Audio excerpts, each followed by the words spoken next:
In Springfield, they're eating the dogs, the people that came in. They're eating the cats. They're eating the pets of the people that live there. And this is what's happening in our country, and it's a shame.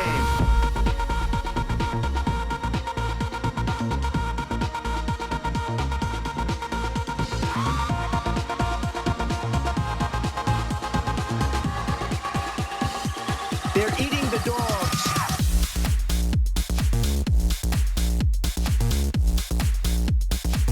They're eating the dogs.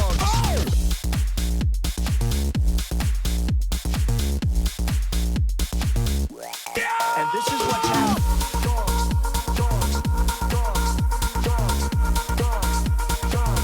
People on television.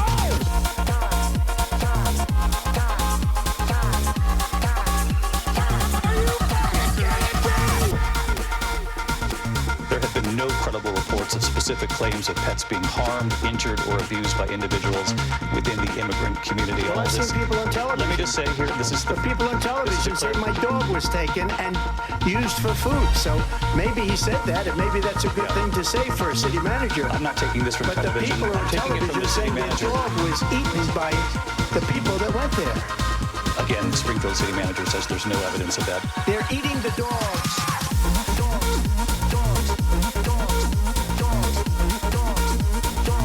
They're eating the dogs.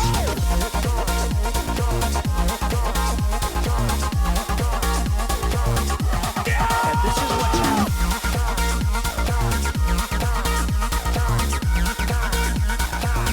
People on television.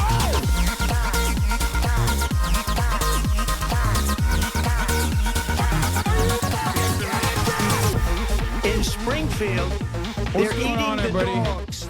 I hope everyone's having a fantastic evening, fantastic afternoon, fantastic pre-noon, no matter where you are in the world. I'm Hassan Piker, and this is the HasanAbi broadcast coming to you live from sunny California, Los Angeles, folks. We're live and alive, and I hope all the boys, girls, and MBs are having a fantastic one because today's a beautiful day. Today's a wonderful day. It's Monday. It's Monday, News Day. Ladies and gentlemen, boys, girls, and MBs, that was another Megaphonics banger. Libophonics, as you guys know, used to be a MAGAphonics Trump supporter, now a liberal mega donor, making that wonderful track that was so poppin' that the Republicans actually took it over and they love it. They loved it. They think it's great. Folks, this is part of the broadcast where I tell you a little bit about my personal news about what's going on in the world of HasanAbi Piker. It is 68 degrees, partially sunny here in California, Los Angeles. The weather has turned around. It used to be not so great this morning. This morning, when I first went outside, it was kind of gloomy and doomy. But now it is nice and sunny here. And let me tell you, ladies and gentlemen, folks, boys, girls, MBs, we're live and alive. It is September 16th, 2024. When did this happen? When did time pass so fast that we are at the halfway point of the month of September? New Fear End podcast came out. It was great. Hopefully you guys will enjoy it. Okay. Folks, time is passing. How many days do we have until the election? Let's take a look. We are officially 49 days out from the election. We're no longer, it's not even 50. It is 49 days out from election, ladies and gentlemen, boys, girls, and MBs, and the race is getting tight. 49 days. All right. Mexico Day, Hasan. Your Mexican viewers are here. Hell yeah. I played Esperando a Hasan yesterday for Mexico Day, but you know, I'm a Flexican every day. You know what I mean? You already know what it is. All right, folks, this is part of the broadcast where I tell you a little bit about my personal news about what's going on in the world of HasanAbi Piker in between the time period where I press the stop streaming button and press the start streaming button. And I also play the daily Hasan game, HassanGuessr. Okay, and let me tell you, a lot has happened. Last night I ended the broadcast, okay, after getting my shit pushed in, after getting absolutely eviscerated, destroyed by Earlang, who is obviously one of the hardest bosses in the game of Wukong, ended that broadcast and didn't really do much. Just chilled, made myself a nice little brekkie sando, egg sando, you know what it is. Went to bed, woke up early, and immediately got to work. Okay, immediately got to work. You already know what's going on. I'm talking, it's lift time. Okay, another HasanAbi mentioned on the talk tick. Okay, listen, let me tell you something. Okay, let me tell you something. The boy's brolic. Okay, so yesterday I spent 2 hours playing basketball, and when I play basketball the next day, if I have leg day, it's usually hard. Okay, it's usually difficult on my legs. I'm a big boy, right? I'm a big boy, and as a big boy, it's hard for me to play basketball for 2 hours and then be fine the next day. Usually my legs they need like a refresher. So oftentimes I have a hard time, and oftentimes I have a little bit of a hard time, you know, working out the next day. However, this morning was not one of those days. What do I mean by this? This morning I was supposed to go out and do some deadlifts. Okay, it's my deadlift day, it's pull day. Okay, and I was like, you know what, we'll go up. I'm not really confident in my legs today, I'm not really confident in my lower back today, but fuck it, why not? Started off, we were supposed to do lower density. Okay, we were supposed to do lower density, or I mean you know, 5 reps instead of the normal 10 that we do. Well, I guess I don't get gassed as much if I'm not hitting 10s on like 385. So I was like, I'll go up. And I did like 420 for 5 so easily. And I did it for 6 actually, so easily that my trainer and myself decided maybe we should go up even further. And we went up to 450. Okay, and you'll notice that I could have probably gone way higher than 450, and I could have done way more than 5 for 450, but I stopped it there in an effort to preserve my strength for the rest of my exercises. But here it is.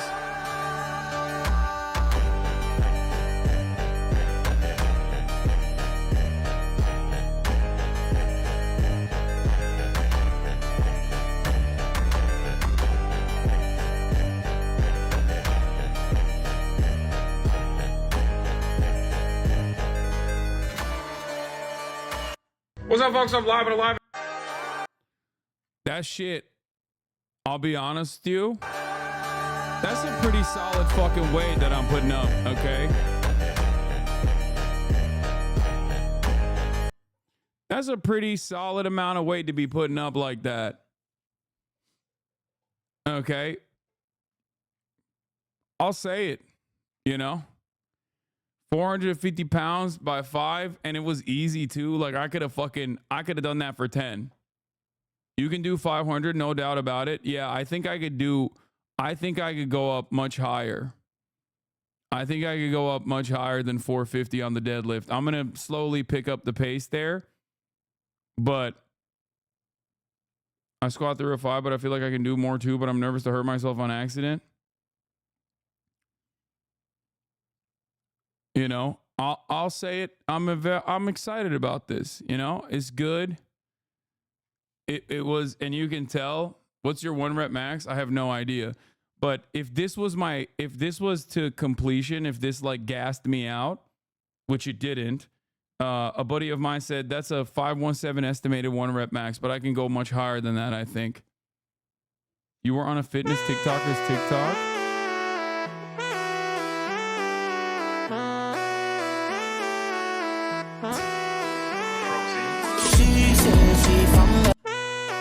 That's so stupid. Why a trap bar with the high handles though? Essentially a rack pull. Isn't it low for your body weight though? I mean, that's a high amount of weight. You have diminishing returns once you get to a certain level, okay, of weight.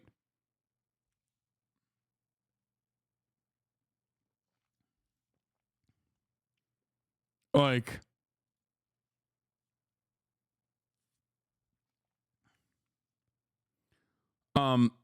but yeah, I haven't done a conventional deadlift in a minute. Low for your body weight is insane. No, that's not, he's not incorrect. I'm 225 pounds. So, you know, it's not like, I'm proud of it. Okay. I'm proud of it. I'm proud of it. You haters will say it's trap bar deadlift is cheating. Haters will say it's trap bar with the high bar is cheating. But overall, I'm proud of it. I'm pretty happy with this. It's, remember, ladies and gentlemen, boys, girls, and MBs, you at this point in your weightlifting journey are simply fighting against yourself. Okay. At every point in your weightlifting journey, really, in your training journey, you are basically fighting against who you were yesterday. Okay. You're trying to become better than who you were yesterday. And this level of weight for me is a pretty solid amount of weight that I didn't even suspect I could throw around this easily. And you can probably tell from this exercise that I'm like, with the speed and the way that with my movement, you can probably tell I'm really picking that shit up. Like, it's not a problem at all. Like, I could have fucking kept going. I could have gotten it higher too.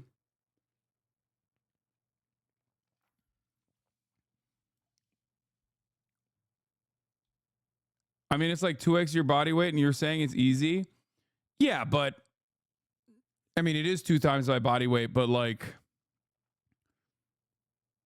if you're 145, like one of my trainers is like 145 pounds. He can't do this weight, but he can get close to it. You know what I mean? Like most like really, really experienced lifters will be able to throw that shit up like almost 3 times their body weight at that point. So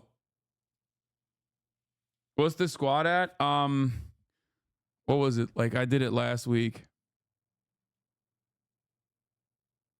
Didn't know you were so invested in potted plants. This is not my house. This is my trainer's dad's house. The way you talk about working out is legitimately helping me more than any other advice I've gotten. Do you take any supplements? Creatine only. For sure, I'm 150. Do standard deadlifts at 405 for now? Yeah.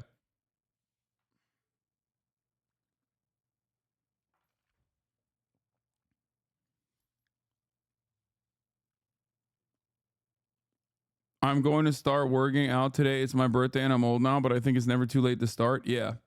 It's never too late to start. Can you do muscle ups? I've never tried, but probably not.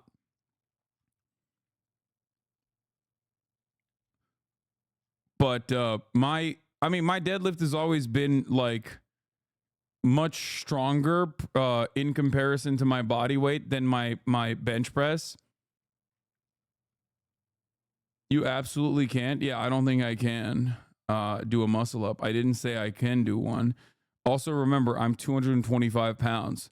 Like, when you're doing calisthenics, I think being smaller and being lighter weight does absolutely help.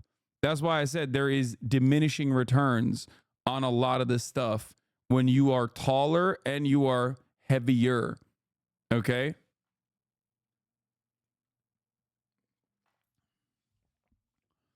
I've only got 2 days. I can go to the gym for about an hour. What do you think I should do, brother? Try to hit the main groups. The big three compounds are deadlifts, squats, and bench press. You can get away with not doing deadlifts if you don't want to, if you feel insecure about it, but you should definitely do squats and bench press. If you don't have a lot of time, those are like the main ones. And then the rest, you should sneak in some calisthenics, some body weight shit. I've been trying to get started on bettering my health for years now. Anyway, so that's it. First 2 weeks are the worst, in my opinion. Then it becomes easier as a habit. First 3 weeks, I would say. Do you work your core enough? Yeah.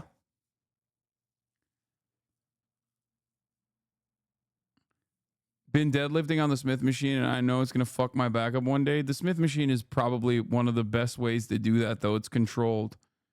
Don't let us start the news without the HasanAbi TikTok of the day, edit of the day. And if the beat live, you know Lil Ju made it. Hands on my knees, shaking ass on my thigh shit. Post me a pic, finna make me a profit. When the liquor hit, then the bitch get toxic. What a fucking liar, dude. I've been lit since brunch, that shit. Order 42 for the table, let's pop shit. Missionary or doggy style on my top shit. Pussy ass niggas hating on me from the closet. Hoes trying to call me a snake, shit. I guess I can relate, cause the bitch spit a whole lot of dinner. And since these hoes all rats, when they come around me, all I see is a whole lot of dinner. I walk around the house butt naked and I stop at air mirror just to stare at my own posterior. I don't give a fuck. All of my ops are pedophiles, bro. I stand on that. Hands on my knees, shaking ass on my thigh shit. Hands on my knees, shaking ass on my thigh shit. True. What is this? You said this is... Donald Trump got shot at again by a... All right, we'll do this when we get to that news story, actually. You got any recommendations of working out for my mom? She's almost 60 and wants to work out, so I don't know how to help her. I mean, that's outside of my... that's outside of my field of knowledge. You know, get it started slow, I guess. Walking, that's good. And then maybe you can like elevate it by walking with some weights that you strap to your ankle and your wrist or something.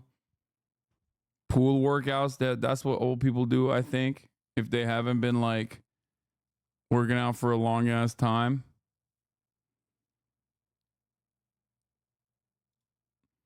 You should reverse grip incline.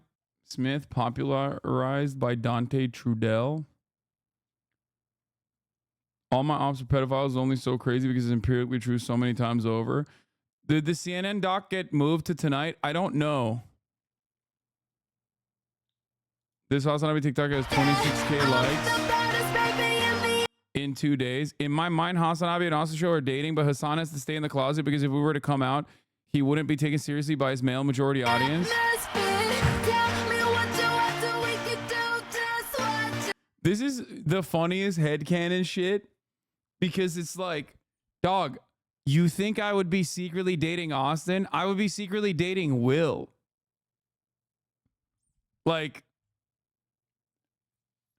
I can't believe that your inference here is that I'd be dating Austin and not fucking Will Neff. Lamau, read the comments. Fuck, I think it's broken. Why can't I see the comments? I don't know. It's not letting me. All right, fuck it. No, Austin confirmed this actually on his stream.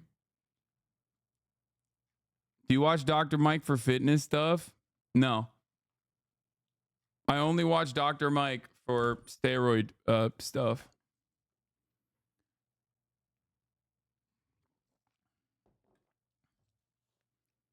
It's okay to be a deeply closeted gay man, bro. Yeah.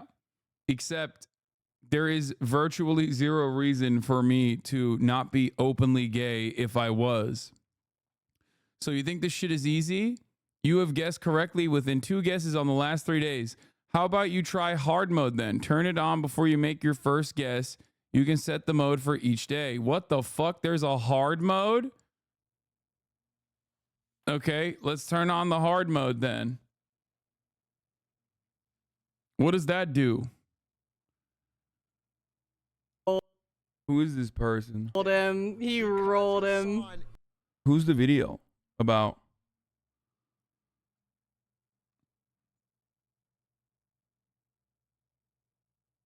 What's happening? People don't want the meeting with Sis to happen? Yeah, dude. You know what? You're right. I'm fucking convinced that no one wants Sis to catch a break, okay? That's what it is.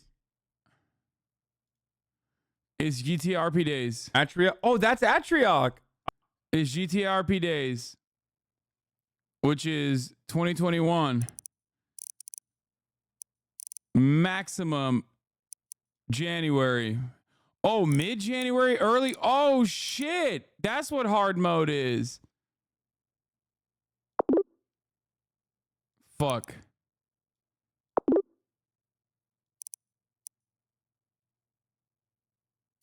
What the fuck?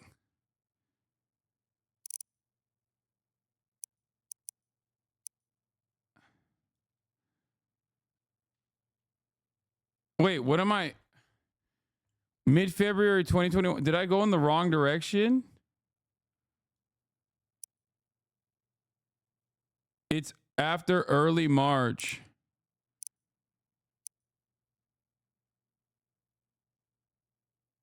The arrow goes right, means later than. I always fuck that up. My brain is, I have a bad brain, Chad. So it's after early March. So it's late March.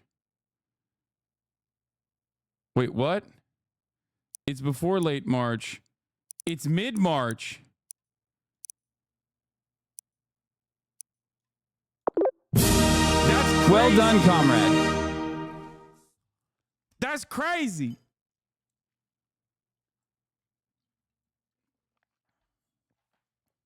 Someone asked Northern Line to do the HassanGuessr this morning. Yeah, he does dailies. He should do this. He should do this as well. He should do this as well, in my opinion, unless he's a coward and he's afraid he's going to get owned, you know? And I think he's a coward. He's going to get owned. He called us all online. You played Daily Dose of HasanAbi yet? I fucking hate streaming on Mondays, man. Because you motherfuckers have been degenning all weekend. And then I'm like your connection to life-nourishing reality. I've been touching grass all weekend. I've been playing with playground equipment at parks you've never even heard of. You're asking me questions like, have you played Daily Dose of HasanAbi yet? I don't know what that is, man. Wow. Coward. You know? Yo, you know this would destroy him. It's honestly because he wants to be known as like the daily guy. Like he's so good at all the DLEs and he knows that this would destroy him and he can't do it. So he's just trying to fucking deflect and be like, oh, you guys need to touch grass, like Daily Dose of HassanAbi. Like that's what it is. That's what he's doing. Yo, you are not slick, dude. You are not fucking slick, dog. I know what you're doing. I know what you're doing. You're afraid. You're afraid of the truth. You're afraid of the truth coming out that you're not the GOAT at DLEs.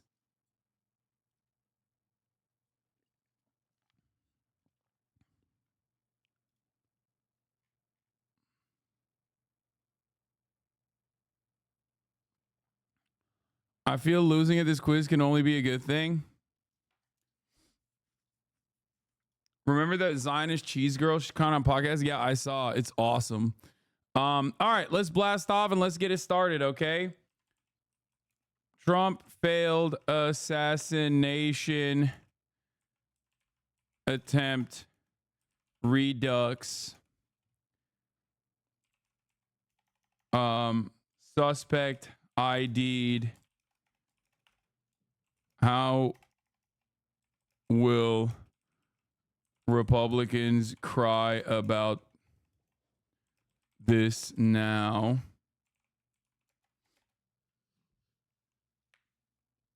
Oh yeah. Yemen rocket hits Israel. That's another big one. Yemen rocket hits Israel. JD Vance admits to lying about migrants for attention.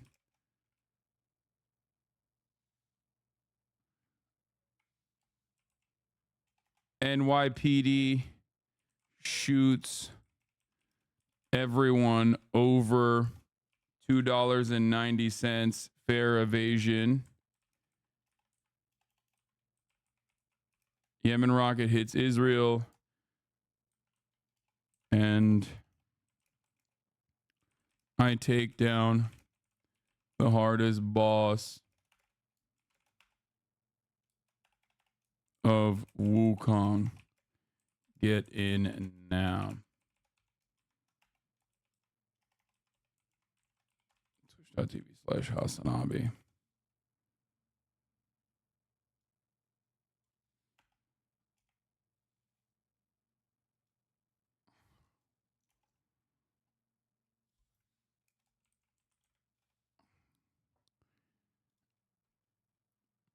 The Amazon, please, I beg you, stop.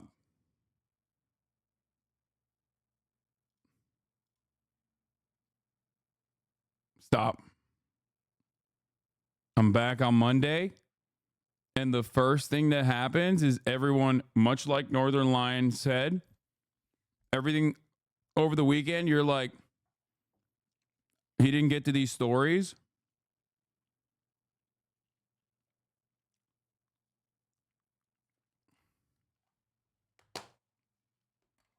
And I need you to get to these stories immediately.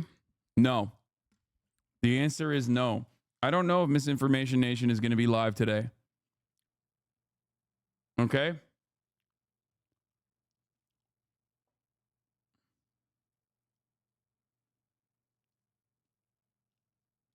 What is this? You as a cowboy? Aw, this is sick.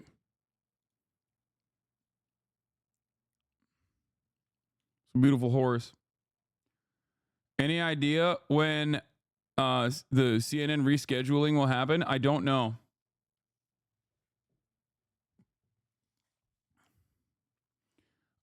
I will not be interviewing, I don't think, Aishinur's sister today. I reached out to her, haven't gotten back. She has not responded yet, partially because I think they might still be in Turkey. So there's a time difference. So I will figure that out sometime this week, hopefully before I go for TwitchCon. Okay?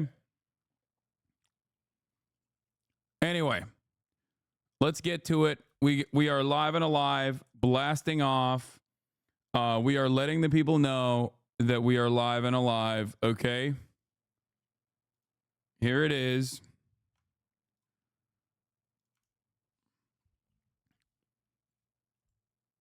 TwitchCon is so soon. I think it's like this week. End of this week, I think, right? I'm not entirely sure. Yeah, it's this Friday, which is crazy. There are Pinkertons at Columbia University. I saw that. What do you mean I think, bro? It's your job. Dog, are you up to date on everything that's going on with your job? Like, how are you going to be like, wow, dude, you don't know when this thing is happening with your job? You don't know. You don't know half the shit that happens either. You just find out that morning sometimes. Okay? Don't act like you know everything that's going to happen this week at your job. They probably told you multiple times. You weren't paying attention. Yeah, exactly. It's normal to not know, okay? It's very normal to not know. Don't even start with this. Content for later. Trump live on Twitter Spaces at 8 p.m. Eastern, 5 p.m. Pacific. Oh my Lord. Join me live from Mar-a-Lago. He's doing it. He's doing the dang thing.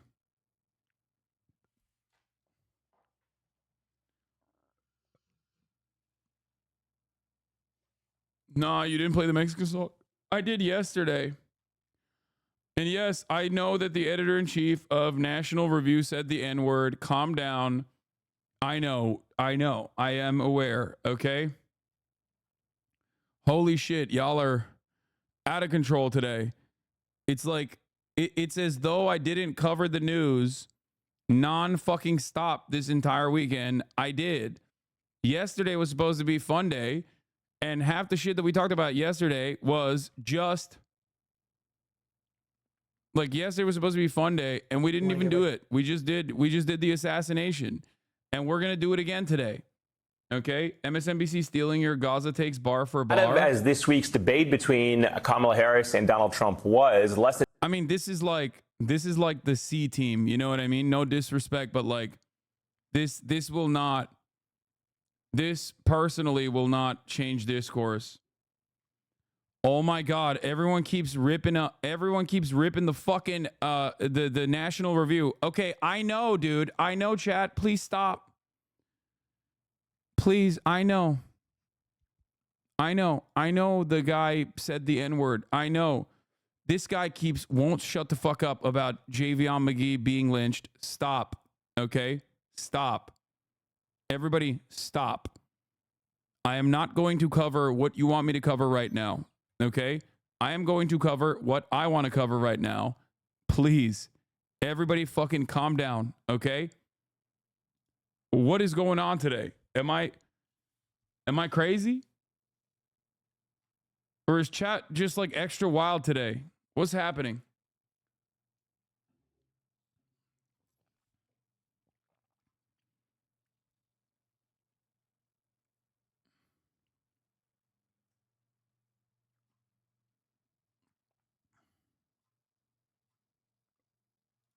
Maybe I'm the one who's hyper focusing on chatters. Maybe it's not as overwhelming, but it certainly feels as though it is overwhelming today for some weird reason. Everybody calm down. We're going to get to everything. Okay? You have the zoomies right now. You're behaving like Kaya when she gets riled up.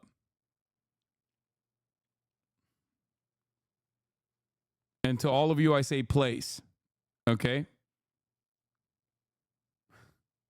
So you calm the fuck down.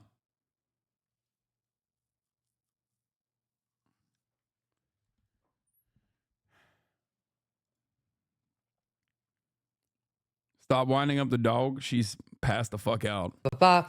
Finally, he said something to the effect of, look, if we have to create stories in order to bring attention to what's happening, the media, he admits they made it up, right? As opposed to, and if you listen to the full clip, he says, by drawing attention to what's happening on the ground, it's just, as this like line goes online, you don't hate the media enough. Go ahead. You remember Alternative Facts with Kellyanne? They did the same thing. She wasn't saying you make up fictions and pretend they're facts.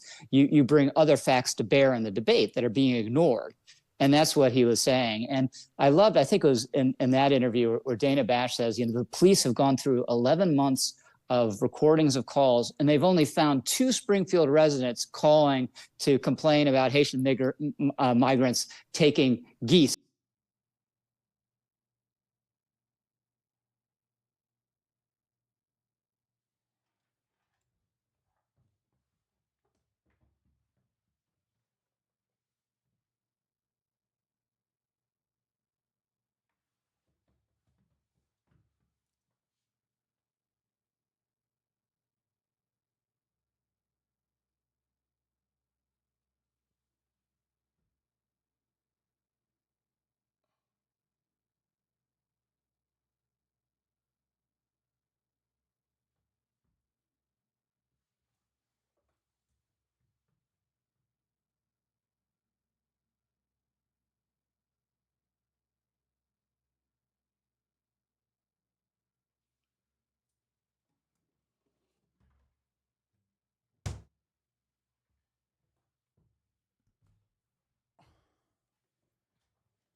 Okay, I get why people were trying to get me to watch this clip. That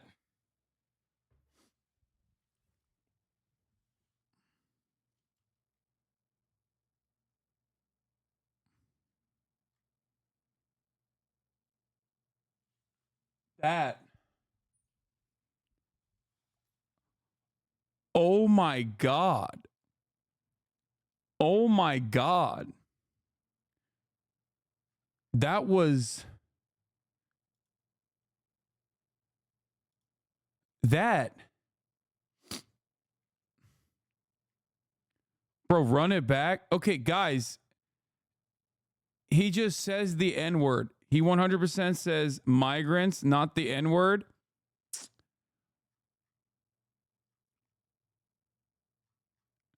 That was insane. Okay. No, he says the N-word. I think he says the N-word. You bring other facts to bear in the debate that are being ignored. And that's what he was saying. And I think it was in that interview where Dana Bash says, the police have gone through 11 months of recordings of calls, and they've only found 2 Springfield residents calling to complain about Haitian migrants taking.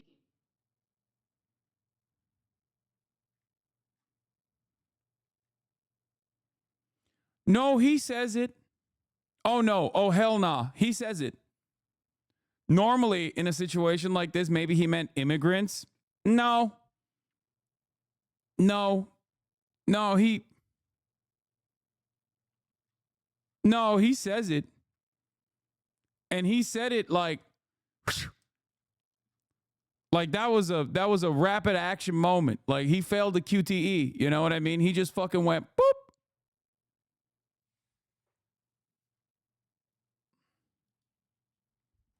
It's an M.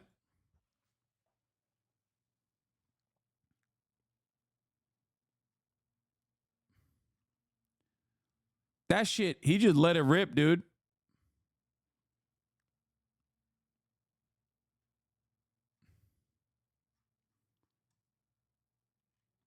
Slow it down to 0.5 here. Recordings of calls, and they've only found 2 Springfield residents calling to complain about Haitian migrant.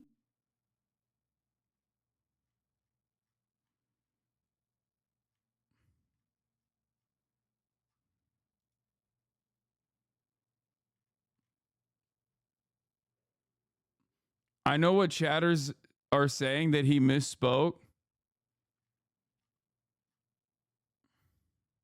Nah, he said it.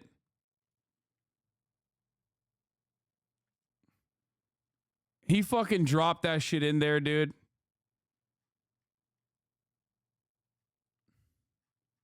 Complain about Haitian migrants. Bro.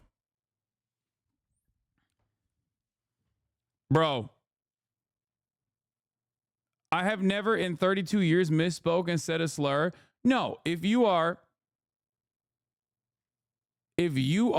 a public speaker and you speak a lot, okay, there absolutely will be moments where you like say something that kind of sounds like a slur, okay? For sure. Like it happens all the time. It's like it was such a common thing that like LSF literally actually banned it. That's how common it is, especially if you're talking for like 8 hours a day. It's also common to say the other thing openly with your full chest when you're a gamer with a hard R. But what ended up happening in this situation, and the most charitable I can be, is that it absolutely is a thing that he says, okay? It's absolutely a thing that he thinks. This is the National Review editor-in-chief, okay? I mean, he writes it out without saying the actual word on a regular basis. This is a right-wing publication that if we were to look at, like, here, let's look at National Review Haitian.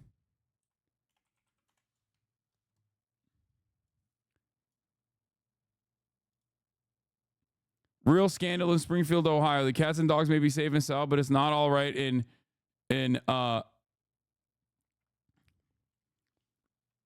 like the National Review is basically saying the N-word, but taking the long way to say it on a daily fucking basis. Most right-wing publications already do this. National Review is one of the worst, okay? I love that this is Rich fucking Lowry. This dude used to be a favorite on NPR as a sane Republican. Yeah.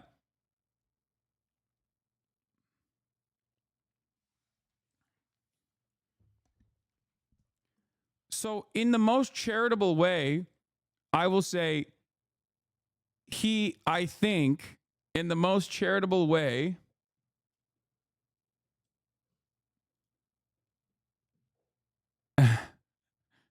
yes, fight anti-white racism. It should be indeed a Trump priority. Anyway, the way he let that rip,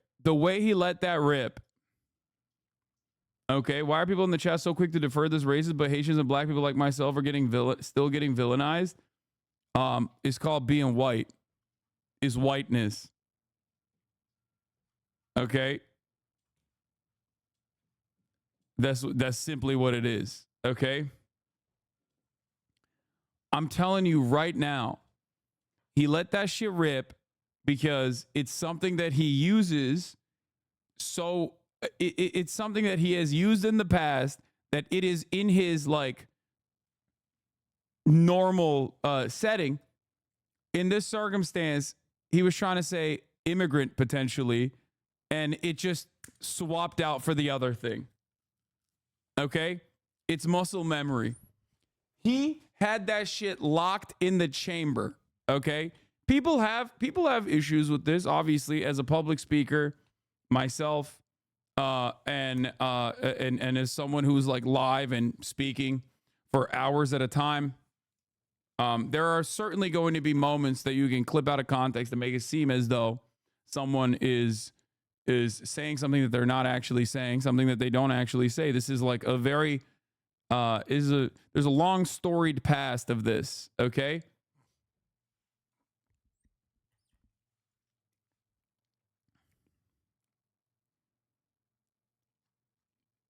This I think weighs on the other side.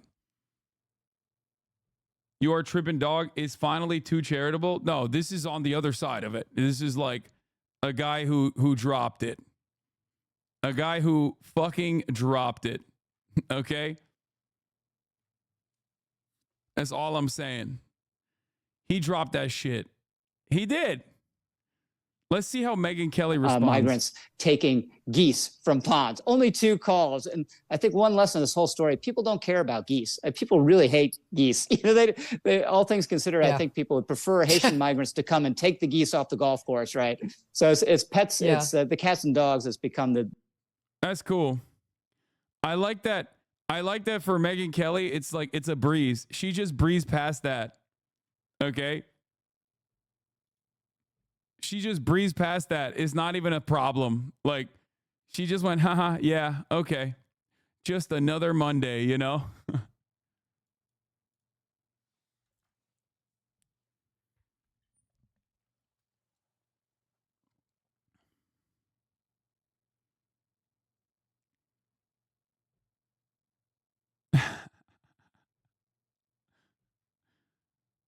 A lot of you wouldn't survive a COD lobby type beat, you know?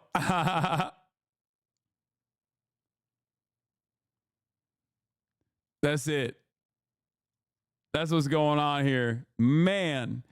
And by the way, just so you understand something here, okay? These people already say the N-word, but take the long way home while saying the N-word all the time. Okay? Like, him not saying it in this interview and saying it in this interview are completely irrelevant. Okay? But for liberals,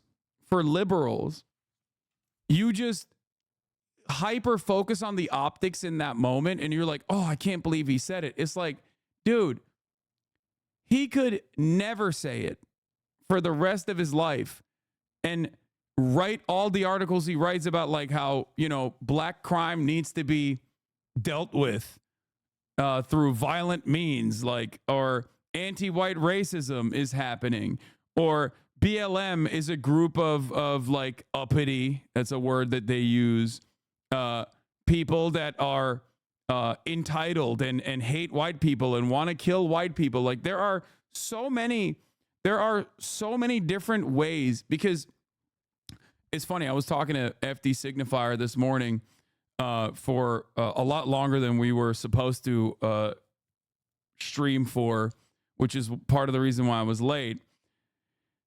So big part of the conversation was around, you know, black issues, black culture, white culture in general, and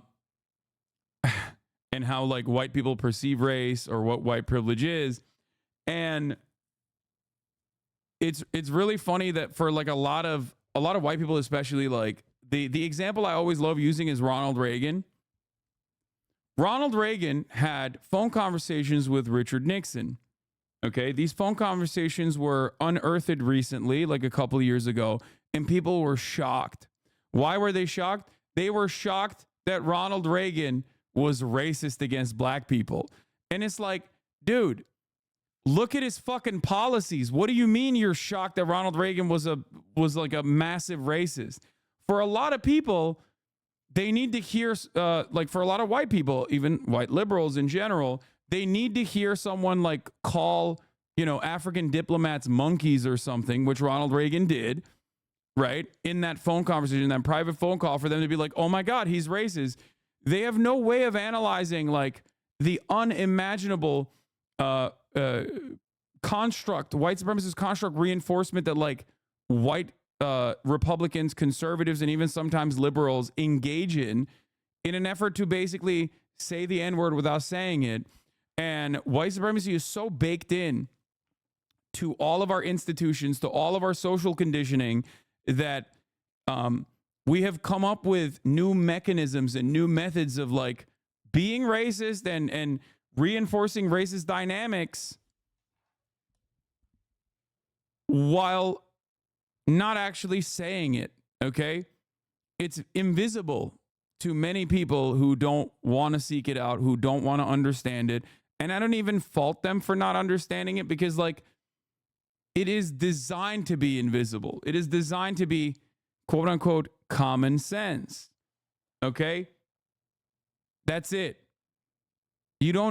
Sometimes you don't need to hear a person, especially a person who like works at the National Review, for example, to literally say the N-word to recognize that they're fucking racist as shit. Okay? That's why people will say things like DEI, CRT, Black Lives Matter, woke. These are substitutes for the same terminology or thug.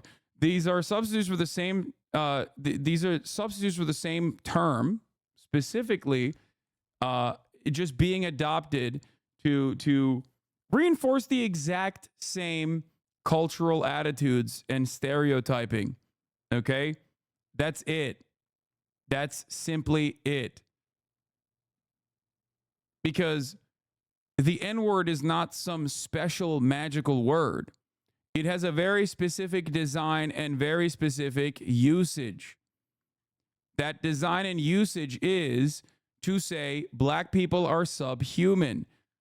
Okay?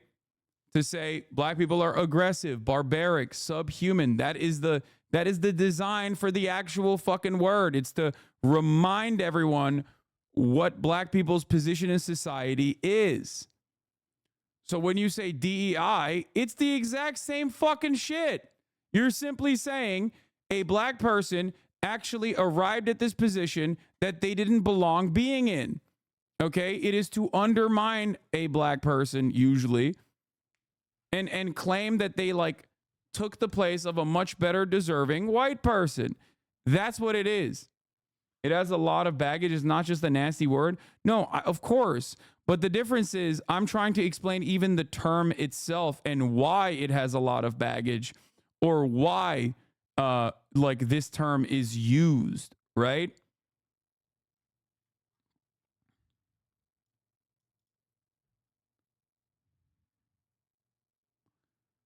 Rich Lowry says, yep, this is exactly what happened. I began to mispronounce the word migrants and caught myself halfway through.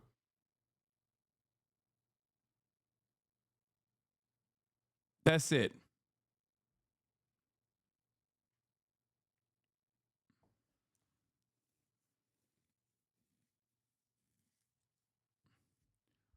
So when we're having a conversation about Haitians eating cats and dogs and stealing geese, that conversation, if you believe that story, is already basically the same as you saying the N-word.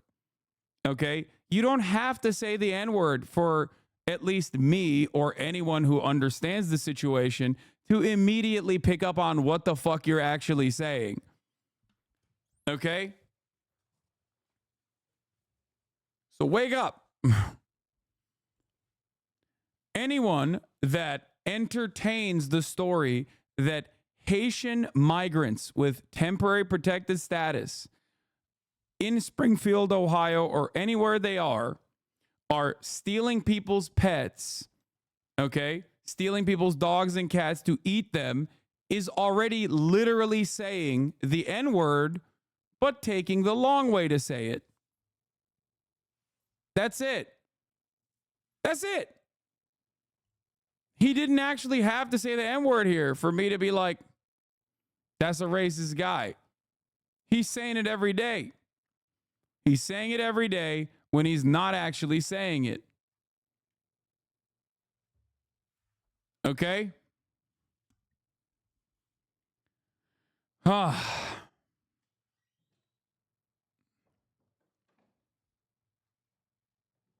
Anyway, just some food for thought for people that are confused by this process. Okay?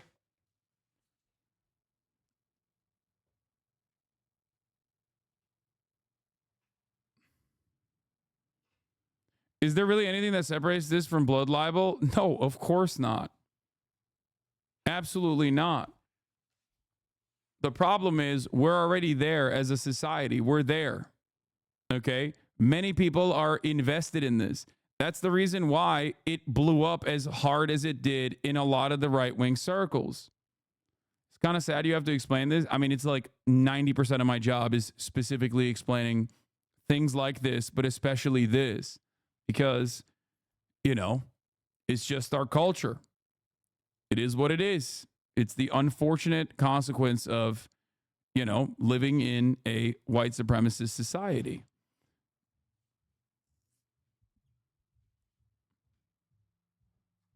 That's it. Just like, it's sad to hear it explained as a POC, that's for sure. Yeah, but you know this community is very white.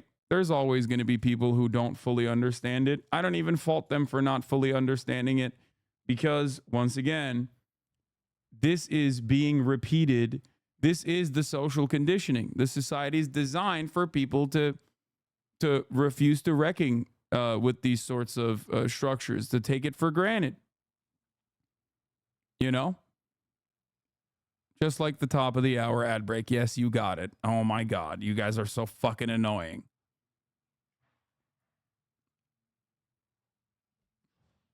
Yes. At the top of the hour, there is a 3-minute ad break. If you no longer want to see those ads, all you need to do is subscribe for $6, even though it's 30% off, or for free with a Twitch Prime.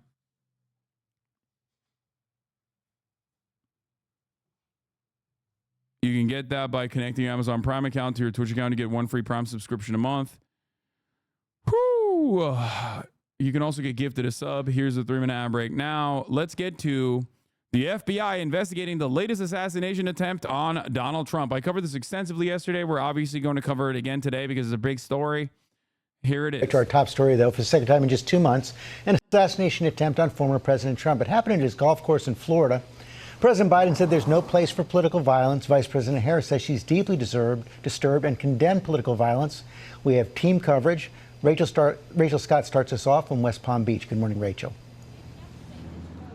George, good morning to you. This is the second time this is happening in just 9 weeks, and there is still one big question: how a suspected gunman was able to get this close to the former president of the United States and Republican nominee. Officials say that part of the problem is all of this shrubbery that surrounds Donald Trump's golf course. They say that once you are in it, you are essentially out of sight. That was until a Secret Service agent spotted a barrel of a rifle sticking out of the bushes. Oh, he's live. Police are giving an update. We're going to give you the latest updates. I love this cop, dude. This sheriff is so funny. He just looks like an old-timey racist sheriff. We're going to do a limited amount of questions. So make them good, right? Don't get into what if and all this. Get legitimate questions. We got it? Hold on now. Okay, everybody ready? We caught the man. Okay. We're here today. We caught the perpetrator. Investigation in regards to the incident at Trump International.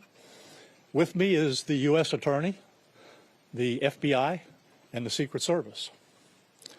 Just to give you a little information, as you well know, the road down there on Summit is still blocked off. It will be blocked off probably for the remainder of today and probably a good portion of tomorrow until some of the investigative things need to be done and finished. But we're accommodating people in and out, getting them to the library, getting them to the post office, so the public is not going to be that far inconvenienced. The security level at Mar-a-Lago is the highest it can possibly be now. The road closures are back in place and will remain there. The checkpoints are in place. And my commitment to the Secret Service is to give them every possible resource from PBSO.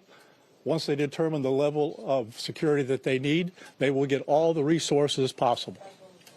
So having said that, I'll let you talk to the U.S. Attorney. Thank you, Sheriff. Fuck, I gotta pee. Good afternoon. Thank you for joining us today. My name is Mackenzie Lapointe. I am the United States Attorney for the Southern District of Florida. I want to start by expressing my deep gratitude to Sheriff Rick Bradshaw of Palm Beach County Sheriff's Office for hosting today's press conference and for his department's assistance with this matter. I'm truly grateful for your leadership, sir. I'm also pleased to be joined by our partners in federal law enforcement from the FBI and the United States Secret Service, and also from ATF. Joining us today for comments and announcements are Special Agent in Charge Jeffrey B. Veltri of the FBI Miami Field Office, and Acting Director of the U.S. Secret Service, Ron Rowe. I want to also thank the men and women in law enforcement who have been working around the clock in the initial phase of this ongoing investigation. Our partners include federal and local authorities who effectuated the apprehension of the defendant and have aided in ensuring federal charges were filed against him this morning. We're here to announce that Ryan Wesley Routh, 58 years old, of Hawaii, has been charged by a criminal complaint in the Southern District of Florida with firearms offenses related to an incident which occurred yesterday at Trump International Golf Course right here in West Palm Beach. Routh was charged federally with possession of a firearm by a convicted felon and possession and receipt of a firearm with an obliterated serial number. He had his initial appearance today before Magistrate Judge Ryan McCabe in the federal courthouse in West Palm Beach. According to the allegations in the complaint, a U.S. Secret Service agent walking the golf course perimeter saw what appeared to be a rifle poking out of the tree line. I told you. After the agent fired a service told you, weapon in the direction of the motherfuckers, rifle, yo. a witness saw a man later identified as Ralph. Hey, what I tell you, dude? Roth was later apprehended by officers. Look at his fucking from the charges, Martin County dude. Sheriff's Office, in coordination with the Palm Beach County Sheriff's Office. The complaint alleges that in the area of the tree line from which Ralph fled, agents found a digital camera, a backpack, a loaded SKS-style rifle with a scope, and a black plastic bag containing food. The serial number on the rifle was obliterated. According to the complaint, Roth was convicted of felonies in North Carolina in December 2002 and March 2010, and therefore was prohibited from possessing a firearm. The FBI is leading. If the NRA had any fucking credibility and any intellectual honesty, they'd defend this man. The FBI is continuing its investigation of this incident as an assassination attempt upon the former president. The investigation remains at its early stages. The entire Justice Department, including the FBI, the United States Attorney's Office for the Southern District of Florida, and the National Security Division are coordinating closely with our law enforcement partners to fully investigate and prosecute this matter. The charges we're announcing reflect the strong collaboration of the agencies represented here. The U.S. Attorney's Office, the Department of Justice, would be unable to carry forth our mission without the invaluable assistance of our federal, state, and local law enforcement partners. I would like to thank the Bureau of Alcohol, Tobacco, Firearms, and Explosives, and we have Chris Robinson here, Special Agent in Charge, and your Secret Service for the invaluable assistance they are providing, they have been providing. I would also like to recognize the Palm Beach County and Martin County Sheriff's Offices for apprehending the defendant. Again, without the local authorities to assist in those things, it would be literally impossible to accomplish the things we're able to accomplish on the federal side. Haitian Attorney General Omega Law, Dog, you think that's even remotely surprising? There's like 500,000 Haitians. With the U.S. Attorney's Office. What's the number of Haitians in Florida? And the counterterrorism section of the Justice Department's National Security Division for their nonstop work over the last 24 to 30 hours. Together, we will continue to work tirelessly to ensure accountability and the pursuit of justice. At this time, I will invite... Haitian ancestry, Florida, 544,000. There are 500,000 Haitians in the state of Florida, Ron Rowe will provide remarks before we open the floor for a few questions. On our end, given that this is a pending matter before the court, like, why and the fuck? Like, investigation it's is not ongoing, even remotely all comments surprising. will be limited. Thank you very much.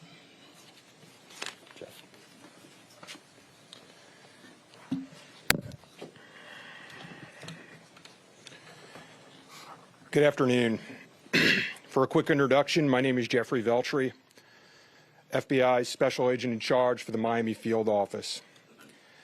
The FBI immediately responded to the scene here in West Florida, and we are investigating this matter as an apparent assassination attempt of former President Trump.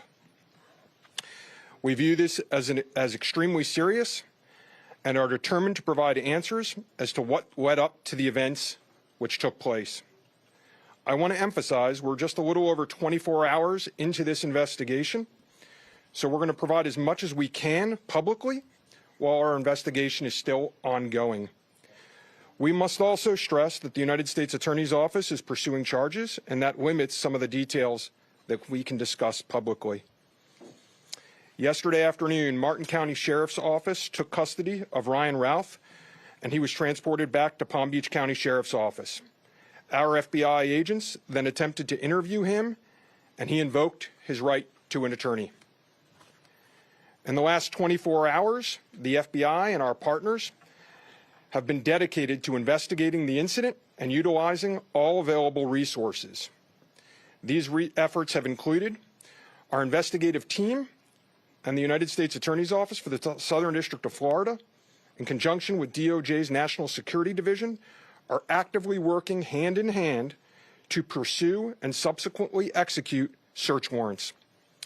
Thus far, the warrants include a video recording device, subjects' cellular devices, a vehicle, and other electronic devices located at previous known addresses.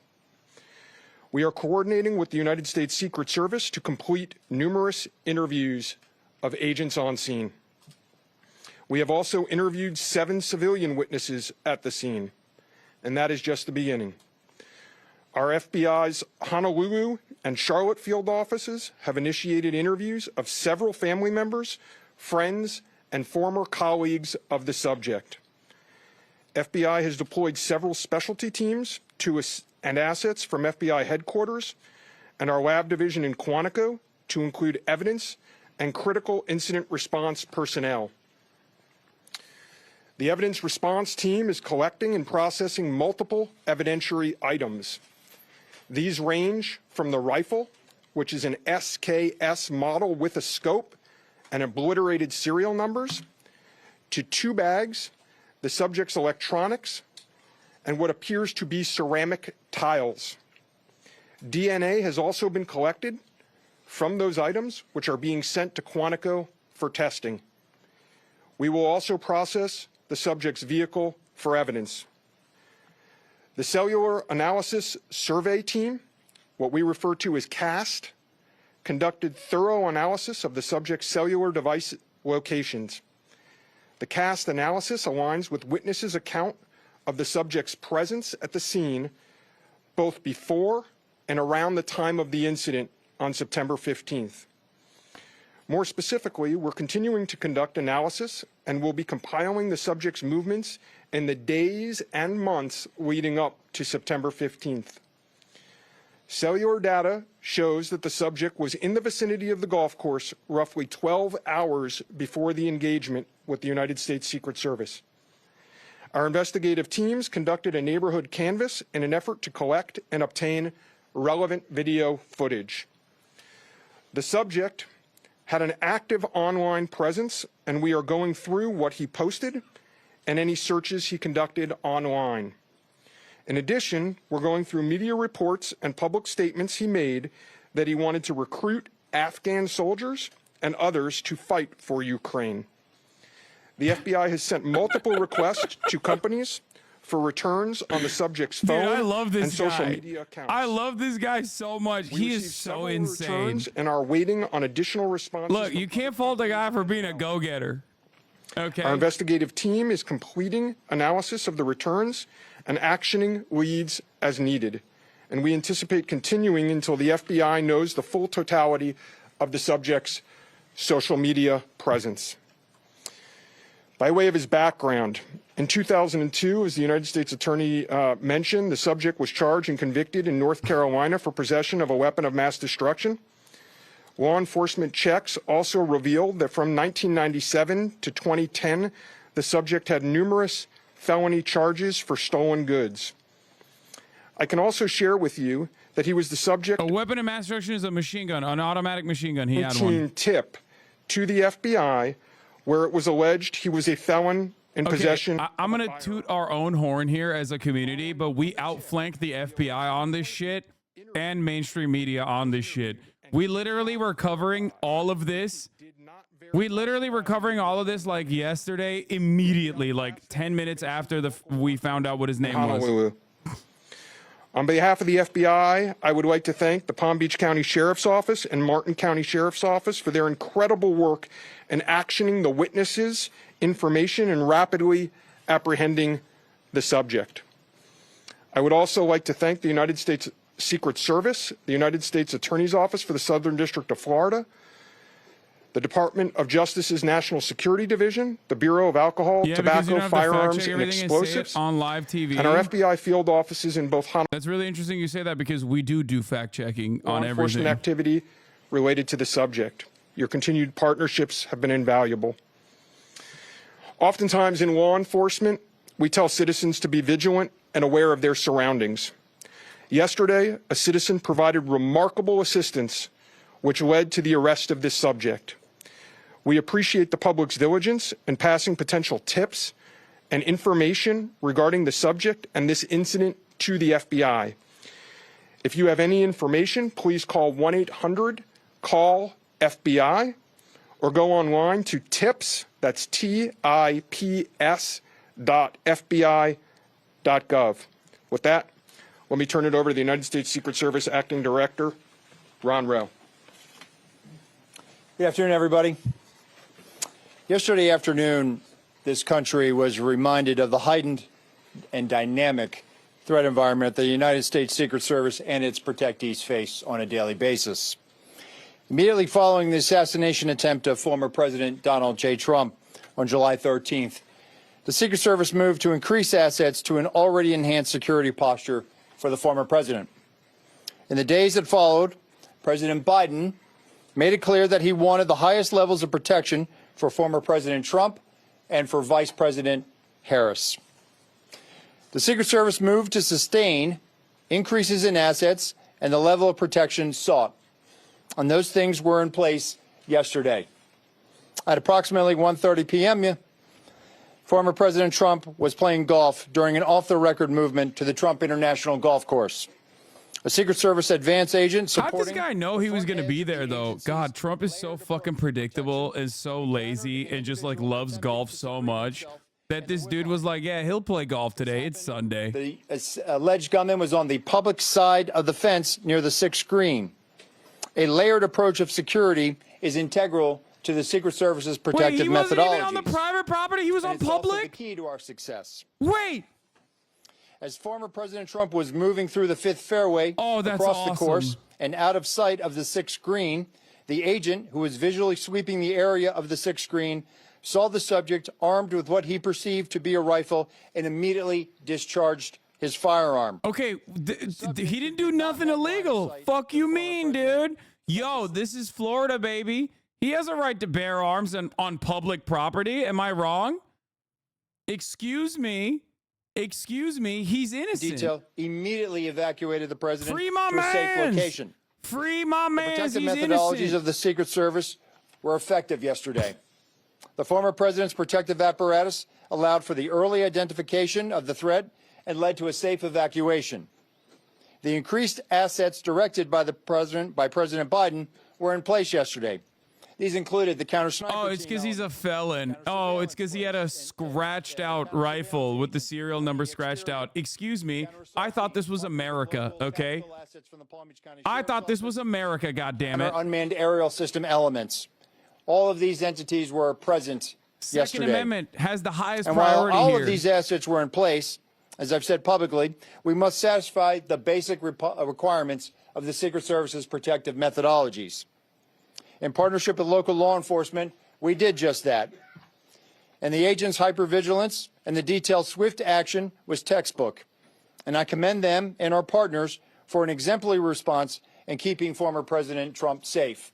And I will tell you, having served in local law enforcement in Palm Beach County, I can state that I am tremendously impressed. Yeah, I told you he has the highest level.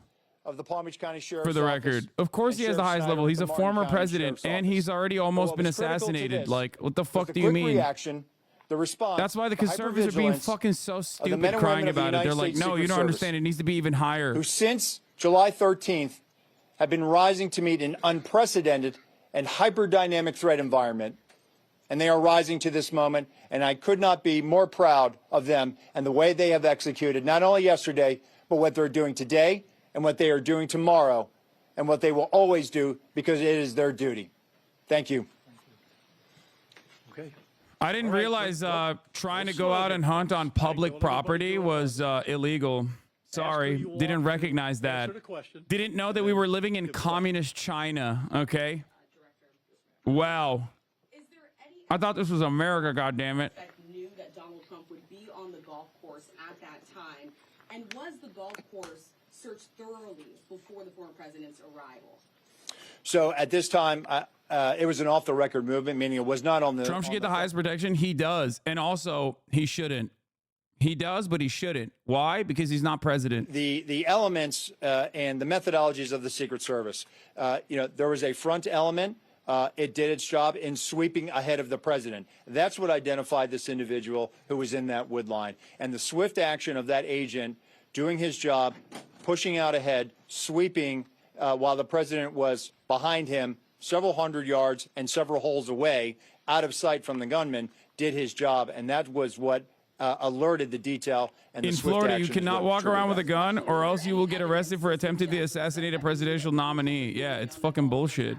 Based on what I know now, and it's an active investigation, I don't have any information on that. Well, Perry Parker. How many times did your agents go around the perimeter and scope out the golf course during the 12 hours that this guy was holed up in the shrubbery? So this was an off-the-record movement. It wasn't a site that was on his scheduled. It wasn't part of his schedule. So there was no posting up of it because he wasn't supposed to have gone there in the first place. Have you briefed former President Trump on your findings so far, and has his campaign asked for any changes in his security going forward after yesterday? If you don't mind looking around as well when you talk. Over here. Thank you so much. Sorry. So I've had a conversation with the former president. We've explained and we've worked with the campaign. The president is aware that he has highest levels of protection that the Secret Service is providing him. Specific reaction, what we saw yesterday? We constantly evaluate based on threat. And yesterday what we show is that our agents and our protective methodologies, and there's a lot of tactical assets in place, things that have been put in place as a result of what happened 60 days ago, those elements are working, and that demonstrates the redundancies that we have. And so we constantly evaluate. We'll of course, look at this and see what lessons learned from it.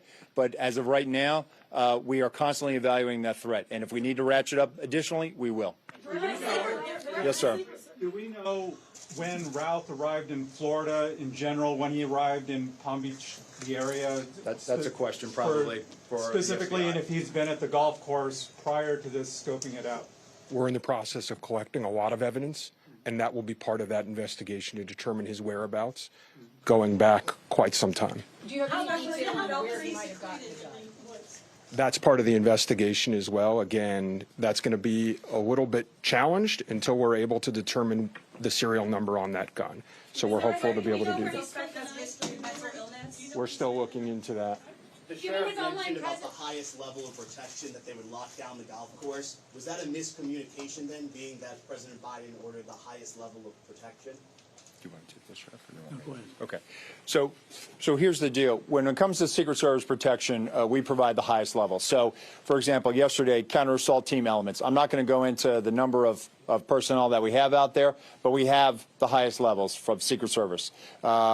When we work with the Palm Beach County Sheriff's Office, like, for example, yesterday, during that emergency action response, we had their local tactical team assets partner with our local tactical team assets.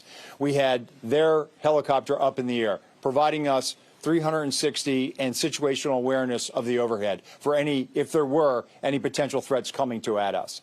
So what we did yesterday was exercise our emergency plan based on the number of tactical assets and the highest level of protection that we are providing. The sheriff and I have talked. Now, clearly, when you go down Southern Boulevard right now and you try to get over to Palm Beach and you see the robust presence that's existing outside of Mar-a-Lago, the heavy uniform presence, the additional assets of the Secret Service. And for those of you that were here in 2017, when the president was in office, when you look at that footprint now and you look at it today, there's not much difference there. There's heavy uniform presence out there. And again, what I go back to is yesterday was an off-the-record movement, off the record.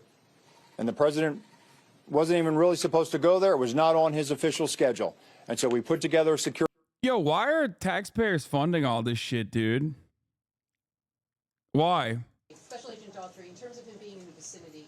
Like, listen, I'm a small government conservative. I'm a fiscally responsible conservative, and I find this behavior to be abhorrent. You say in the vicinity. I find it to be totally and utterly unacceptable. Down the street at a restaurant. It was in very close proximity to where he was spotted by the Secret Service. In terms of your first question, whether he was there earlier, our investigation is still looking to determine that. Whoa. Okay, another lock I made was the funniest outcome possible from all of this is that Trump won't be able to golf again, at least without like severe PTSD. And I find that to be really funny. Couple locks from yesterday that came to be true. Obviously, the charges that they have for him are like light in terms of a political assassination because, you know, you have to prove intent, and I'm sure they will be able to. They've already subpoenaed his they've subpoenaed his phone and whatnot. Another lock was when I said he probably already has the highest level of security because he's a former president who's running for president who's already had an attempted assassination, even though conservatives are fucking crying about that. Yeah, that's it. This is just, it's another ridiculous story, and it's not going to go anywhere because Republicans kind of own political violence and also own guns in general. So there's not a lot of sympathy for them on this front at all. We need to look at what our protective methodology is. We need to get out of a reactive model and get to a readiness model. There could be another geopolitical event that could put the United States into a kinetic conflict or some other issue that may result in additional responsibilities and protectees of the United States Secret Service. And so we are working, we are making information available to all of our partners. And I just want to say that the commitment of Congress to the Secret Service throughout the years has been tremendous. And we will continue to work with them and Secretary Mayorkas, whose support in making sure that we're getting what we need has been phenomenal. He is one of our biggest champions and our advocate. And so we're having these conversations, and I feel confident that we will get what we need. We have immediate needs. We have future needs, too. I need to make sure that our counter snipers are the best trained counter snipers in the world, that they are exactly doing what we need them to do, and that they match counterparts in the military in Tier 1 forces. Dog, they couldn't even fucking snipe this guy. To make sure that we get those for our training facility. We also have a necessary need to make sure that we're getting the personnel that we have. And that requires us to be able to have the funding to be able to hire more people. You can't just give me money and say, hey, we're going to make sure that everybody gets overtime. Because the men and women of the Secret Service right now, we are redlining them. And they are rising to this moment, and they are meeting the challenges right now.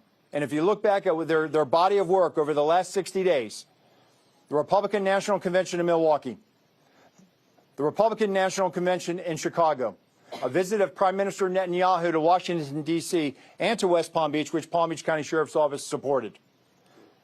And Wait, then we're protecting Netanyahu too? Debate in Philadelphia last week.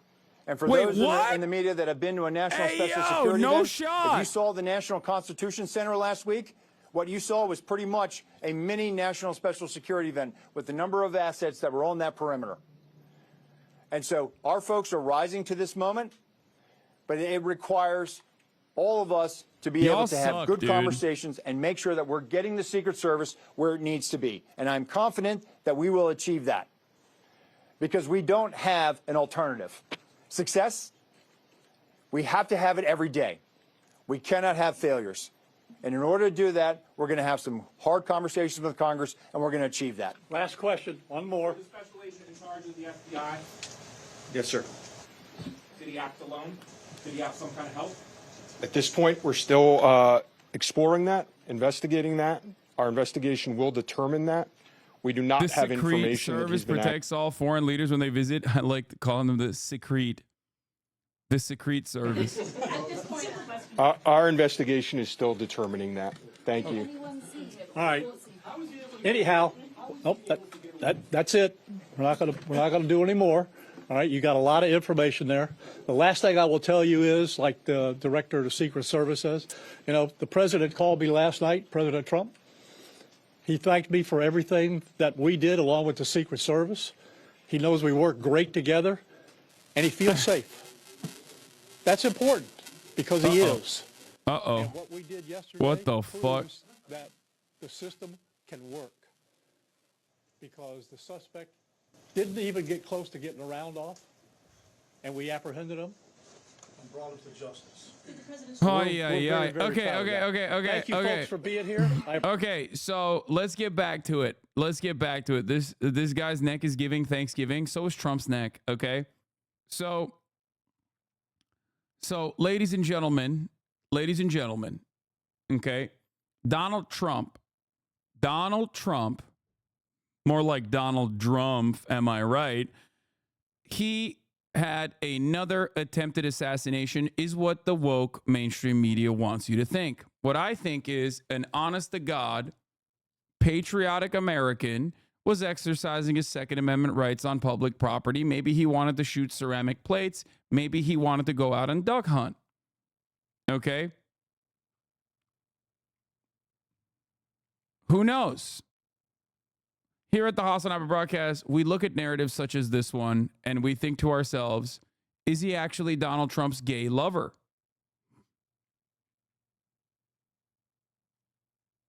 Okay? Is he actually Donald Trump's gay lover? I thought this was America. I thought in the United States of America, you could potentially go out and exercise your Second Amendment rights. Turns out you can't. Turns out they've gone woke, folks. The conservatives, they have gone woke. Let's continue. And out of a fence, he jumped into action, sending the suspect running. This morning, for the second time in just 2 months, the FBI is investigating an apparent attempted assassination on Donald Trump. ABC News learning the former president was on his West Palm Beach golf course with donor Steve Witkoff near the 5th hole when a Secret Service agent suddenly saw a barrel of a rifle sticking out of the fence just 300 to 400 yards away. What they do is they have an agent that jumps one hole ahead of time to where the president was at. I like that they also revealed how they I like that they gave pointers basically to the third attempt. You know what I mean? Like if someone wants to try this shit again, now you know better type shit. The Secret Service famously is always one hole ahead. It's like, okay, well, that's, I mean, cool that you're revealing that. I guess. I don't know why. Are you trying to do this? They're trying to make Secret Service's job harder. They're like new game plus difficulty for them. They're like, come on, pick up the pace. And he was able to spot this rifle barrel sticking out of the fence and immediately engage that individual, at which time the individual took off. Sources say Secret Service fired 4 to 6 rounds as Trump was rushed to a safe area. The suspected gunman went running, leaving behind an AK-47 style rifle, 2 backpacks which contain ceramic tile, and a GoPro hanging on the fence. An eyewitness catching the suspect fleeing. Fortunately, we were able to locate a witness that came to us and said, hey, I saw the guy running out of the bushes. He jumped into a black Nissan, and I took a picture of the vehicle and the tag. Snitch. Which was great. With that information, police were able to track down the car. This is the moment authorities surrounded the suspect in the vehicle. We knew we had the car, everything lined up. We surrounded the car, didn't give him a chance to flee. He had no alternative but to surrender. Multiple law enforcement sources tell ABC News the man detained by police is 58-year-old Ryan Wesley Roth. Overnight, law enforcement descending on his home in Greensboro, North Carolina, going through the residence floor by floor, searching by a flashlight. Sources also say he had ties to Hawaii, his neighbor there speaking with ABC News. I kind of like a shock that all of this is happening. While authorities are working to determine a motive, sources familiar with the investigation say they are looking into whether Roth had any frustrations with Trump's position on Ukraine. He frequently posted on social media about the war, seen here in a 2022 video in Poland around the time he went to Ukraine. And that we're going to stay as long as it takes to get every Russian out of Ukraine. Trump traveled back to his Mar-a-Lago estate in a social media post thanking law enforcement for keeping him safe, saying the job done was absolutely outstanding. His son Eric Trump telling Fox News, "My father is running out of lives." It was just 65 days ago that Trump survived an attempted assassination at a rally in Butler, Pennsylvania. The former president was grazed by a bullet in the ear, ducking for cover behind the podium. And this morning, there are questions once again about how a gunman could get this close to a former president and Republican nominee. He's not the sitting president. If he was, we would have had this entire golf course around it. By the way, this guy is not Secret Service. He's the fucking sheriff. So I don't know why he said this, because the Secret Service was like, no, dog, like he has like the highest level of priority. And the Republicans ran with that. The Republicans basically ran with that and have been crying about the Secret Service, like facilitating in the likely assassination of the next president, the current president, and the former president, Donald Trump. All three are the same guy. And I just, I find it very strange. The security is limited to the areas that the Secret Service deems possible. So there's a heavy police presence here outside of. I feel like this guy is glowing very bright, if you know what I mean. Dude, I'm not gonna lie, when I looked at his fucking when we first looked at this dude's social media, Ryan Ruth's social media, like I usually believe that the easier to understand narrative, like the simpler narrative, is probably the truth. But this guy's fucking footprint, dude. This guy's footprint is so nutty. Like, it's so insane that it almost feels disrespectful if, like, none of the federal agencies actually attempted to activate him at any point. Like, he is the perfect schizo guy that you coerce into doing something that you then apprehend before he does that thing, and then you turn around and go, yep, see, we did a great job. Like, he's got the motivation, he's a go-getter, he's got the ambition, he's got the weapons. You know what I mean?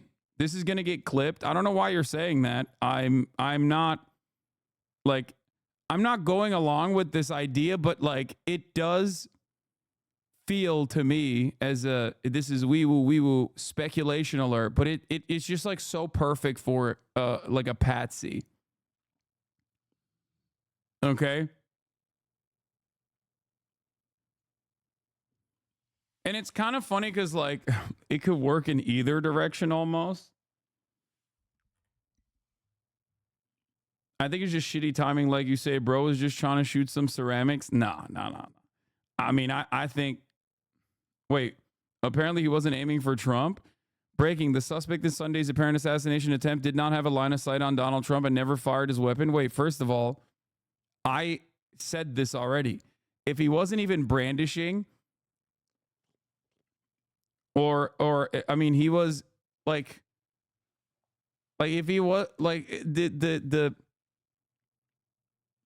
intent probably won't be super hard to prove for a guy like this, because he was literally fucking putting his goddamn phone number online. So if you're putting your phone number and your email online when you're adding Zelensky, I'm sure you've said some unhinged shit in your private correspondence where you can like immediately figure out the intent. But let's say you can't. Let's say you can't prove intent beyond reasonable doubt. Just a fun thing to think about for me, at least.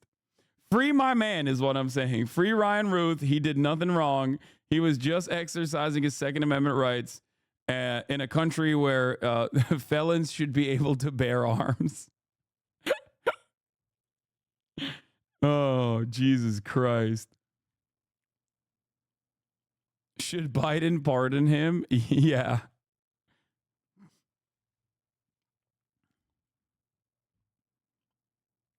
So his son said he never really talked about Trump. I mean, he definitely tweeted about Trump, though. He definitely did. He definitely, come on. And here's the already required FBI radar. FBI says suspect was subject to 2019 tip. The Federal Bureau of Investigation has said that the suspect was the subject of a tip to the agency in 2019 revolving around his possession of firearms. It was alleged that he was a felon in possession of a firearm, Special Agent Jeffrey Veltri said. Following up on the tip, the alleged complainant was interviewed and did not verify. I repeat, did not verify providing the initial information. The FBI passed on that information to local law enforcement in Honolulu. I mean, this guy was so on the radar that, like, he was the radar, brother. I mean, he literally was in Ukraine. He was in Ukraine.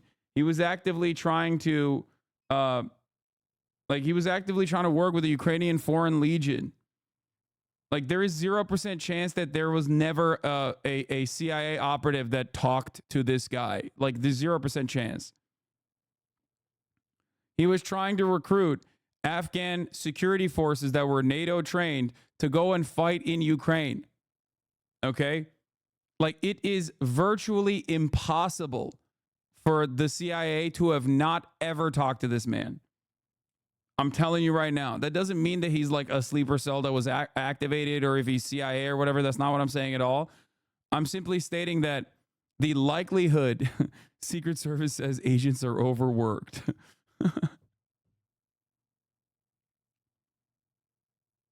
I think you're giving both him and the CIA too much credit. No, I think he's like absolutely a nutty crank. Do you want his website? We already scoured through his website.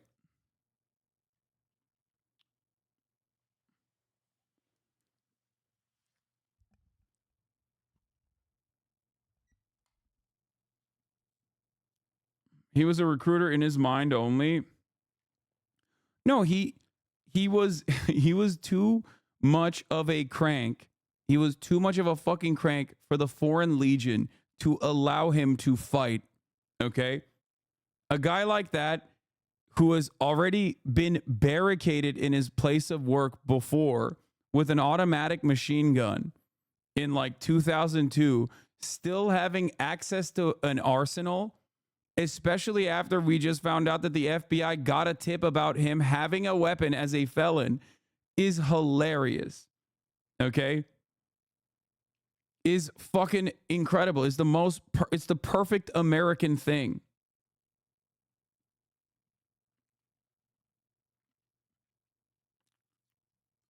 Law tip, my man did not talk to the cops. That's a good client. We pray for clients as conscientious as this.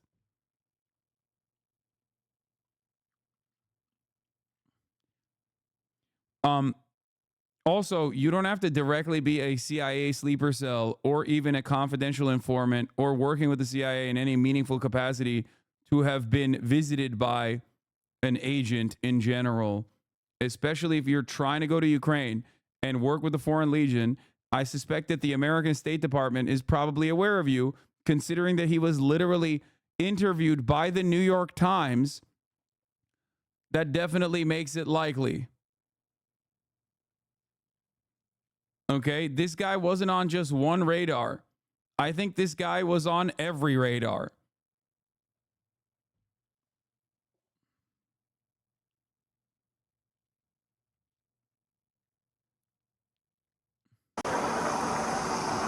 Driver, take 2 steps to your right. I do find it strange that like conservatives haven't already like started these narratives, by the way.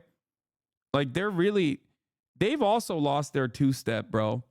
Because like if I'm a conservative right now, I'm literally being like, the FBI is trying to personally assassinate my big, beautiful president. The CIA is trying to assassinate my big, beautiful president because he's attacking the deep state. Like, it's kind of shocking. It's kind of shocking to me that they're not going along with this. They're not saying like that because he is anti-deep state, because Trump is anti-deep state, that the deep state is trying to kill him.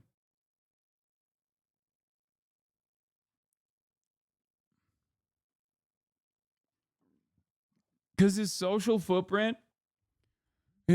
media footprint is nutty. Like, it screams. His social media footprint screams like he is obviously super mentally unwell, definitely a crank. But like the things that he cares about in terms of like Ukraine, like freeing Taiwan, like all this stuff is so in line with, I mean, in his like weird, complicated worldview. I think he's also simultaneously like an advocate for more peace by bringing Kim Jong-un to his house in Hawaii.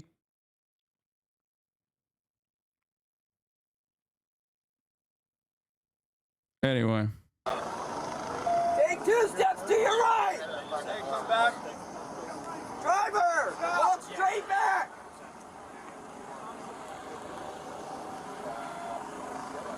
Keep walking. Dude, it's crazy how chill they are with this dude. I swear to God, white supremacy is so goddamn powerful, brother. That's crazy. Like, he's compliant, but think about it. This guy tried to, in their minds at this point, tried to assassinate a former president. You have no idea if he has a gun in the car or not. He he ditched his gun when he ran away, but you don't know if he has guns or not. I've seen random black people for like, you know, random black people stealing a fucking Kia get like worse treatment overall from the cops. That's crazy. Like they did worse to fucking Tyreek Hill, bro. It's the same state.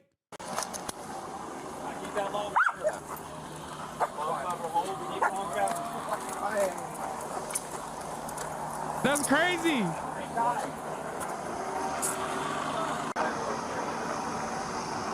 Driver, take 2 steps to your right. Take 2 steps to your right. Come back. Driver, walk straight back.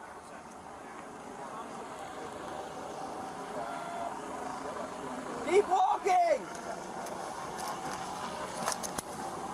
Keep that long.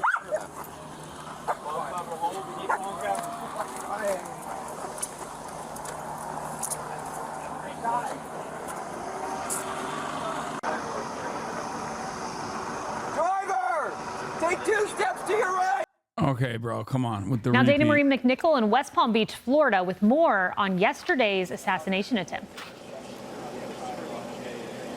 Kaylee, Ryan Ruth walked into that federal courtroom this morning smiling, shackled by his hands and feet. He was even seen laughing while speaking to his court-appointed attorney. Now, the judge presented two different charges: possession of a firearm by a convicted felon and a possession of a firearm with an obliterated serial number. Combined, the judge says he could face 20 years in prison and $500,000 in fines. Fox is told additional federal charges are possible, but we understand that these charges presented today will keep him in jail. Now, Ruth told the judge that he only makes about $3,000 a month with no assets other than 2 trucks in Hawaii. The sheriff said yesterday when Ruth was arrested, his demeanor was perplexing. And that continued today in the courtroom when he was smiling and laughing. That's awesome. Made the stop and then at gunpoint ordered him out of the vehicle. He complied. His demeanor was perplexing in some way, despite the fact that we had numerous people out with rifles, uniformed personnel, a helicopter. And we are just getting our hands on the affidavit, and a couple of things stood out to me. It said he was driving a car with stolen plates. Of course, he fled the scene, and officers were able to pull him over and arrest him on I-95. And then also, Ruth's mobile phone was detected in the area at 2 a.m., so the night before this happened, until 1:30 p.m. in the afternoon. Now, Ruth is being held in the Palm Beach County Jail, and he is expected in court for his next appearance on Monday, September 23rd. Dana Marie, thank you. Hey, everyone. I'm Emily Campagno. Catch me and my co-host Harris Faulkner and New details so emerging about fucking proud. Ryan Wesley. Damn, dog, he proud. He's looking kind of nice with it, too. What Ruth, the fuck? the confirmed suspect in the second assassination attempt of former President Trump, who is now in custody after Florida deputies caught his vehicle fleeing the scene. Our next guest is the sheriff of Martin County, Florida, where the suspect was taken into custody. And Sheriff Snyder joins us now. Sheriff, thank you so much.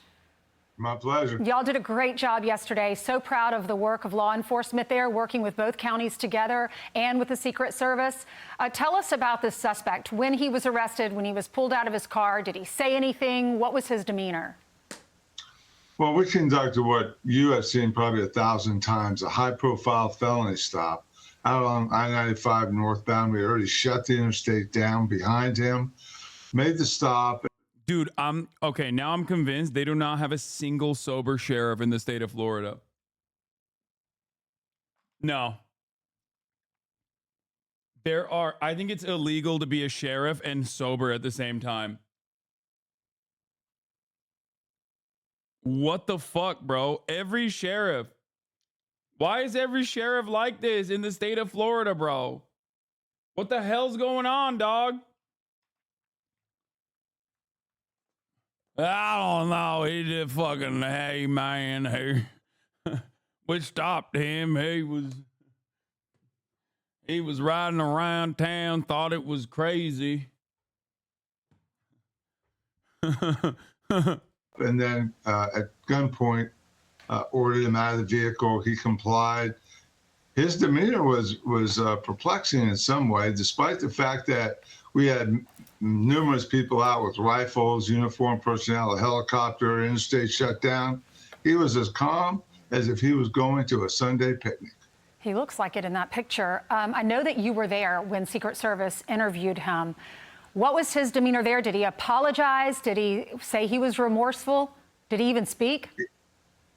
No, he was quiet, and we had to be very respectful. It's a federal investigation, so we don't cross the lines. Our job was to apprehend the suspect. I mean, after all, he just tried to assassinate the highest profile target on the planet. It was extremely fortunate for all of us that he complied, because had he not complied, you'd be asking me right now, what were the circumstances of his death? Right. Gosh, I'm thankful that's not the case this morning. Where is the suspect now? I know he's behind bars, but where?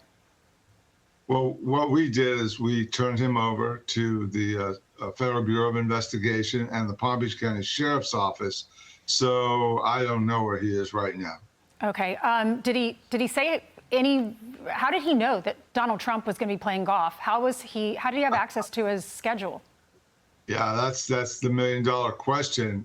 You know, we are the border county to Palm Beach. You can't get out of their county without coming through ours. But we don't have the intel from the. Yeah, how did he know that Donald Trump will be golfing on a Sunday in the midst of a campaign?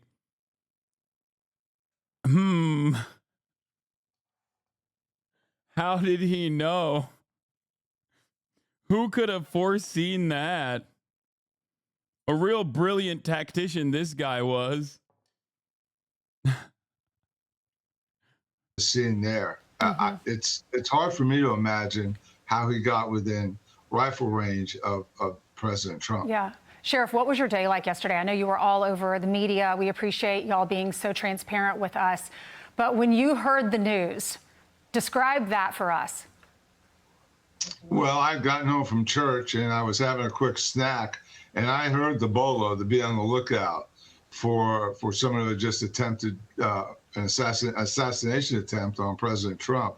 And as I was sitting there with that snack, I knew he's heading for Martin County. My snack is done. I started getting ready, and within a few minutes of that bolo, my crew was on top of that car and conducted the felony stop. So great that a witness there at the golf course took a picture of the vehicle and the license plate, told the police department, they notified your county because they knew he was heading in that direction. What's your message to that witness? Well, my message to that witness is thank you. God bless you for what you did. You stepped up and you made it possible for us to apprehend the suspect, because in all truth, had we not gotten that description, he'd have just sailed right through my county, and who knows if or when we ever would have gotten our hands on it. You know, we have so much confidence in law enforcement down in Florida. I know the governor there supports you all, and we all support you all. Thank you so much for your work. Have you talked to the governor? I know he wants to do a separate investigation.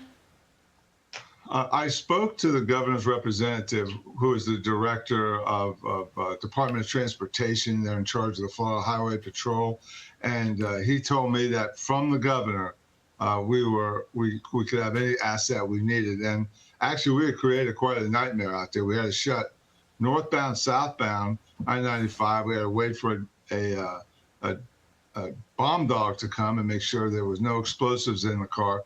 It was a complex scene. We made it come out right, and we were able to turn the suspect over, but it was not an easy scene, I could tell you that. Yeah, but when I heard that the suspect got away, left the gun there and took off in this black Nissan, and then I heard not too long after that y'all had gotten him, that I-95 was shut down. I heard that Palm Beach International Airport was closed. So y'all did a great job. Thank you for apprehending him, and now we can hopefully get some answers. Yeah, hopefully we can keep President Trump safe. That's what we need. Thank you, Sheriff. God bless. You're welcome. Thank you. Same. Thank you. I'm Steve Ducey. I'm Brian Kilmeade. And I'm Ainsley Earhart. And click here to subscribe to the Fox News YouTube. We want to update our viewers here with what happened in Florida. We begin this hour with the latest on a possible second assassination attempt on former President Trump. A man is in custody after the Secret Service spotted someone with an AK-style weapon yesterday at Trump's golf course in West Palm Beach. It happened between the 5th and 6th holes, and Trump was around 300 to 500 yards away.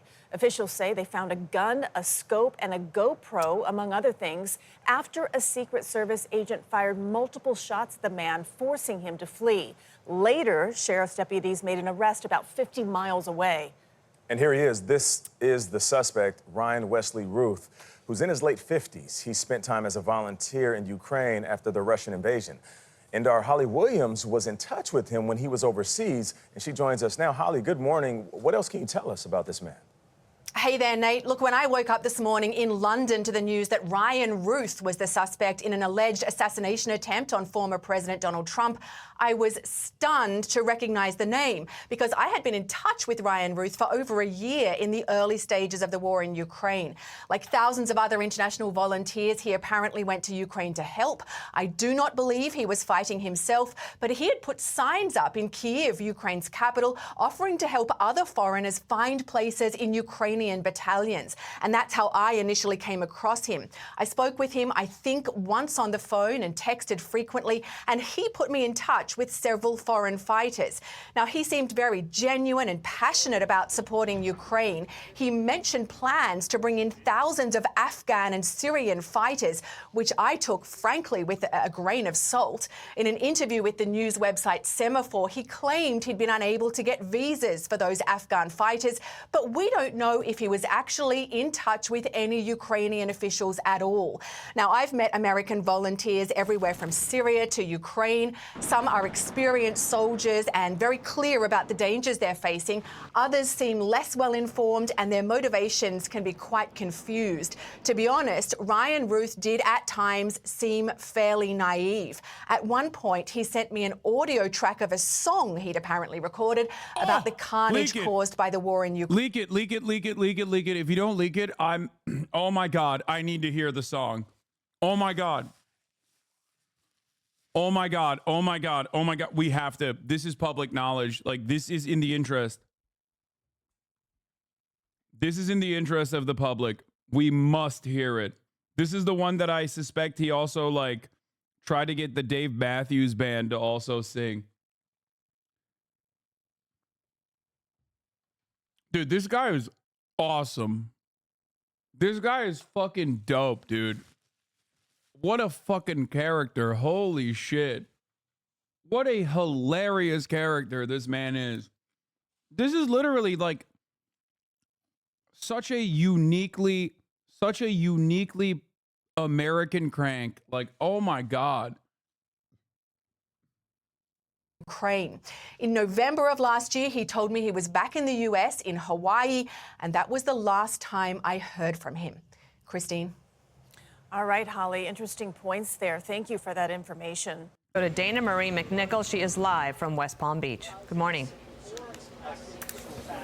Good morning, Dana. As this active investigation continues here outside Trump International Golf Course, we're learning more about Ryan Routh, who has an extensive presence on social media, posting multiple times about the former president. According to public records, 58-year-old Routh had at least 100 run-ins with police, according to Fox Digital. He made his opinions very clear on X, where he posted about former President Trump, the war on Ukraine, the 2020 election, and other world events. His account even weighed in on the former President Trump's assassination attempt back in July, calling on Vice President Kamala Harris to visit those injured at the Pennsylvania Trump rally, saying, quote, Trump will never do anything for them.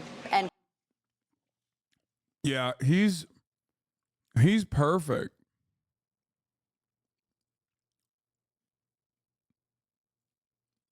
He's perfect. Like, he is the guy that I thought was not a real guy. Turns out there is one of them out there. You know what I mean? He's just like it blows my mind that this is a person that I feel like I invented in my mind, and it turns out he is a real person. Like, we have talked so much about how there is no real, like, NATO voter. There is no real, like, AUKUS voter. Like, there is one. This is the guy. And what's really ironic about it, and a chatter already pointed this out, is that despite being the NATO voter, he was still potentially going to vote for motherfucking Nikki Haley and Vivek Ramaswamy. God, I love American politics. Like, he literally, bro, the one NATO voter who fucking hated Donald Trump, voted for Donald Trump, lifelong Republican, becomes a Bernie bro for a brief moment in 2020, Tulsi Gabbard fan, starts hating Tulsi Gabbard, thinks Nikki Haley and Vivek Ramaswamy are going to do a better job than Donald Trump, and is like thinking about potentially voting for them. Like, you can't make it up. It's just, he is the guy.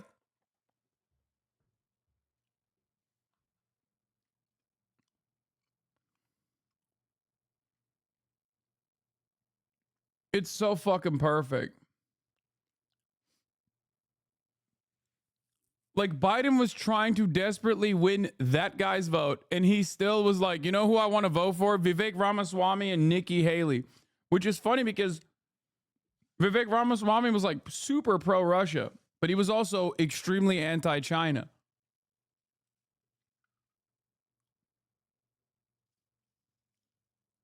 Does he follow you? No. Chat, come on. This man's Reddit. First of all, this man is on Reddit. Secondly, he's known in like the NATO circles. And last but not least, he is vehemently anti-communist Russia and anti-China. Do you think that's the type of guy that would be a fan of mine? Are you insane? That's the type of guy who puts me on the fucking hit list next.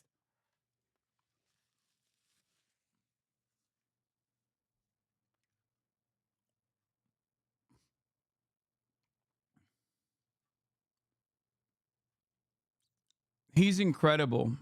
He's incredible. His truck home had a Biden hair sticker on it. Oh no, he is like, I think everything that I just told you about his like political attitude is 100% correct. It just doesn't make a lot of sense. And I think he inevitably like landed on being reluctantly pro-Biden almost. Like, he's fascinating. I think he is the guy that you see on like those CNN focus groups. You know what I mean? Like, he is that undecided guy that is so truly unique that it almost is a disservice when CNN brings them forward and they're like, so what do you think about the last night's speeches? And it's like, you'll be like, why is this person even remotely relevant in the political conversation? Like, there's not another person like this. That's him.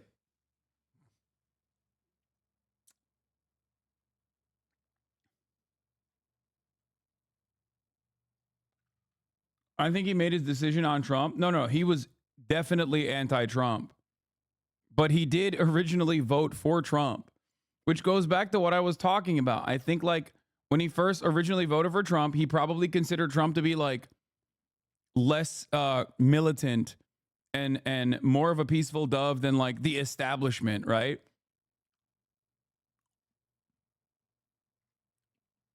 Because he voted for him in 2016. It's another fucking former Trump voter, lifelong registered Republican.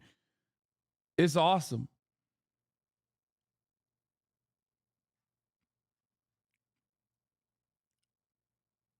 So a dumbass? I mean, yeah, of course, but many Americans are like this. Not to the same severity as this guy. But I do find it really funny that like up until the very last moment, he was still like potentially angling to vote for a Republican, despite the fact that Joe Biden was basically communicating direct messages to this man's brain. You know? Quote. Now, Ralph currently lives in Hawaii after spending the majority of his life in North Carolina, where he worked in construction, including owning a company called United Roofing. The Palm Beach County Sheriff said this morning they're looking into his flight schedule and how he even traveled to get here in Florida. Right now, they say Ralph is not talking to law enforcement. Now, a witness saw Ralph run from the golf course bushes and jump into a black Nissan yesterday. He was then pulled over on I-95 in Martin County. Also, I do think it's kind of crazy that he's like this much of a fucking crank, but has like the wherewithal.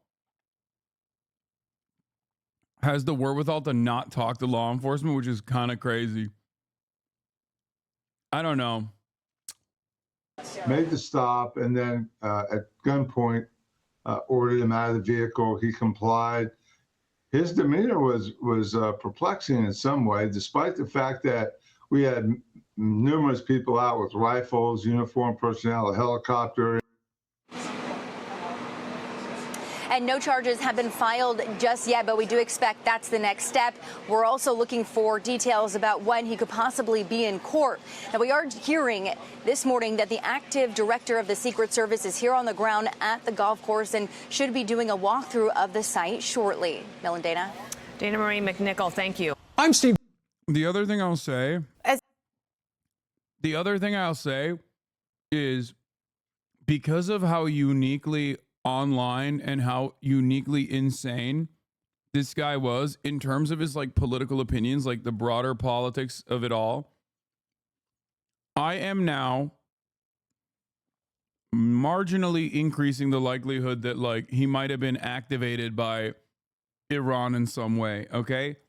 Yesterday I said there's very low likelihood, but now I've moved it into it's still less likely, but it could be the case. Okay. I think it's still not likely, but it is, in my assumption, in my analysis, maybe a little bit marginally more likely than I thought yesterday. Especially because, like, I do believe the federal authorities when they say like Iran wants to like assassinate Donald Trump because of Qasem Soleimani.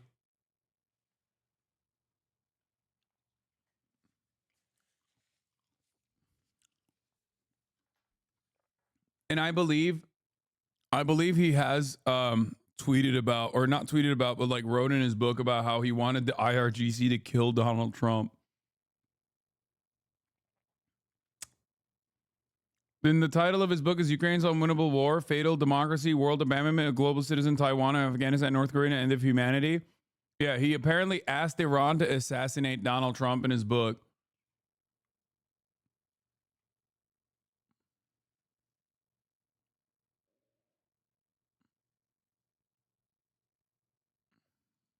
What is this? Look at the mention of you in chat. To hop on here and hypothesize about today's happenings, but after reading the tweets of the elongated muskrat and finding out there was a fundraising email in the inbox of the elderly less than 5 minutes after shots were fired, well, I'm right back like good crack, Jack. Let's talk about it. Now, obviously, you need to take anything I or anybody who runs a yap trap on this app says with the biggest grain of salt you got in your kitchen, but motherfuckers, this shit right here smells like somebody been fishing. Now, I can't tell you it was fake, but I can tell you my professional opinion as a retired wrestler is that I know Vince McMahon's handiwork when I see it. And this time, the only bump Trump had to take was in the golf cart on the way back up to the pool bar for some lip service from Laura Loomer. That motherfucker wasn't never in no danger. He just wanted some of your saved up dollars. And the sad part is, some of you motherfuckers sent that shit post-haste and paid the processing fee. The rest of y'all have you a wonderful motherfucking evening. As you proceed through your week, remember to keep those motherfucking boots out your motherfucking mouth. And remember that the golden rule will always remain, yeehaw, fuck the law. Friends, I will see y'all down the line.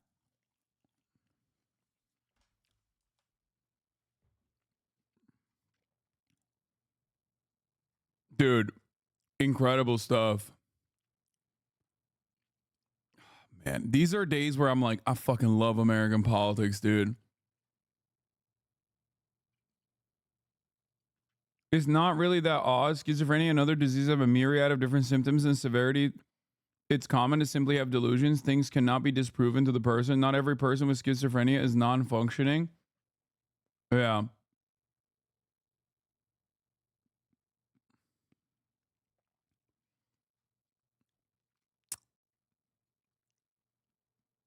What? Another crazy leftist conspiracy is that after the failed Venezuela coup yesterday, small chance he was used as a distraction since our CIA keeps sucking. Yeah, no, I don't think anyone in America cares about like the Venezuelan coups not panning out.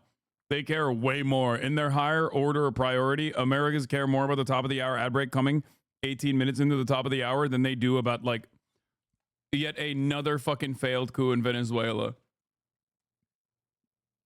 Okay? It's just weird to me because it's like, it's right there. This guy's footprint is so fucking Fed adjacent. And he absolutely, without a shred of doubt, has probably, given his like exploits in Ukraine, linked up with an agent at a certain point. So it's honestly shocking to me that the right wing has not been faster to be like, this is a fucking deep state assassination plot. Like, I'm kind of disappointed in the right for this one. I'd be more disappointed in you guys, though, if you didn't subscribe at the top of the hour to avoid seeing the ad break. Here it is now.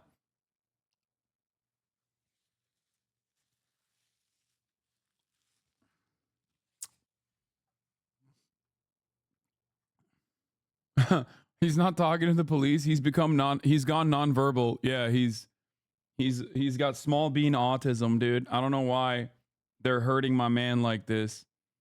He just had a hyperfixation on AK style, the AK platform. He just wanted to show off his gun. He was bird watching with the scope. As I mentioned earlier, Ryan Wesley Routh had expressed support for Ukraine. He did that in dozens of posts on X. He traveled to the country. And in a newly surfaced video from 2022, he went so far as saying he was willing to die in the war there. Take a listen.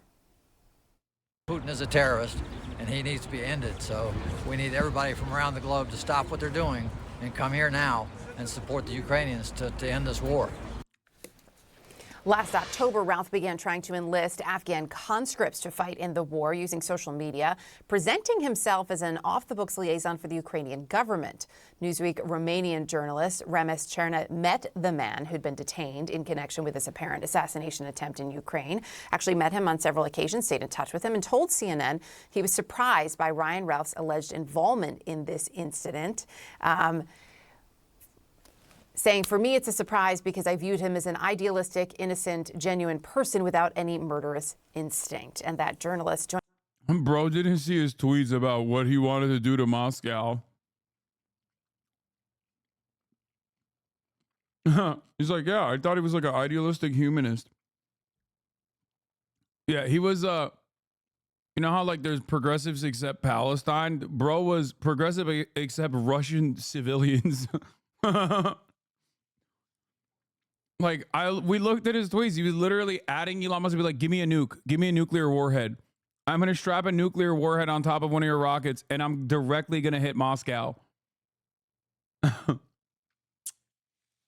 Joining me now via Skype from Bucharest. I think we were all struck by that observation. Walk us through a little bit more. The person who you met and then ultimately stayed in touch with, what was your impression?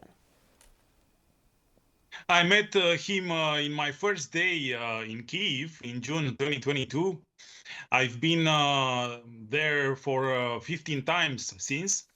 He seemed to me to be an idealistic person, a genuine person who wanted to support Ukraine, and this is a good cause, of course.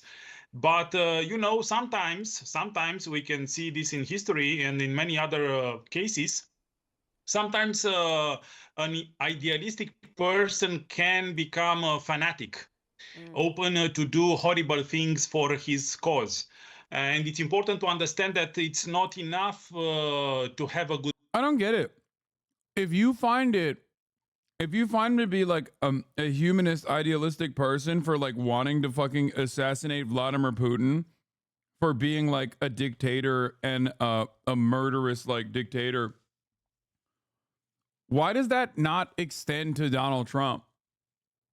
Like, if that's your actual fucking principle here, if you're like, oh, dude, he was just saying he wants to murder Putin and like maybe a bunch of Russians in the process, but like he's like an idealistic humanist, then like shouldn't that same morality apply to Donald Trump too?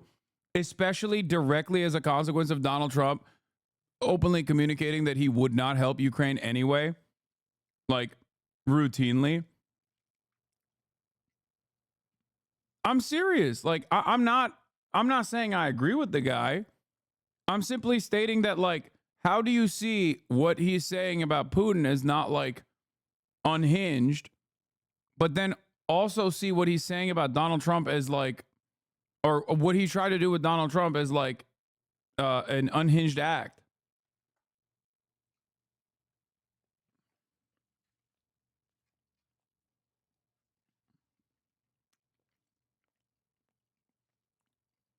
If anything, it's directly in line.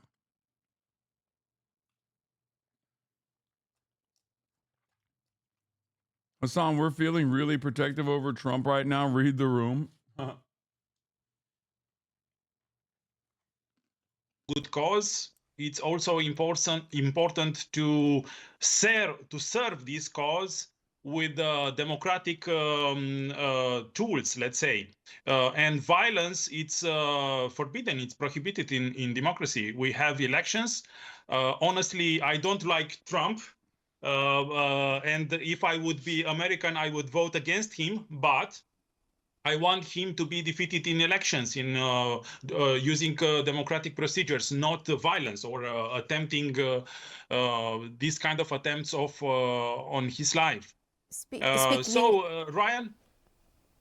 Ryan seemed to me to be an idealistic, and maybe he pushed too far his ideas somehow. So in terms of that, when it came to his ideas, you mentioned the former president. Did Ryan Routh ever bring up with you his feelings about Donald Trump? No, as I remember, but he was a bit disappointed by the fact that Ukraine was supported by Western countries enough to resist to the Russian invasion, but not enough to win the war. And of course, this feeling is widespread in Eastern Europe or in Ukraine. Of course, Ukrainians are thankful for all those who support Ukraine, and I support also this cause. I think that Ukraine should win this war, should expel the Russians from all of the Ukrainian territories, and this is a good cause. It's an important cause, and we need a strong United States and a strong democracy in United States, because if United States is weak, everything bad can happen in the world. So this attempt, supposedly attempt of Ryan, is weakening United States democracy. So that's why it's a very bad thing that he did. Yeah, I hope that the support for Ukraine will increase in the next few months and years in order to help Ukraine to win this war. You mentioned that someone like Ryan Routh, who you described as an idealist, you noted that sometimes an idealist can become a fanatic.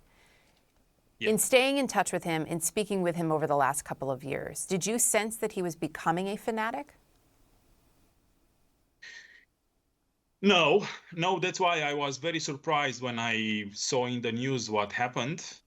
There's something really funny about this, because the guy who they're talking to right now interviewed this man, the suspect, and in that interview, Ryan had his hair dyed in the Ukrainian flag colors.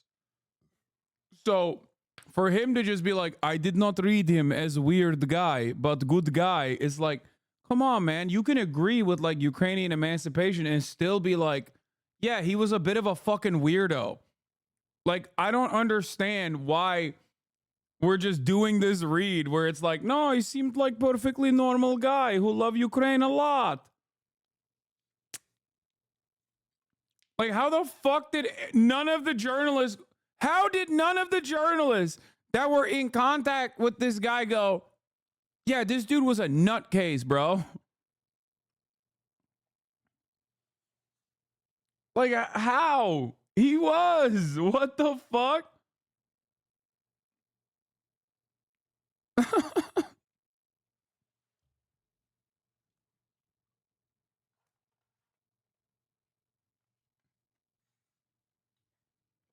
I saw that he was open to do some, let's say, not so legal things.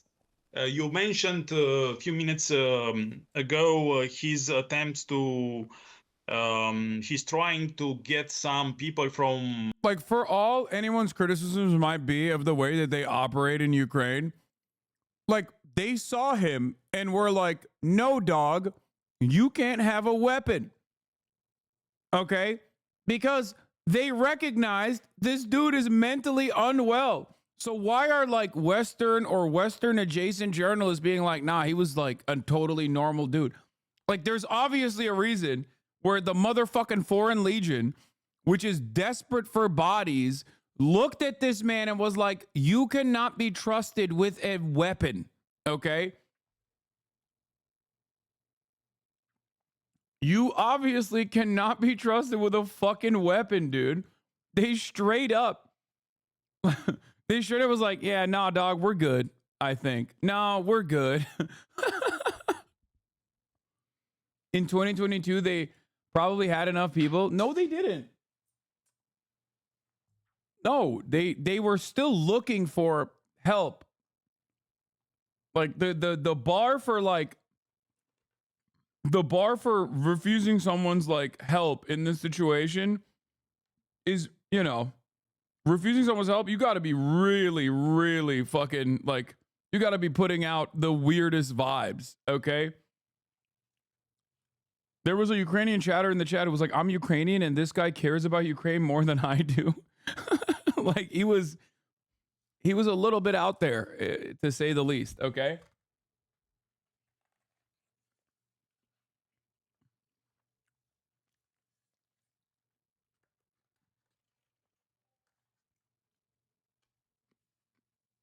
Other countries to join to the Foreign Legion in Ukraine, but in doing so, he was open to do some illegal things. He asked me also to do some not so legal things, and of course I didn't accept such kind of things. So he was open to do for a good cause, to do bad things for a good cause. Can you elaborate on that beyond trying to bring in other foreigners to fight for Ukraine? What else was he suggesting, and even suggesting that you do? Yeah, he suggested something that anyway I couldn't do and I'm not able to do and I don't want to do, to help some people get the transit visa through Romania to Ukraine. But of course, I rejected this without question, without any other word. Was there anything that he was suggesting that was of a violent nature? No. That's why he said that he would die. He would die for Ukraine, or he would sacrifice himself for Ukraine. And it's true that there is a risk in Ukraine. Every day is a... Bro, this is the problem. Like, liberals don't read like we should nuke Moscow as like an inherently violent statement. That's the problem. That's why they're like, no, he was just like totally fucking nonviolent guy. It's like, no, like people who are predisposed with human rights understandably see the wrong that Russia is committing. Okay. Understandably recognize the wrong and the great evil actions of the Russian forces by invading Ukraine, by killing a shit ton of people. But like when your retaliation is like, yeah, let's fucking nuke Moscow. It's like, okay, but that's an unhinged thing to say. And many people do say it. And I think that's why it's like so normalized in terms of like how commonplace this kind of attitude is.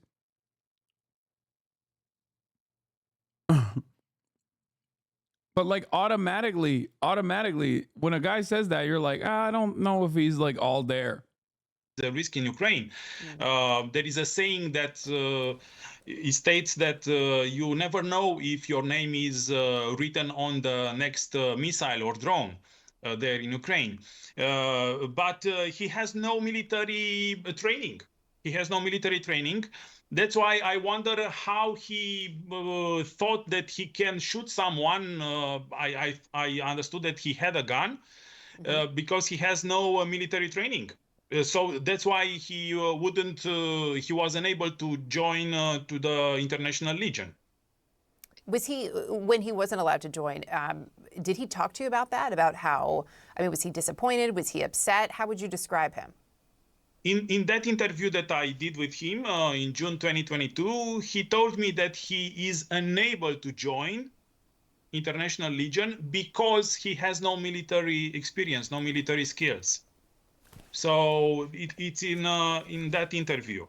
So I wonder how he thought that he can do something with a weapon. So I don't know details. I don't know how skillful is he, but I suppose he's not so well skilled in this in using a weapon. What? Remister, really appreciate your insight. Bro said lame ass didn't he didn't have the fucking background to be able to successfully pull off this assassination. That's wild. All I'm saying is, in the midst of an ongoing invasion, understand that the Ukrainian military looked at this guy and was like, nah, we're good, dog. Like, they didn't even put him in a civilian position. Like, his contacts with the Foreign Legion are not official. He presented it as such, but it turns out he wasn't even like officially connected to any kind of like civilian liaison officer position within the Foreign Legion. Like, they literally were like, I'm good, man.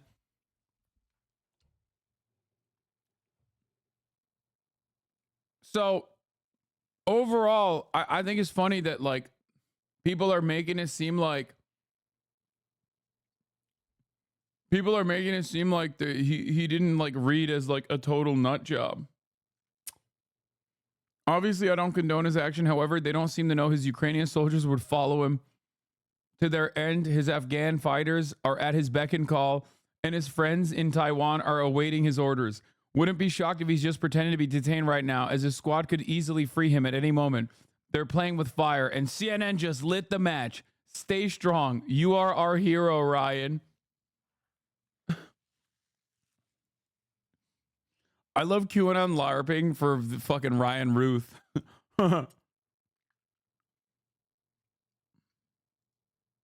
Reaction from Washington to senior White House correspondent Weijia Jiang. Weijia, we just heard President Biden speak a few moments ago. What did he say? Lindsay, President Biden said that he thanked God that the former president was okay. And he also said that it was clear that Secret Service needs more resources. And he thought that Congress should respond to the need in the coming weeks. When asked specifically what it was, whether it was personnel or more money for other things, he said personnel. And so the president speaking out for the first time after the second assassination attempt on the former president as he was heading to Philadelphia. Yeah, God forbid they ever feel scared of like likely gun violence, even for a brief moment. Holy shit. Imagine if they lowered themselves to the standard of like a fucking teacher at a public school, you know, or a child going to kindergarten. Imagine. Yeah, that feeling is reserved for school kids in this country, not presidents or former presidents or current presidents or people running for president. Those are God's chosen people. If you're like an average American, though, yeah, sucks to suck. Gun violence is a reality for you. It's going to happen at a certain point in your life. There's nothing you can do about it. Yeah. I'm wondering, and I'm going to go ahead and ask our control room if we have that sound now. Can we go ahead and play that? I think thank God the president's okay. I think we got a full report so far. We're down there tonight. But one thing I want to make clear, the service needs more help. And I think the Congress should respond to their needs if they, in fact, need more services. So that's what we're going to be talking about. Are you concerned more rhetorically in this environment? They need more personnel. They need more money. What kind of help do you think? I think we need some more personnel. I think they're deciding whether they need more personnel or not. So, Weijia, this is, we heard from a statement from the White House. Now we're hearing from the president. Do you expect that we may hear from this, for example, when he's in Philadelphia today? Well, he could bring it up. I mean, he just talked about it, and he's going to Philadelphia for a totally separate event addressing the Nationally Historic Black Colleges meeting. I want to reiterate that I don't think that Trump needs more Secret Service clearance, or I mean, a Secret Service security, because he's not the current president. He's the former president. I want to also state that if it were up to me, I'd lower his current security. Okay. Because it's far too costly. I'm a small government conservative, as you guys know. I don't believe in spending. Okay. I don't believe in all this extra spending. I think that it is abhorrent. We need to trim the fat. Okay. I don't believe that the taxpayers should fund Donald Trump's golf outings just because he feels the need that he's going to fucking golf. Okay. I don't know. Call me controversial, but I think there's better uses for that money, like giving it to Israel. That's what I think we should be doing.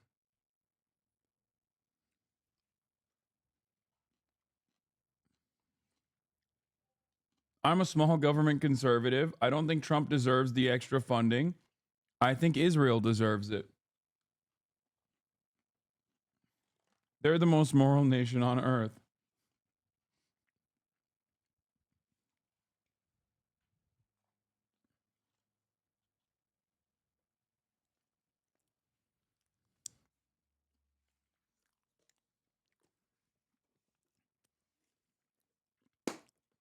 Ukraine deserves it? No. If we give that money to Ukraine, then you're teaching the shooter the worst lesson. You should instead give it to Israel. Whenever there's any sort of extra money in the couch, you know, in between the couch cushions, I think about how I'll donate it to the state of Israel, the beautiful state.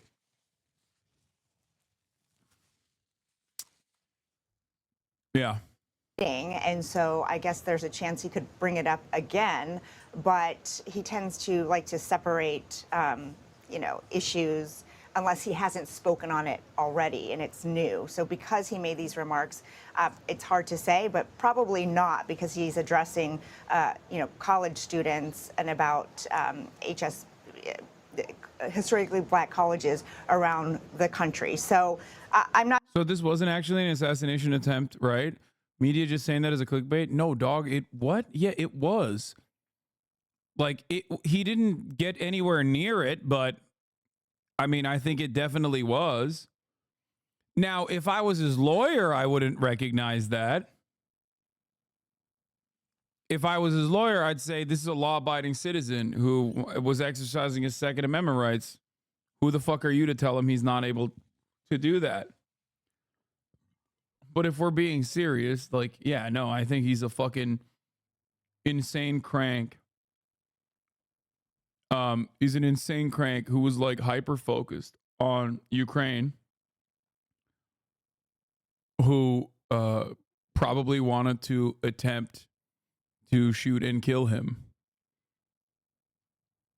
Because in his mind, I think he was like, Trump is in the way of the thing that I care about the most, which is defending Ukraine.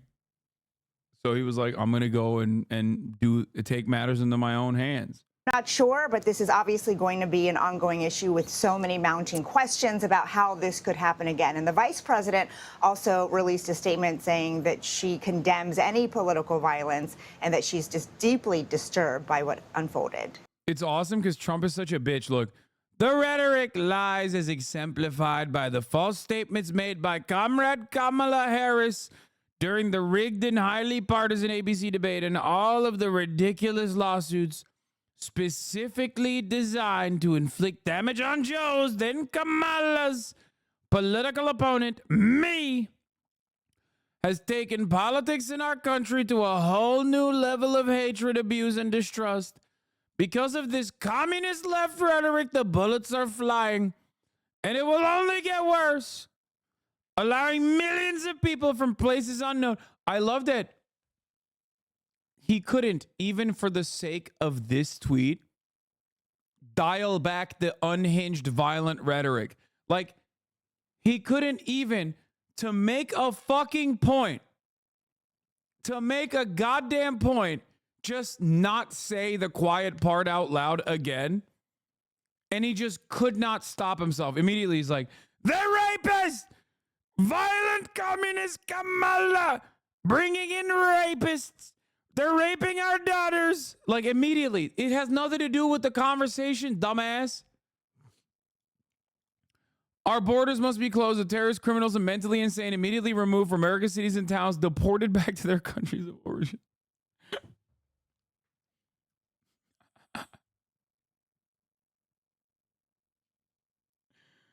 Oh, my God.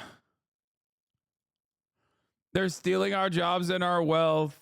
The world is laughing at us. We cannot let them laugh any longer. Make America great again.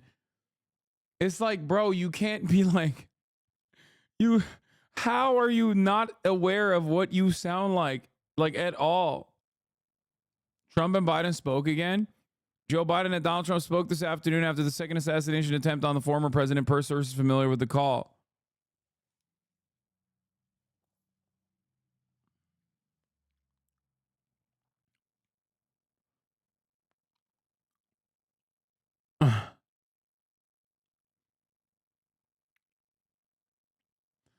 Am I getting in on the Mar-a-Lago Twitter Spaces shit? Abso-fucking-lutely. Here's what Brandon had to say. Here's what pussy-ass Brandon had to say about the second time. By the way, the first time it happened, obviously he got like grazed at least. So there was a lot more interest in it. Second time, it's like barely a mention. By the third time, we're not even going to cover it in the news. I swear to God. They're like, boring. It happened already. He survived. Who gives a shit? Again, I want to make a quick reference. The attempted assassination against our former president in Florida yesterday. I commend the Secret Service for the expert handling. This is a totally, this time there's no like addressing the state. You know what I mean? By the third time, he's literally just gonna be like, whatever. It happens all the time.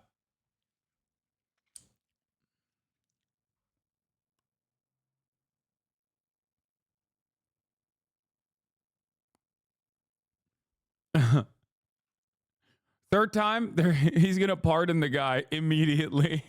Fuck it, YOLO. In the situation, and the former president is protected from harm, and the subject is in custody. An acting head of the Secret Service is in Florida today, assessing what happened and determining whether any further adjustments need to be made to ensure the safety of our former president. Let me just say, there is no, and I mean this from the bottom of my heart. Those of you who know me, many of you do. No place in political violence for political violence in America. None. Zero. Never. I've always condemned political violence. I always will in America.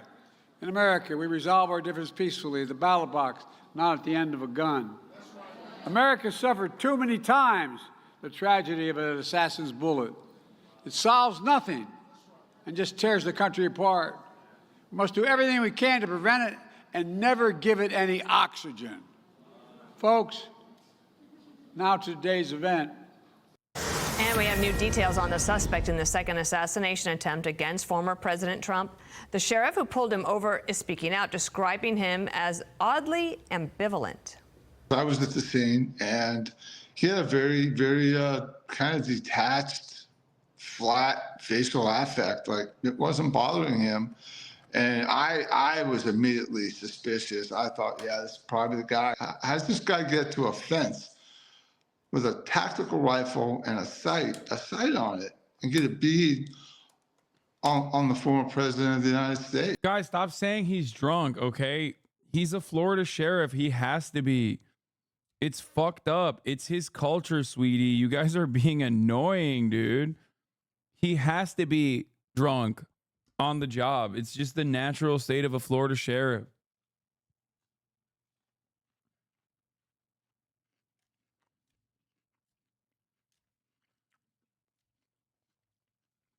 What's next? You're going to get mad at him for doing a hate crime? What has become of this country? We used to be a nation.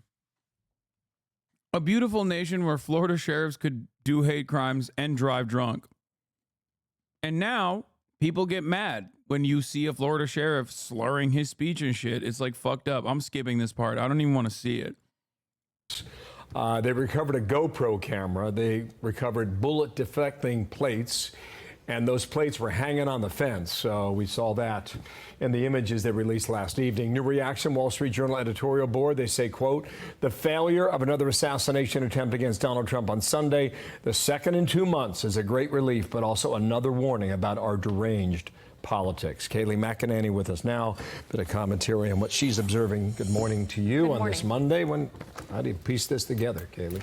Yeah, look, when I see that Wall Street Journal piece, I think people on both sides of the aisle need to stop back and reflect before they send out any sort of message on social media. Does this add to the politically caustic time we're in or detract from it before sending out a message on either side? I only hold the shooter responsible for his actions. That being said, the two assassination attempts have come against former President Trump, both of them. Really unprecedented to see this. And then in the immediate aftermath, you have someone like Rachel Vennman, whose husband was the Trump impeachment witness for the first one. She comes out and says, no ears were harmed. Carry on with your Sunday afternoon. Mm-hmm. You've lost touch with humanity. And then when I think back more broadly, bro, this isn't like, dude, we're not talking about like a black grandmother who works at a fucking poll station. You know what I mean? Because Donald Trump has actually invited a shit ton of fucking harm to those people, and nobody gives a fuck. But those are average people. We're talking about Donald Trump, the president, okay? Former president. Like, when people meet his standard and refuse to reckon with like how this kind of violence is happening to someone like Donald Trump, when he has brought about this kind of violence for normal people on a regular fucking basis as the former president, like, you can't turn around and be like, wow, we got to stop this violent rhetoric. Donald Trump hasn't stopped this violent rhetoric. Since the second assassination attempt, he's probably tweeted even more times with violent rhetoric than the last one.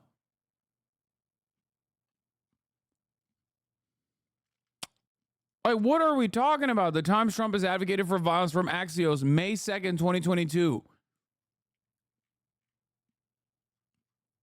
This is the direct cause for violence, mind you. if you believe hook, line, and sinker, things that have been said about President Trump, you believe that he wants a national abortion ban, that he is against IVF, you believe that he's for Project 2025, that he wants a bloodbath, that he called neo-Nazis fine people, all of those fact-checked as false. But then you see Hakeem Jeffries, 2 hours after this incident, tweet out, extreme MAGA Republicans are the party of a national abortion ban in Trump's Project 2025. He then puts out a statement condemning this. But then this morning is right back to Project 2025 language. We all need to look at our rhetoric. Yo, this is not going to work. I mean, Democrats are fucking cowards. They're cowards of the highest order, but like, to demand that they stop campaigning against Donald Trump is so insane. Like, how comfortable are you? How entitled are you, dude? It's wild to me. Also, speaking of violent rhetoric, Elon Musk literally was like, why isn't anybody assassinating Joe Biden and Kamala Harris? Which was awesome. I mean, great job, sir. Keep posting. He deleted the tweet. I, much like many other people, of course, called it out. I said, this man is a defense contractor. Obviously, every single person was like, what the fuck are you saying? Elon Musk, a defense contractor, a multi-billionaire, literally fucking said, and no one is even trying to assassinate Biden / Kamala. That's so insane that's like the type of shit I would tweet. You know? That's something I would tweet, dog. You can't tweet that.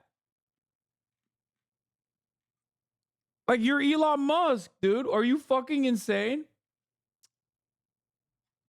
And for the record, like, if I tweeted some shit like that, I would absolutely get a fucking visit from the authorities. Okay?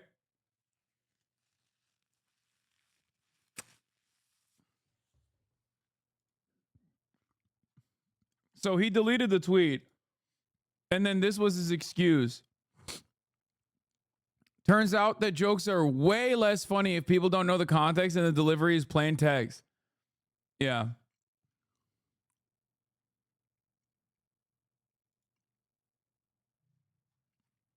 And no one is even trying to assassinate Biden Kamala. I would, even his dick riders were like, I would reconsider this post, sir. Shit's getting out of hand. We need to unite. No one has even tried to do so is the point I'm making, and no one will.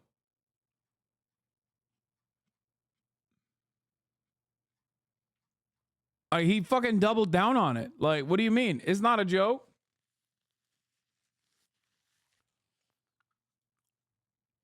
Yeah, he got a call from not the FBI, Secret Service, most likely, or maybe the FBI. No one has even tried to do so. Maybe delete the post and reword it. Seems that people like misinterpreting your obvious intent. Fair enough. I don't want to do what they have done, even in jest. Turns out my jokes are way less funny if people don't know the context of delivery's plain text. Well, one lesson I learned from this is just because I say something to a group and they laugh doesn't mean it's going to be all that hilarious as a post on X. Yeah.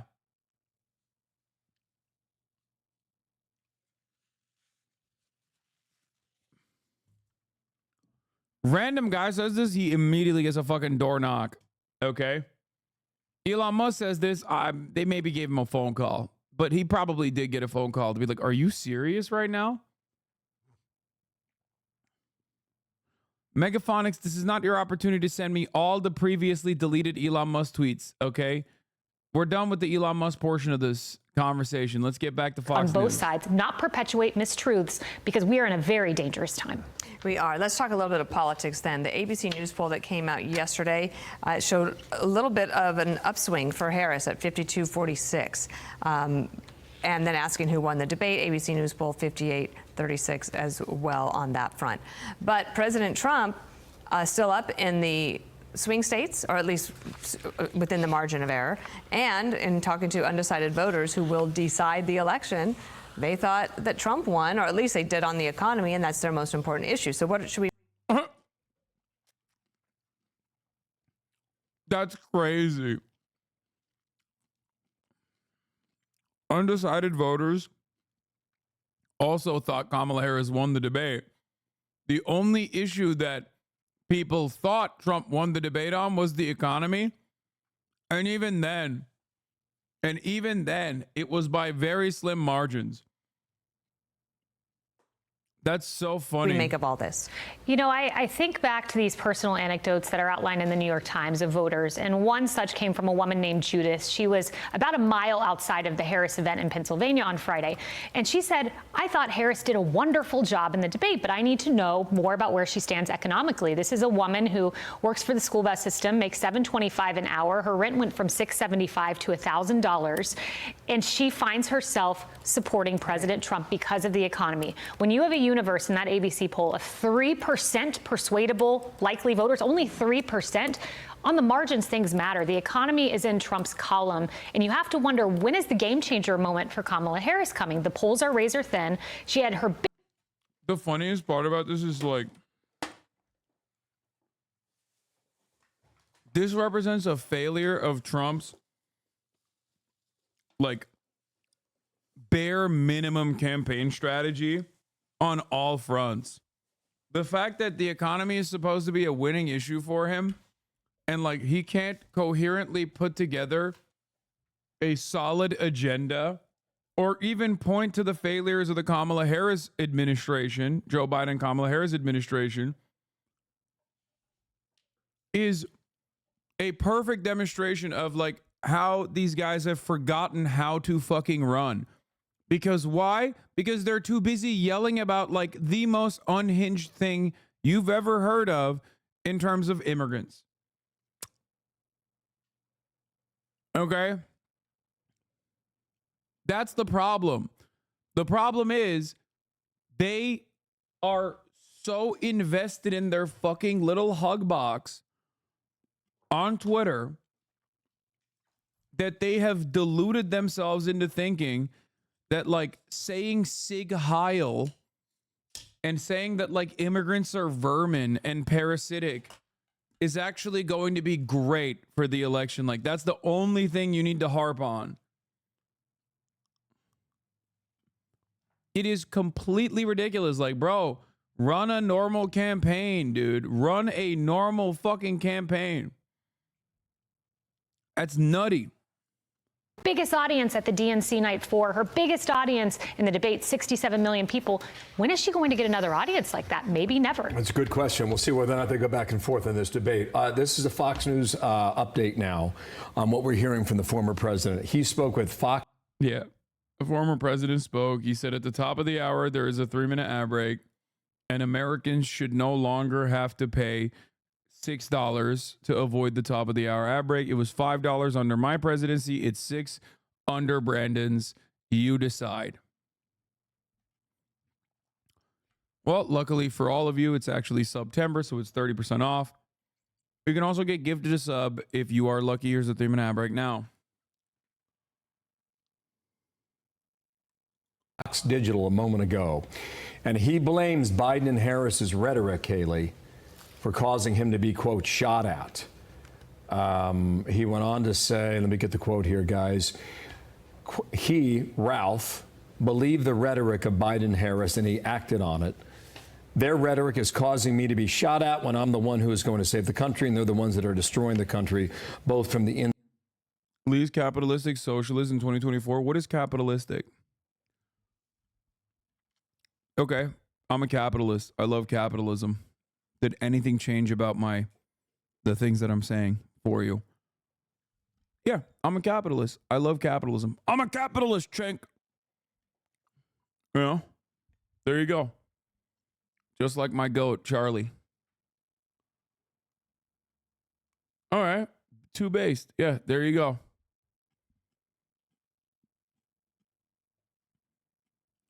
So now, do you agree with the things that I'm saying? Did anything change about what I was advocating for? No. Okay. Well, let's move on. Inside and out. They are the opposite. These are people that want to destroy our country, adding that it's called the enemy from within. They are the real threat, end quote. So really yesterday it was thank the Secret Service. You guys did a great job. I'm okay. Thanks for your support. And today it is much different after meeting with the acting Secret Service director this past hour. I think he should question their rhetoric. Again, I only hold the shooter responsible for their actions, but I do wonder why there has not been more of a forceful condemnation. Both of them put out statements condemning this. We heard that chopper talk from President Biden. But after the last attempt, he gave an Oval Office address 24 hours later. That met the moment. Why is he not doing that now? Kamala Harris did not mention this in the DNC, did not mention the assassination attempt in the debate.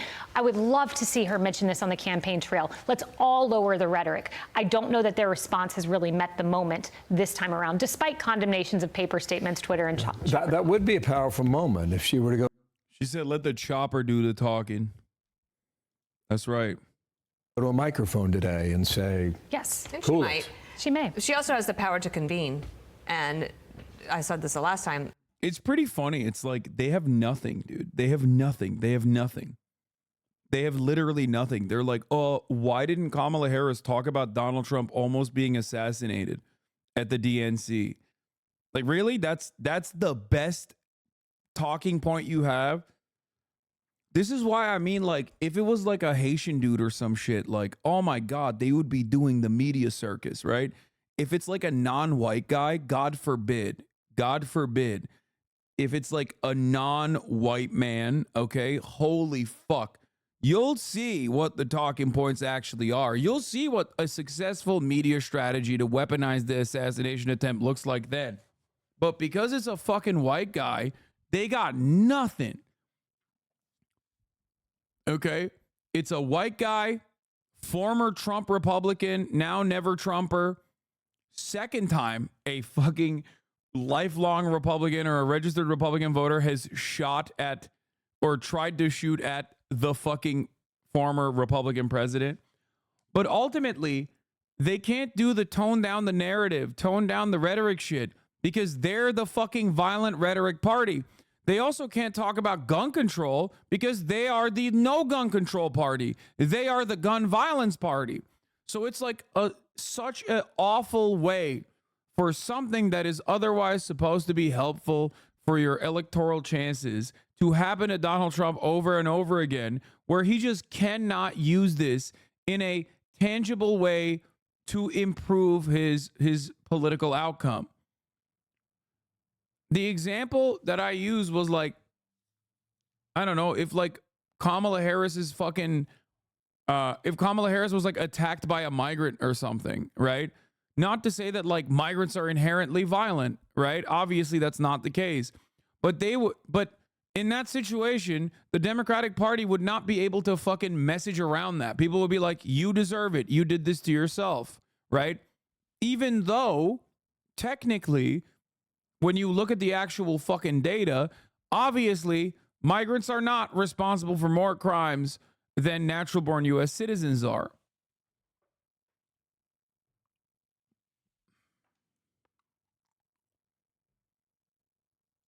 you could ask for the Secret Service to come and give you a personal briefing. Yes. About what happened. I mean, Director Rowe went directly to Mar-a-Lago. She could ask for the same thing. I'm sure she's probably worried. Per capita, they might be. No, dude. No. Per capita, they do not. No. I don't blame you for thinking that that might be the case, given how the media talks about this stuff, but you're wrong. They are nowhere near, especially in totality, obviously, but also in per capita as well. About her own family as well, but Donald Trump making his point in that post today. So we'll keep an eye on it. And thanks for being here. Thank you. Good to have you. I'm Steve Ducey. I'm Brian Kilmeade. And I'm Ainsley Earhart. And Fox News alert moments after the second assassination attempt on his life yesterday afternoon. Former President Donald Trump sharing his main concerns with Sean Hannity of Fox News as he was rushed back to the clubhouse at his golf course. And Sean Hannity joins us now. Sean. Why are you so charitable to motherfuckers who think like this? It's idiotic. Because there are more people that think like that than think like you. And my job, my primary responsibility is to get guys that think like that to think like me. And yelling at them all the fucking time, which I do when shit gets out of hand, right? When someone is like being an annoying little asshole, then yeah, I'll match that energy back. But my job is to try and educate people. It happened at 1:30 yesterday afternoon, and you got a call before it even broke, before we all knew about it. Tell us that story. It wasn't really, actually, guys, it was not long right after the incident happened. The president was playing with a dear friend of mine, Steve Woodcoff, and I had gone to breakfast with Steve and another guy, another friend of ours, and we had breakfast together. The whole breakfast, Steve was giving me a hard time. Come play golf with us, come play golf with us. And Steve is near a scratch. Bro, he's trying to, oh my God, he's trying to put himself in the story so bad, bro. Shut up, Sean. You were not fucking invited, bitch. You were not invited, Sean. Okay? I was almost there at the almost attempted assassination attempt. It's like, wow, sick, man. Cool. Like, it's not like Trump almost died, bitch. He didn't even get fucking shot at. What are you talking about? Golfer, the president pretty much is a scratch golfer, and I'm like, I don't have time to play, so I'm not that good with you, good at golf right now. But I hope to get back to it. I used to play, and anyway, so he goes off and plays. My phone rings. Maybe before 2, right after the incident happened, when he was immediately back in the clubhouse, and he told me what had happened, and he said that 4 shots had gone off. They heard it. It was pop, pop, pop, pop. That's how he described it. And he was absolutely, positively blown away by how quickly the Secret Service got on the president, got him off the golf course, how quickly tripods were set up by sharpshooters within the Secret Service, and how professional they were. He will tell his entire story tonight on Hannity.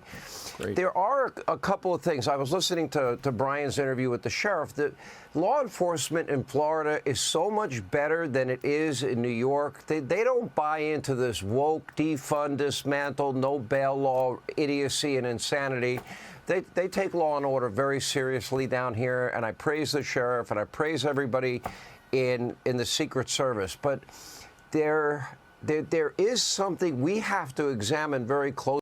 Yeah, he was crying yesterday, but only crying because he wasn't there to dive in front of a potential bullet.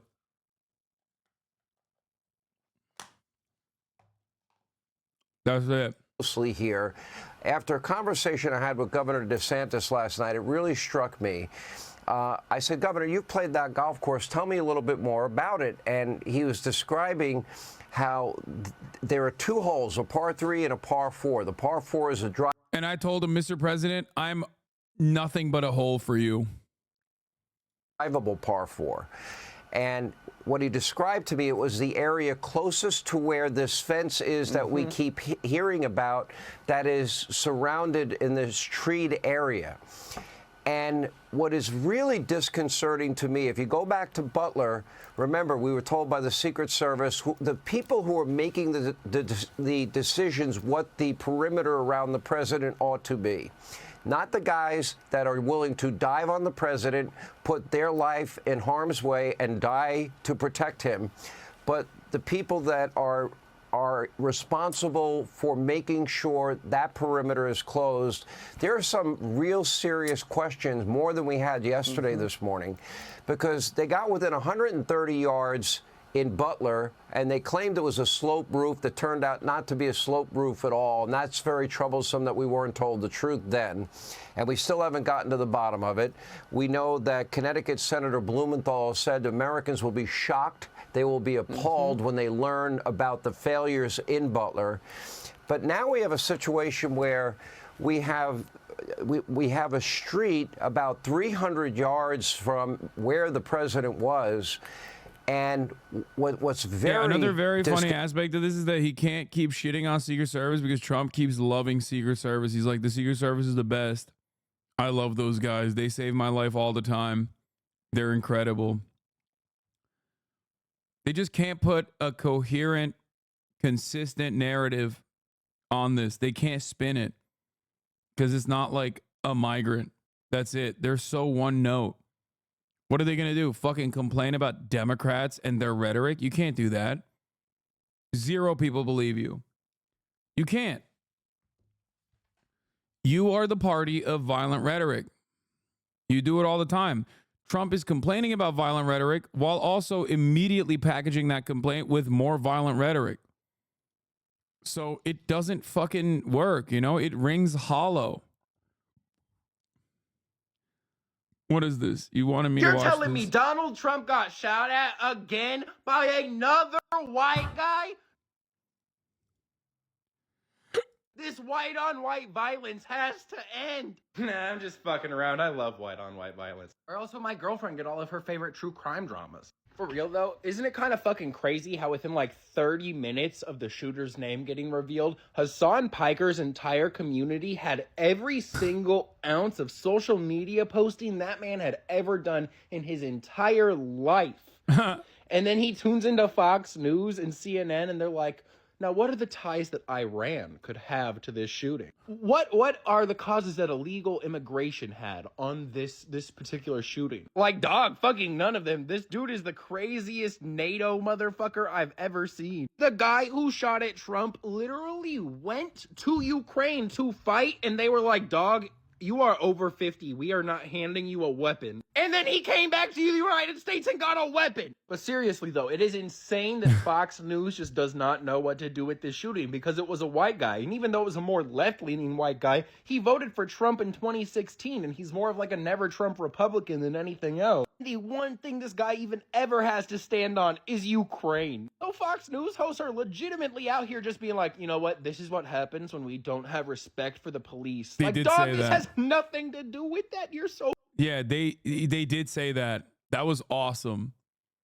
Everybody on Fox News yesterday was just like trying to fucking hammer in whatever their own personal pet project is. Like they should have fucking rolled out like an old school, you know, George H.W. Bush style Republican to be like, it's tort reform. The reason why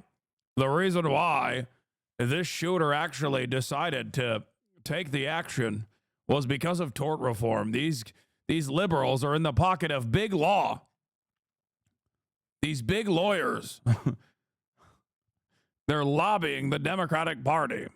So fucking stupid. Do some journalism. For fucking once, could our journalists just do some damn journalism? Damn, fucking video about HasanAbi mentioned with 52K likes.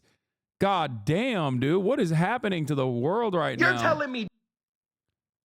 Why can't I see the fucking... I'm scrolling. It won't let me scroll down now. My TikTok desktop is just fundamentally broken. You're telling me. I can't click on the comments or scroll down.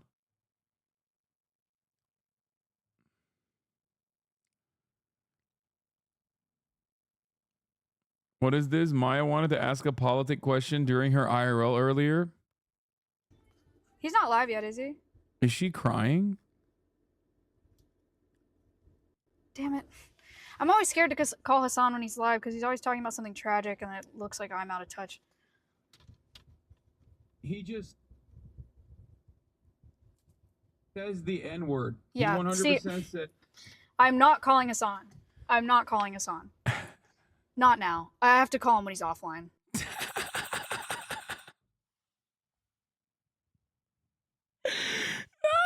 Bro, if she was a little bit faster on the trigger, she would have just heard the N-word, by the way.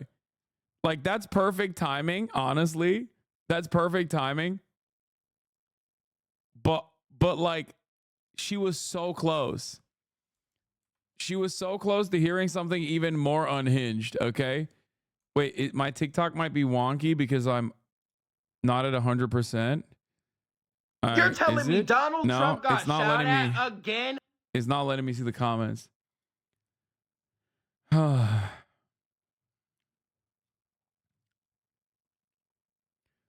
It might be ad block. Yeah, she almost perfect framed it, dude. She almost one framed it. Concerning to me is, how is it possible that nobody was watching that street?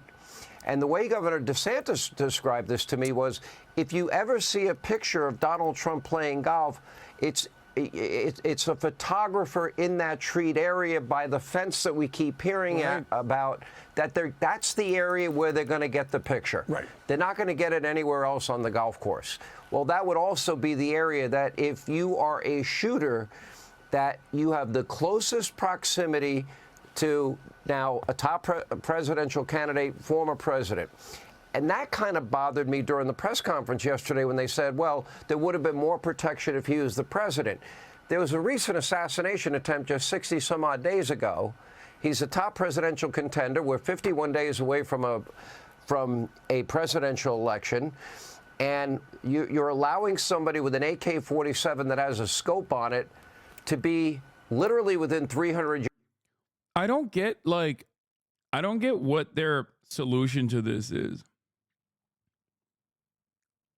Like, I get the Butler, Pennsylvania fuck up, but like in this one, he's doing a secret event that is obviously not so secret because he probably plays golf there all the time.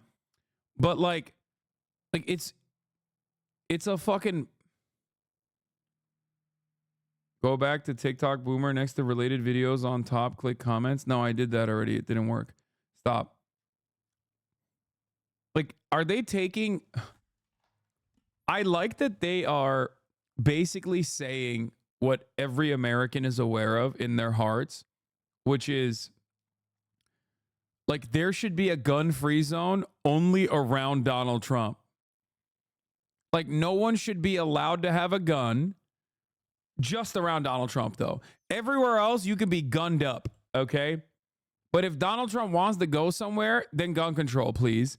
For a 1 mile radius, we must have gun control for a 1 mile radius. Actually, we also need to do people control. We need to do gun control. And on top of that, we need to make sure, like, if you are, I don't know, on your way to work, we're going to stop you and we're going to be like, how do you feel about the former president? If you say, I don't know, then sorry, you are not allowed to go to work today.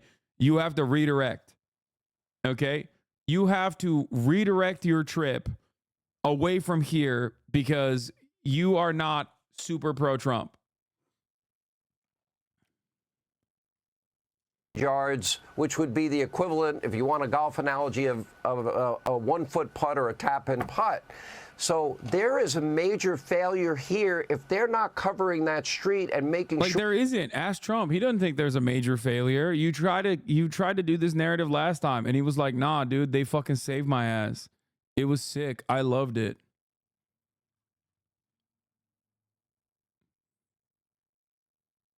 Like, that's it.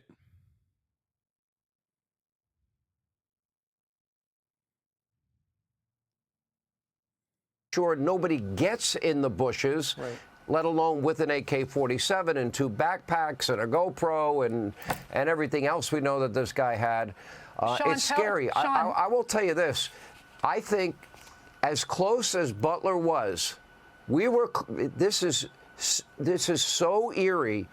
This guy got very close to killing the president. If it weren't for one Secret Service agent, you know, spotting the rifle and taking the shot, this guy gets a shot off. This is a very different story today. Quickly, tell us the story. I heard you share it on radio about the town hall, how your last town hall with Donald Trump was different. Well, you know, I thought at some point somebody might remember I said that story. I was probably not going to talk about it again. If LJ was here today, I was going to say to LJ, I've been doing town halls since before you were born. We all love LJ.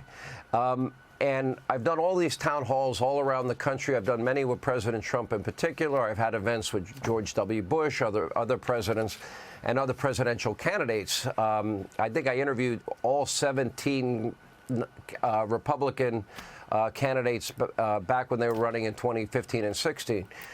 And so I've had all these town halls. When I did the recent one in Harrisburg, I'd never faced a situation like I did here, where the Secret Service was adamant nobody in the audience could be on the floor surrounding the stage. That had never been the case in any previous town hall.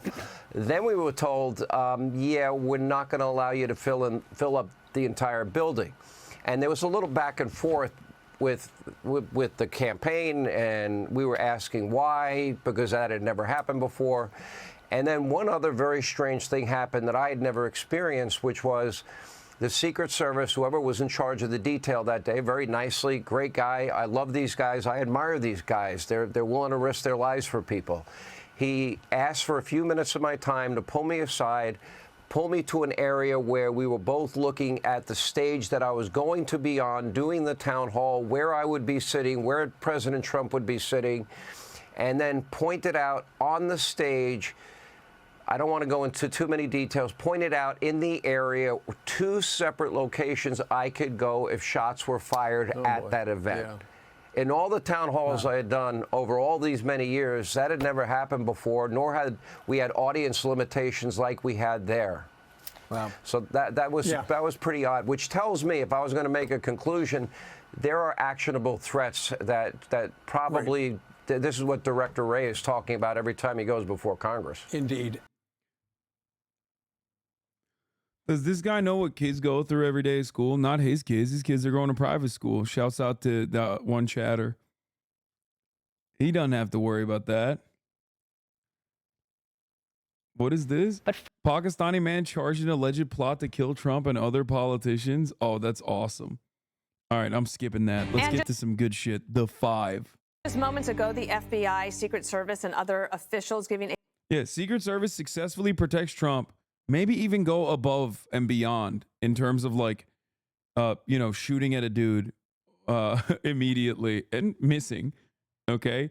And all the Republicans can say is, like, they should do it more. Like, what do you want them to do? Just shoot at random people?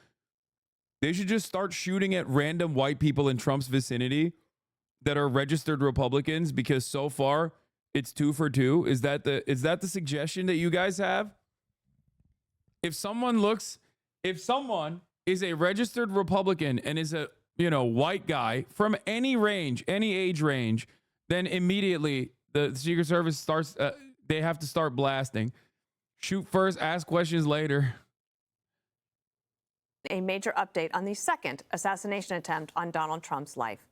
Watch this here. The subject, who did not have line of sight to the former president, fled the scene. He did not fire or get off any shots at our agent. What we did yesterday proves that the system can work, because the suspect didn't even get close to getting a round off, and we apprehended him and brought him to justice.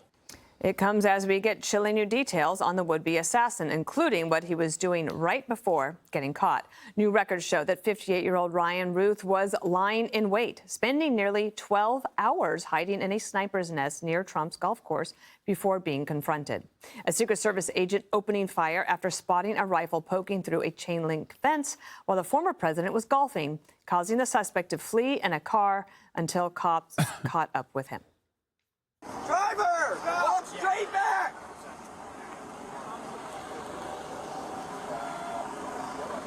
Keep walking!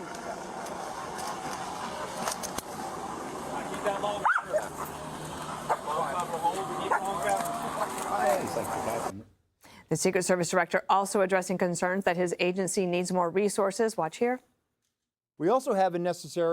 Yeah, dude, cops will take any and every opportunity.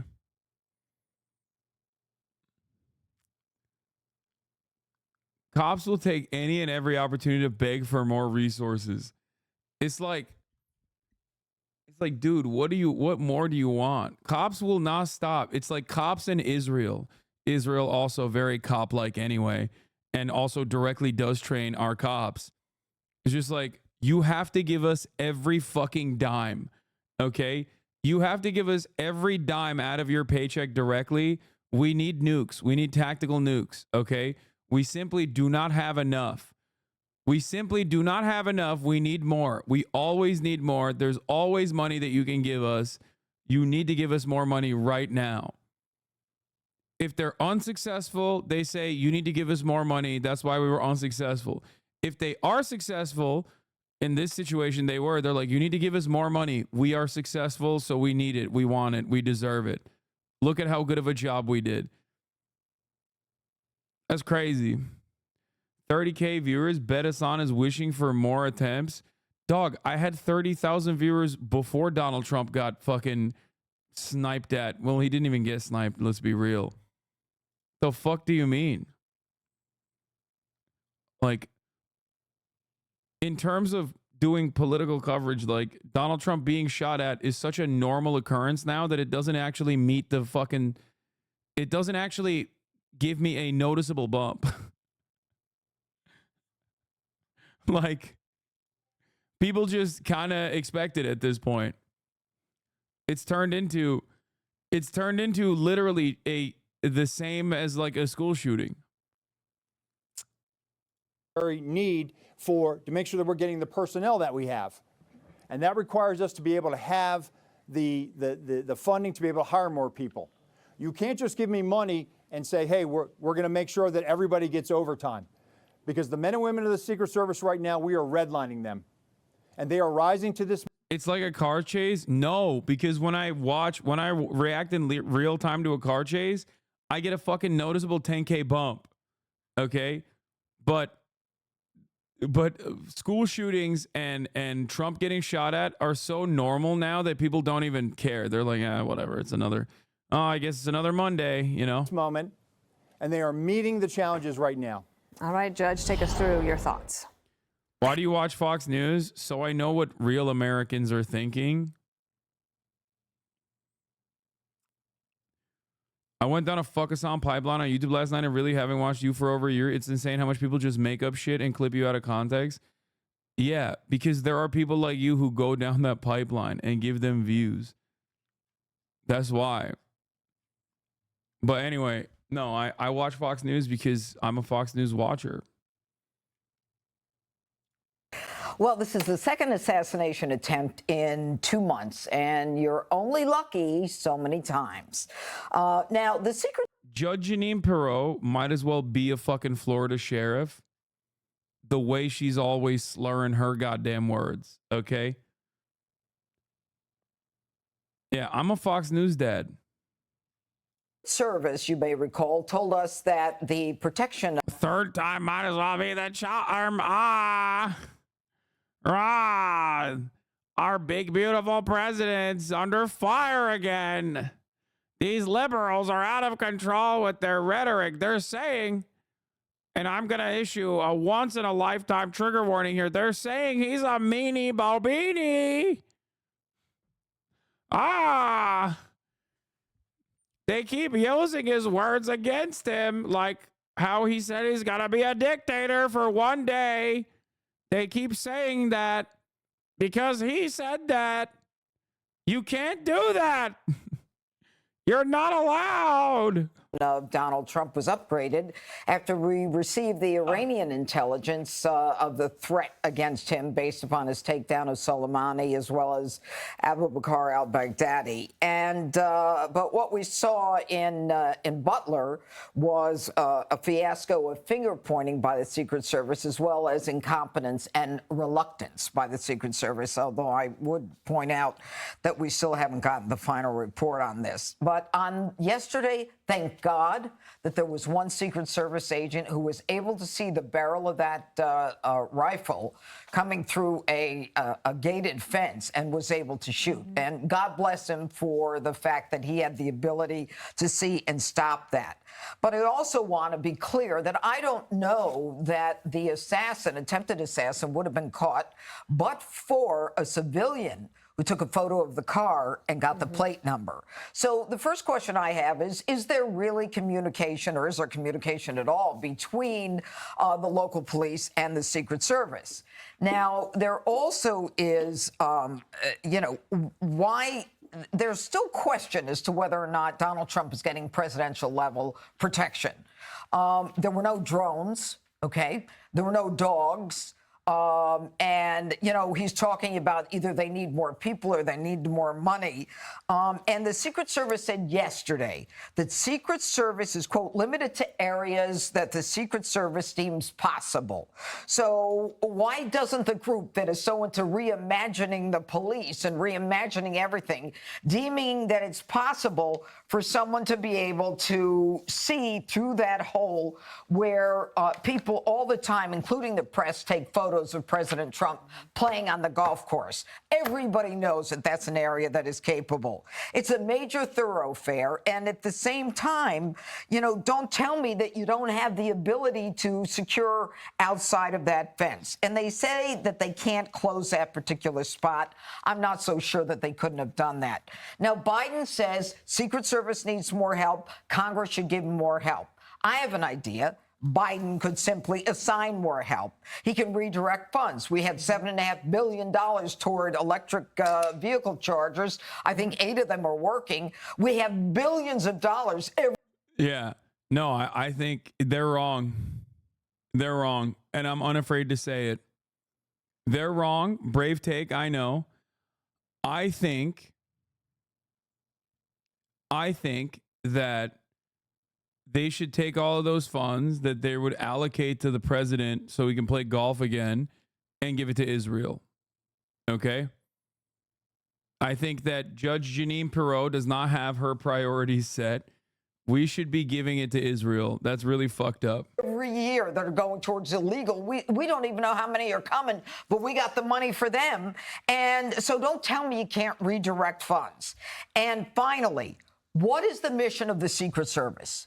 The mission of the Secret Service is supposed to be the protection of the president, his family, and dignitaries. I can tell you as a local DA for 32 years that the Secret Service is always competing on economic crimes with local DAs, with local attorney generals. Why is the Secret Service involved in 2009? They created an electronic crime task force in Rome, Italy, no less, where it was a public-private partnership to go after high-tech computer-based crime.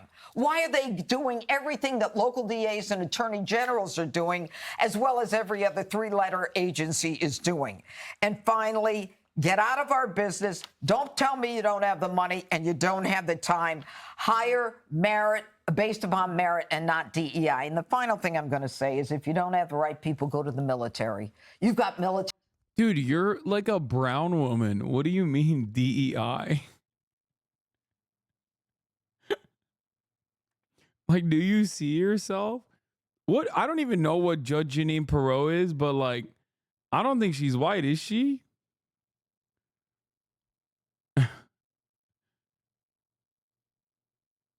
It's always Lebanese, by the way. If there's like one, whenever you see someone, let me tell you, whenever you see someone, I don't know if she is, I don't know if she's just full-blooded Italian, but like, whenever you see a woman like this, almost always they're Lebanese. They're Christian Lebanese.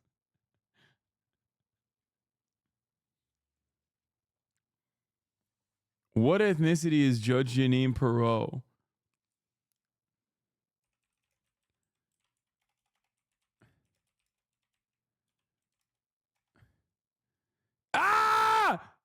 Yes!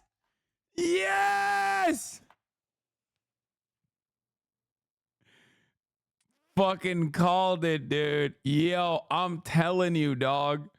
I'm telling you. Okay.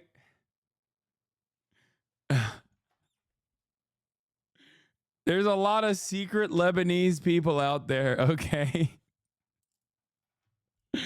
God damn, I clocked it.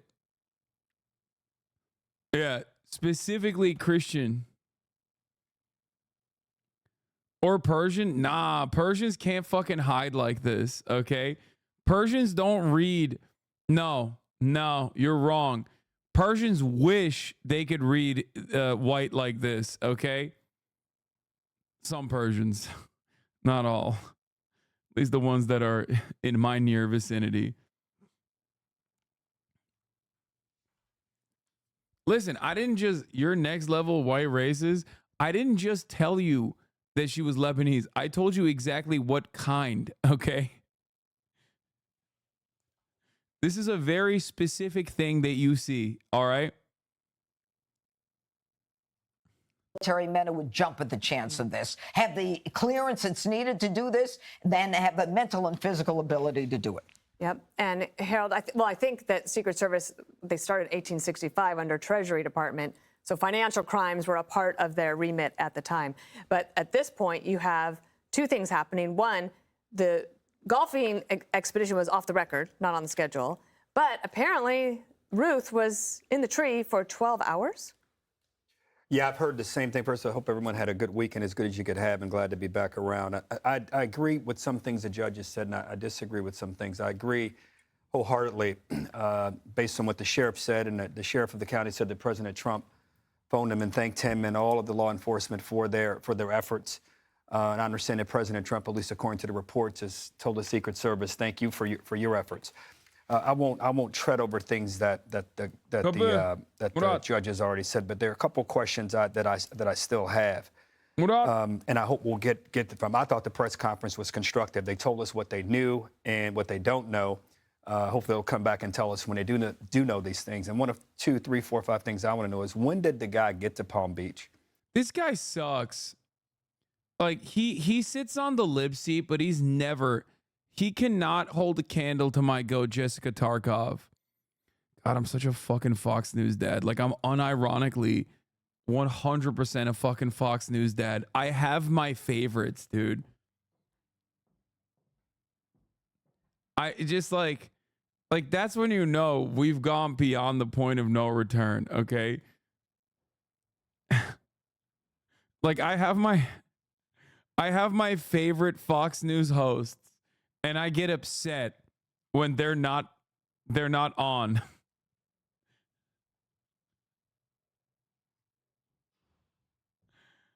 Oh God. Where's Jessica? Did they fire her for being too woke? I think they fired her for being pregnant.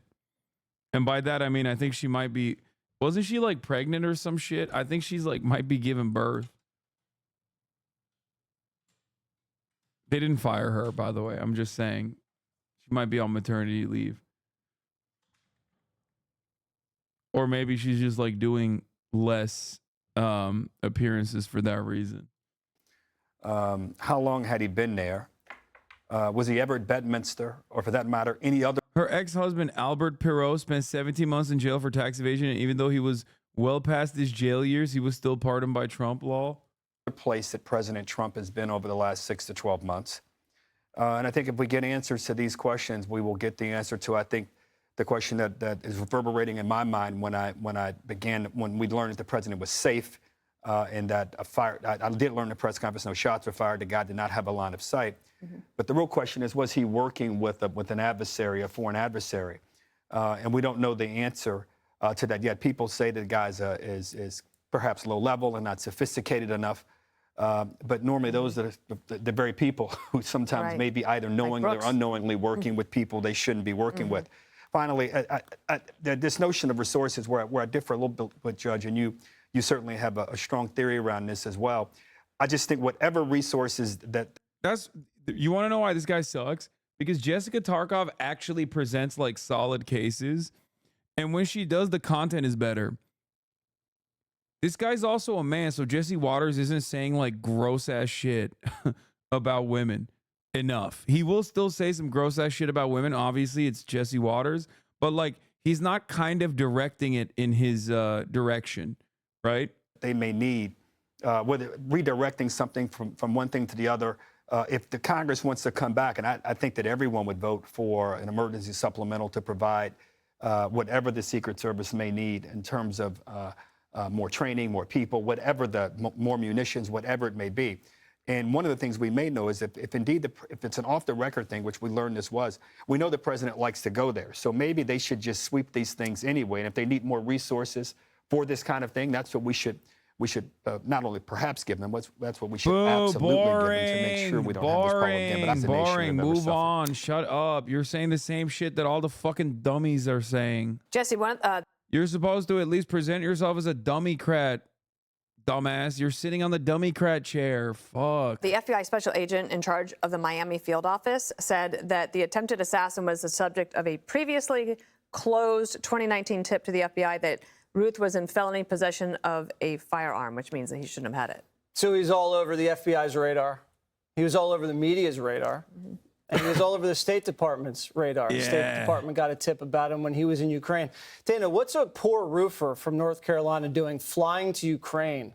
Yeah. How's he flying to Ukraine, flying to Hawaii, flying to Palm Beach, flying to Washington, D.C.? Who the hell is this guy? Yep.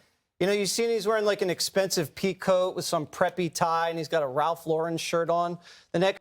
Okay, none of those. Wait, what? No. I don't think he was a big dick baller at all. I don't think he was like even remotely a big dick baller. I think he's absolutely a fucking crank. Like he is absolutely a crank, okay? He exhibits all of the crank tendencies, including but not limited to adding Zelensky, adding Dave Matthews Band, adding Bruno Mars on Twitter, and demanding that they collaborate with him. He sent out a tweet to Elon Musk being like, give me a spaceship, please. I need to fucking put nuclear warheads on it and dive headfirst into Moscow. He's just like a regular old perfect American crank. No, Hasan, this Fox host is about to go conspiracy mode. I know, and I really love him for it, but let's hear. Next thing you know, he's wearing all camouflage and red, white, and blue. This man is nuts. I don't trust him, and I want to know everywhere where this guy's been. Because he's a Ukraine radical. He's been radicalized, either self-radicalized or some other foreign entity has a hold of him, or maybe Zil Disney. Something we don't even want to talk about. Because this guy, you don't have a convict like that running around out in the open like that, getting interviewed by the Times and just showing up at the right place at the right time. Wait, you can't be talking shit about convicts, dog. Like you're literally advocating to vote for one on a daily basis, okay? Fuck you mean? This guy's a convict. His freedom of movement must be limited now.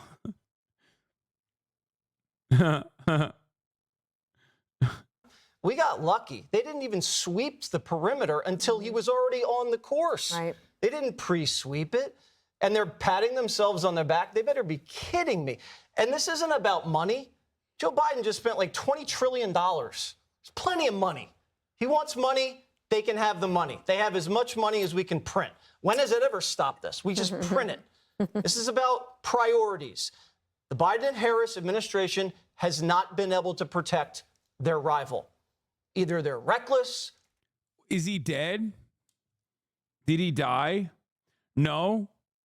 So I guess they are protecting their rival. You know what I mean? Why are they acting like Trump is dead, dude?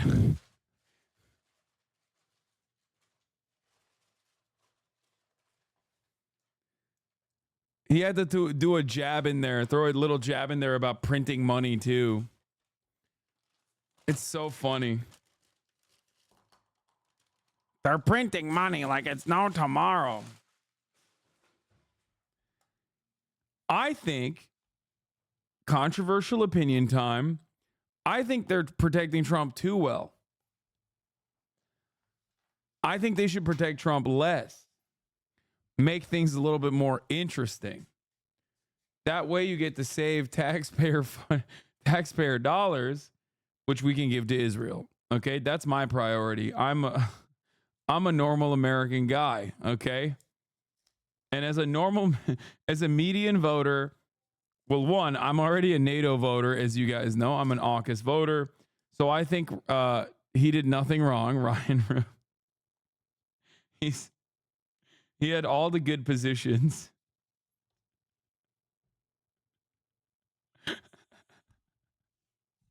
He must be immediately freed. Okay?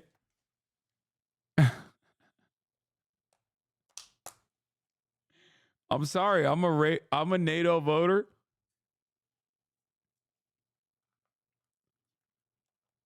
I'm a NATO voter.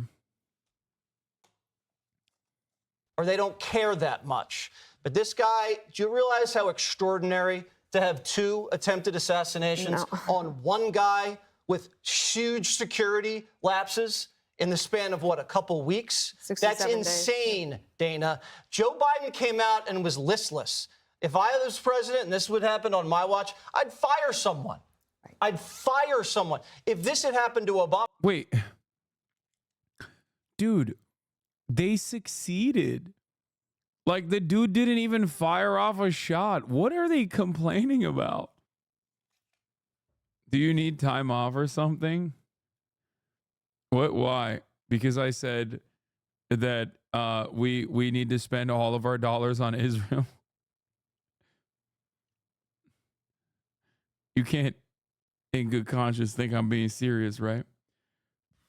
Think about it. There was no attempted assassinations on Barack Obama's life like this.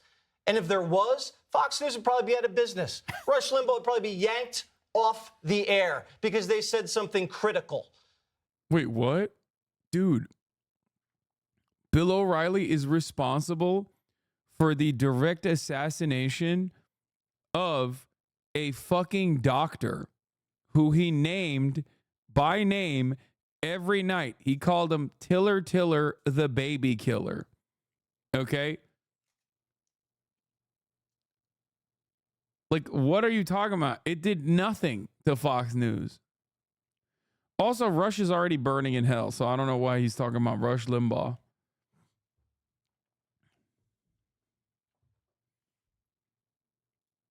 Yeah. Bill O'Reilly waged an unflagging harassment campaign against the abortion provider before Tiller was murdered in 2009. So he got his wishes. Nothing happened. Think about the kind of things they're saying about this guy, and it's completely normalized. Joe Biden's at the beach. They can protect him. Kamala Harris is riding around on a bus that says Kamala Harris all over rural Georgia. No one's ever tried. I think like most cranks forgot Joe Biden is even president. That's why he can just go to Rehoboth Beach and just hang out with his tits out, you know? Like, that's probably what it is, because most cranks don't even know he's president right now, dog. Like, tried anything. They're perfectly fine with protecting those people, but they can't protect one man. And the answer, why can't they protect that guy? And that's the question. Well, I think the Dems have to. But they did, like, successfully.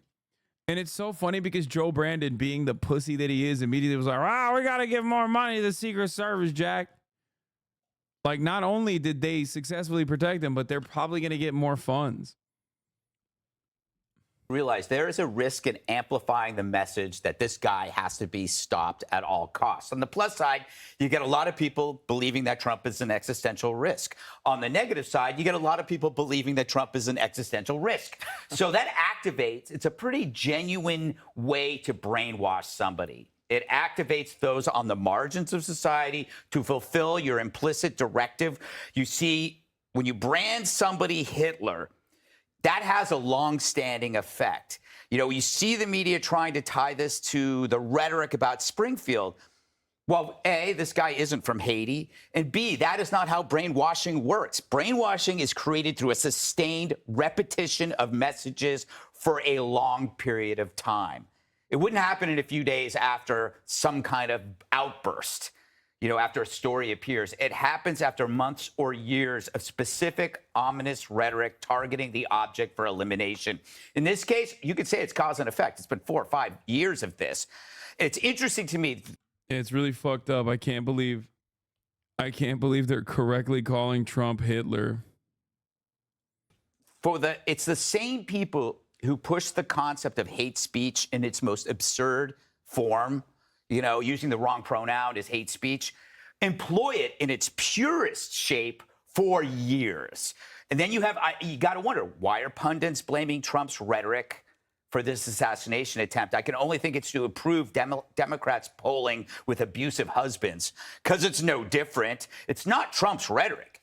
It's how the media twists the rhetoric into a different meaning. Bloodbath. He's talking about the auto industry, their profits.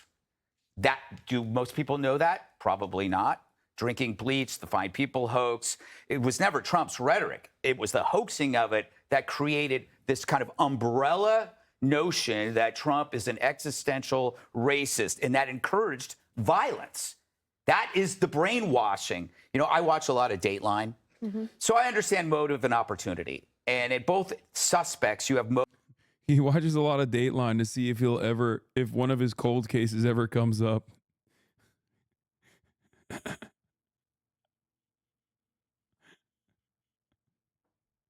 He's like, yeah, I wonder who did that murder.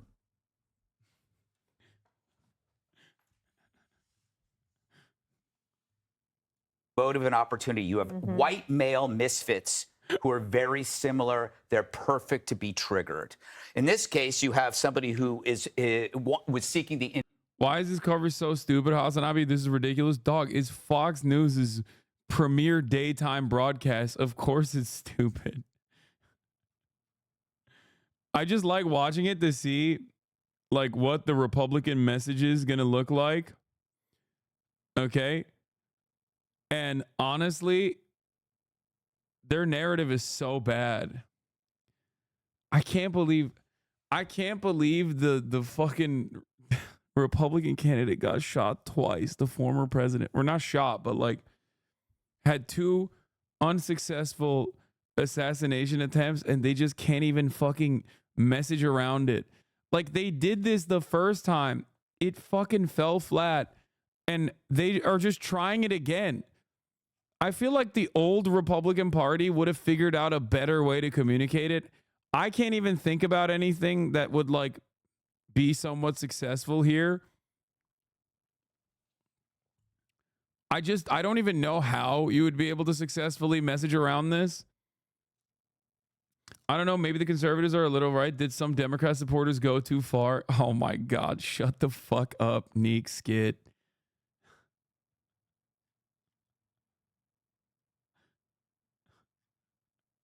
Infamy of some Ukrainian fantasy, hanging out with Malcolm Nance. You know, these are the perfect. Like, they should have just, they should just be like, this is deep state. Like, the deep state's coming after him. You know? I don't know why they're doing anything else. Like, they should just be like, it's the deep state. The deep state's coming after our big, beautiful boy. Perfect candidates for triggering. Timing is similar before an election. Target is the same. Who benefits with Trump out of the picture? Well, you know what? Ukrainians do. The Ukrainian army does. I don't know. The suspect was deemed as politically ambiguous. How are you politically ambiguous when you try to kill Trump? That was the same strategy of. Wait, but the last one literally also was. Oh, yeah, this is also, I mean, I made this joke last time as well. I made this joke after the last attempted assassination. I was like, yeah, a smart Democrat should come out and be like, yeah, we need to do a gun control law right now to make sure that Donald Trump doesn't get assassinated.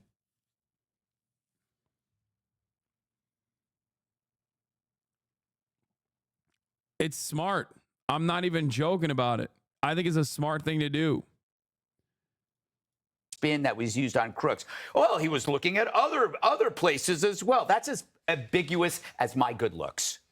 Which are not ambiguous. Thank you very much. Oh, ew. So, all right.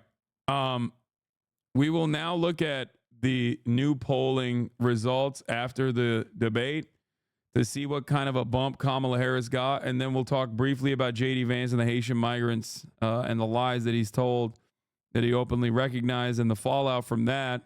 there was this brand new poll from ABC News and Ipsos, which showed Kamala Harris up by 6 points over Donald Trump among likely voters. So what's the problem for the Harris campaign, then, you ask? Well, with us now, CNN senior data reporter at an undisclosed location somewhere. I don't know. Oh, you're still right here?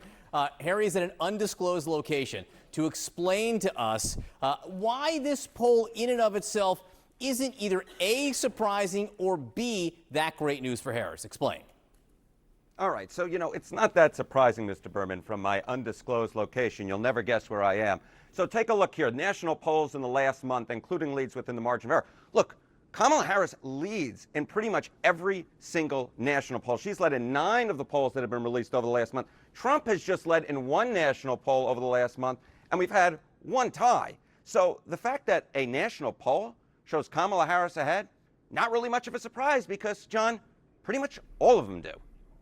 And the thing is, Harry, thanks to the founding fathers, this isn't a national election exactly, is it? Oh, now you're suddenly behind me. You keep on moving. There's Harry, still at an undisclosed location, but at least virtually behind me, making me very nervous. All right, Harry, talk to us about what the states look like, the battleground states. Yeah, so look, this is about the Electoral College, right? So let's take a look at the average margin. Nationally, Harris is ahead in the average poll by 2.5 points. But look in those 7 key battleground states, Arizona, Georgia, Michigan, Nevada, North Carolina, Pennsylvania, and Wisconsin. Harris is only ahead by 0.3 points, John. So the bottom line is, in those 7 key battleground states, it's a significantly tighter race than it is nationally, John. So Al Gore and Hillary Clinton are calling right now, Harry, asking what the chances are that Harris could win the popular vote but lose in the Electoral College. Okay. So basically, you note that 2.5-point lead nationally here, right? Okay. Harris's chances, if she wins the popular vote by 2 to 3 points, the chance she wins the Electoral College is only 53%. The bottom line is, once you have to get all the way north to about 3 to 4 points for Harris to have a clear chance, the clear majority chance of winning the Electoral College. If she only wins by less than 2, look at that. Only a 23% chance of winning. Right now, Harris is right now in that danger zone where basically about half the time, given that popular vote margin nationally, she would win. And so here's the situation. Chance Harris wins the popular vote at this point is about 70%, but the chance she wins the Electoral College is only about 50%. So the bottom line is, at this hour, John, there's about a 20% chance that Kamala Harris wins the popular vote, but actually loses in the... All my Facebook aunts are posting this video. Who really are the MAGA people? Love that. Electoral College. So we could be heading towards one of these splits that we saw in 2016 and in 2000, whereby one candidate, Kamala Harris, wins in the popular vote but loses in the Electoral College. Basically, at this hour, we're right in that sort of weird middle zone where we honestly don't know what's going to happen based upon the popular vote, and that is why those national polls that show Kamala Harris ahead, at this point, really don't matter that much. Harry Etten, thank you so much wherever you are. Stay safe, my friend. And Sarah. Continuing the conversation, she's right here with me. I do not have to search around. CNN political commentator and battleground host S.E. Cup. Hey. The post-debate polling you saw there from Harry, a sign of something in the future, or the post-debate bump that everyone was expecting? This race was, is, and always will be very, very close. And that's why we're looking so narrowly at these swing states, and within the swing states, very specific voters, independent, undecided, moderate voters. And so the name of the game here is it's not complicated, it's not confusing, it's real clear. Both campaigns have their bases. They both need to reach these voters. Right. The bases will come out and vote. They're there. It's right. the other undecideds and the independents. Today, Vice President Kamala Harris will be in Washington focusing on building union support. She's set to hold a roundtable with labor leaders at the Teamsters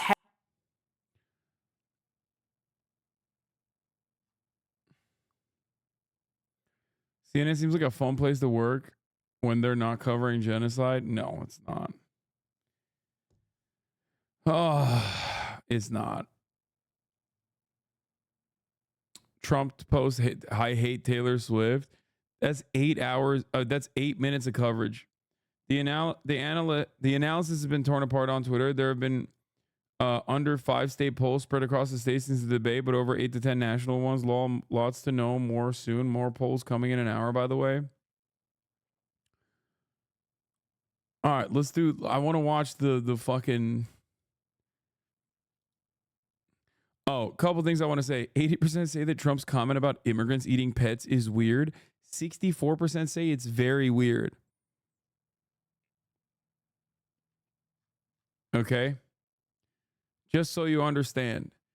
Just so you fucking understand. Like, people do not vibe with this because he's going above and beyond. This is going to turn into yet another. I know, I'm going to read the first comment in a second. This is going to turn into yet another abortion debacle where they go above and beyond and they actually miscalculate and think that people are as horny to kill migrants as they are. And the Democrats ain't going to do a goddamn thing about it until it's far too late. Okay? And then they're going to campaign off of it. I just want to remind everyone that Democrats did not campaign on abortion. They did not actively talk about abortion. Joe Biden was actually literally reluctant to address abortion even after Roe v. Wade. And Mike Donilon, Joe Biden's advisor who just recently left the Harris team like a month ago, openly said that the 2022 electoral victories in the midterms that was supposed to be a red wave turned to a red puddle was actually because Joe Biden didn't talk about abortion. That's how fucking out of touch some of these dumbasses are. Okay? The abortion defense was the only reason why. The abortion defense was the only fucking reason why that the Republicans didn't wipe the goddamn floor with the Democrats. Okay? What's also alarming to me about all of this is that Kamala Harris has a real easy gimme here in terms of like a fucking statement about how immigrants are the backbone of America, that we are all children of immigrants and grandchildren of immigrants. Kamala Harris herself is literally the product of 2 immigrants. Okay? So the fact that she's not even like making a statement about this is honestly alarming. It's alarming for 2 reasons. Okay?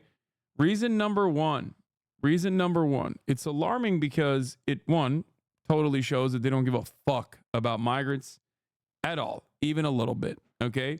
Reason number 2 is they are that oblivious. They are that fucking oblivious. They are that oblivious to the reality that like the broader electorate sees this stuff and reads it as like at the least very weird and and I would say a non-zero, like a decent amount of voters across the board see it as just like objectively racist. Okay? 44% of Republicans think it's very weird. 44% of Republicans, okay? 44% of Republicans think the statement, immigrants are eating the dogs, the people that came in, they're eating the cats, they're eating the pets of the people that live here. 44% of Republicans, please, I need you to understand. This is so hyper online. It's so extremely unimaginably online that even Republicans are like, what the fuck are you saying? Okay? A lot of you look at TikTok comments and think like, oh, well, I've seen a lot of Republicans on TikTok say it's real. It's like, That does not make up enough of a percentage of the broader electorate as you think it is, okay?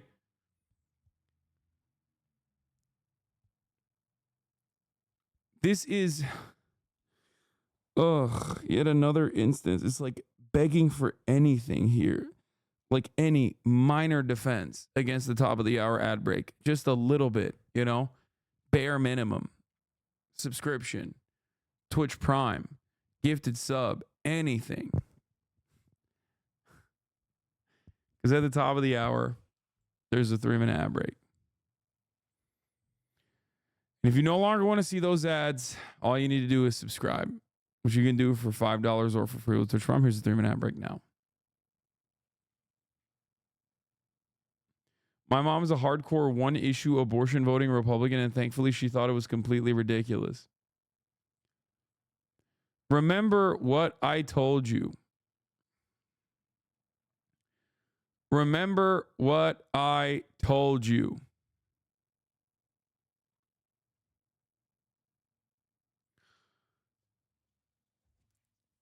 Republicans have lost the capability of reading the fucking room, and they just lean into their worst sensibilities. There is a level of permissible racism that you can cut. Okay? There's a permissible amount of racism that exists in society. Racially charged hierarchies, the white supremacist criminal justice system. You can point to those things as a substitute for saying the N-word. You can not say the N-word. Okay? You have to say common sense. You have to say look around. There's a lot of crime happening. You have to say the police need to do their jobs. You can't say black people are racially inferior and predisposed genetically to doing more violence. When you say that, you come across as insanely racist, like in a nerdy way. You can't say it's racially like this. You have to say it's culture. It's culture. Okay? There is a reason why Republicans used to use dog whistles. And they're dropping those dog whistles. When they drop those dog whistles, people go, that's a little gross, man. That's a little gross. I don't really understand it. I feel like that's a little too gross for me. And it's crazy that the Democrats are not taking advantage of this. Actually crazy.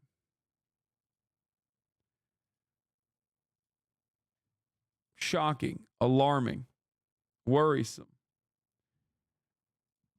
And joining me now is former President. Here's JD Vance talking about the Trump campaign. I just talked to my normie coworkers about this and how the anti-immigrant messaging completely fucked the UK from getting Brexit passed, and how placating the right serves no productive purpose because everyone now hates Brexit. They also think the eating pet thing is super weird. Yeah. In my opinion, it's the same concept behind why Republicans don't even like the results of the policies they vote for. The majority of normal Republicans love racist shit, but the moment you start getting real with it, they're not the biggest fans. Yes.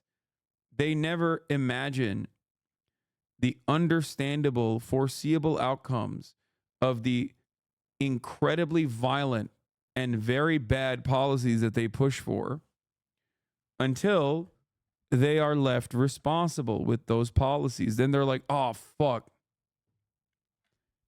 Oh, fuck. How do we get here? Damn. Anyway, meanwhile, this is what the fucking dumbass... This is what the dumbasses are doing. Jesus would be so disappointed in you. Yeah, you can keep your felon, but we're taking back our flag. You can keep your hate, but we'll take our country camo and freedom back. You may not understand. Low-key hard as fuck. Dude, you literally professionally make music. That's a fucking AI song. You make professional music. Libophonics, you are so cooked, dude. I don't believe that was a joke. I believe that you legitimately like that fucking Suno AI ass song.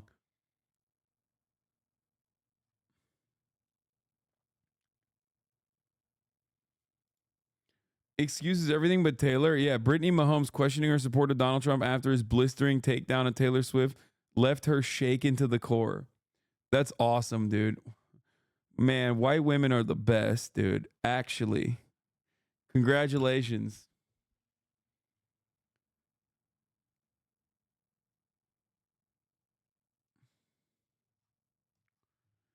You sure about that? Rich Lowry, we covered it already this morning. All right. Let's watch this Facebook auntie post about who really are the MAGA people. Let's see if it goes hard. Across the Atlantic in the North American country of the United States lies a fascinating and often misunderstood collective. From its northeastern cities to its midwestern towns to its expansive west, this courageous group of individuals are most notably known for their unwavering patriotism. Join us as we explore the fascinating world of the MAGA people. As we embarked on our journey, we were judicious in taking all necessary precautions.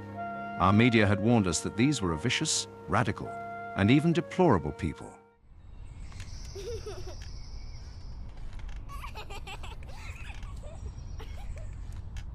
Contrary to what we had been told, we found the MAGA people to be warm, loving, and even rather cheeky at times. As we spent time with the MAGA people, we learned that their mantra, "Make America Great Again," is an optimistic belief that the United States will once again prosper by returning to its founding principles of a government by and for the people. Under these beliefs, the MAGA people strive to protect America's Constitution, freedom of its citizens, health of its people, and a yearning to restore the American dream that existed not so long ago. Notice their rather wholesome, familial demeanor. I had to do a finger check real quick. I feel like this is all AI. They often talk about their love of family, the importance of truth, and a desire for basic human rights. As they strive to uphold the peace and harmony throughout their communities, the MAGA people are insistent on protecting their borders. The voice seems AI, but the footage is stock footage. However, they are not inherently confrontational, as they advocate for ending the wars and military presence abroad. Further observations reveal that MAGA people come from all walks of life. I think it's really funny how fucking lived up conservatives are, that they like also show like multicultural ethnic families and shit. Like, look at where we've gotten, dude. Like, yeah, the MAGA people, they're very diverse. It's like, I thought diversity wasn't our strength, dog. What are we talking about here? These motherfuckers doing yoga.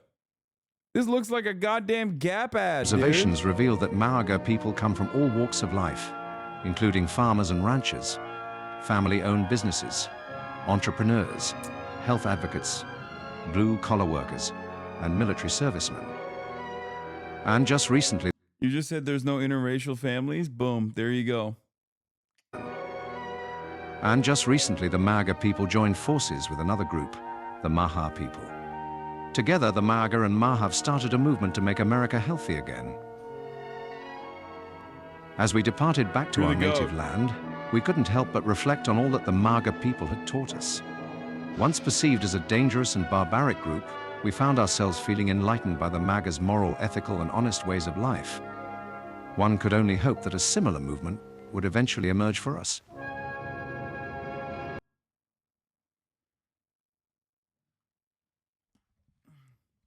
It's awesome.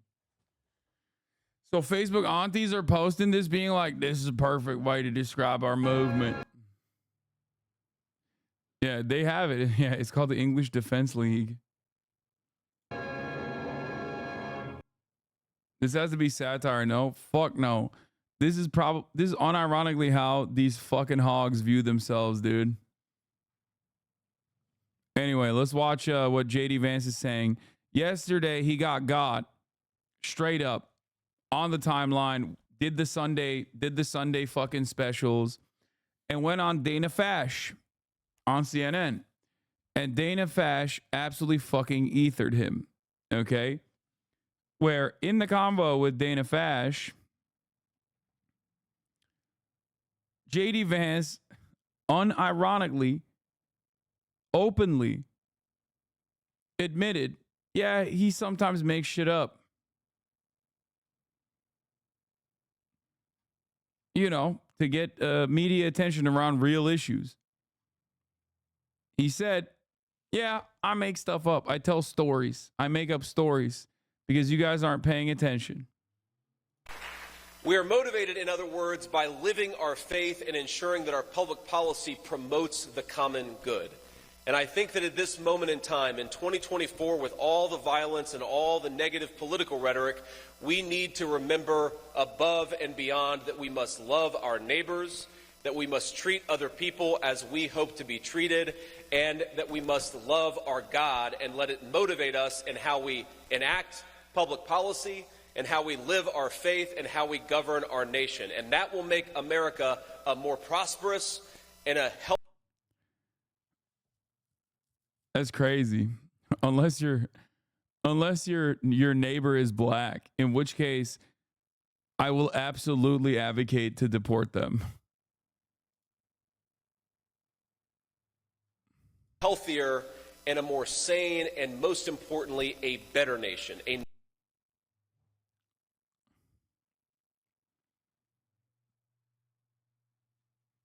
Anyway. No, J.D. Vance is advocating for lynchings, not deportations. He's advocating for both. He's like, you must learn to love your neighbors. Unless they're Haitian, in which case you should make up lies about how they're stealing your cats. And then, go harass them. And be afraid of them. And then I will deport them eventually. Yeah. So we have. But of course, Ben Shapiro watched that fucking that train wreck of a conversation. Ben Shapiro watched that train wreck of a conversation between J.D. Vance and Dana Fash and said J.D. Vance wrecks Dana Fash, an insane propagandist interview. Now entered week 2 of Catgate. This is the argument of whether Haitian immigrants are eating cats in Springfield. Dude, no. You don't get to say, oh, it's so silly, Catgate. Your guys made it up. Your people made this up, okay? You can't just God, it's Catgate. How silly. Like, what do you mean? Oh, God, it's such a silly story. It's like, yeah, okay, if it's a silly story, why the fuck are your people lying about it so regularly? Ohio. Now, as I mentioned last week, there are very serious issues regarding Springfield, Ohio. Issues about the impact of mass migration, about giving temporary protected status to tens of thousands of people without vetting them. Those are real issues. That's not true. In order to get TPS, you do get vetting. So that's also literally, he just lied right out the fucking gate. Massive social services burdens. It creates problems of cultural integration. It creates problems of crime. It creates all sorts of issues. Remember what I told you about Ben Shapiro being like the smarter conservative? I mean, obviously there's a limit to how smart you can be as a conservative propagandist, but there it is, He's like, oh, there's problems of cultural integration. It's like, yeah, no, there isn't. Okay. What's the problem with cultural integration? Why would there be a problem with cultural integration? What are the cultural differences?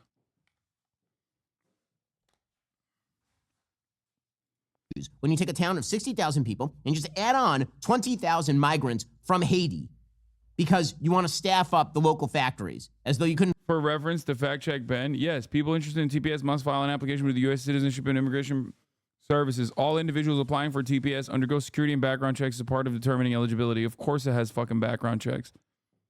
Find anybody anywhere else in America to do any of that.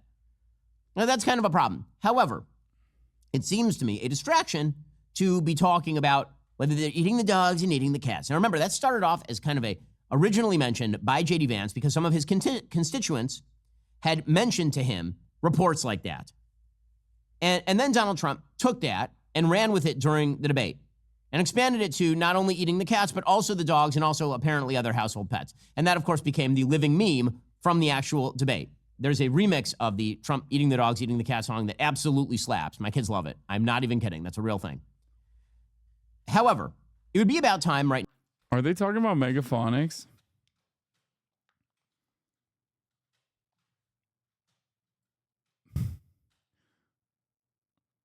Did Ben Shapiro's children watch MAGAphonics?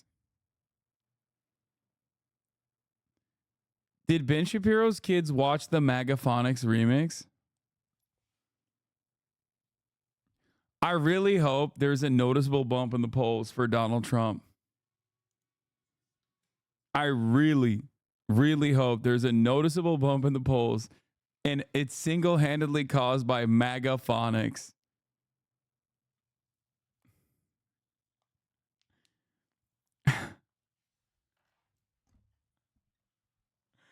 That's awesome.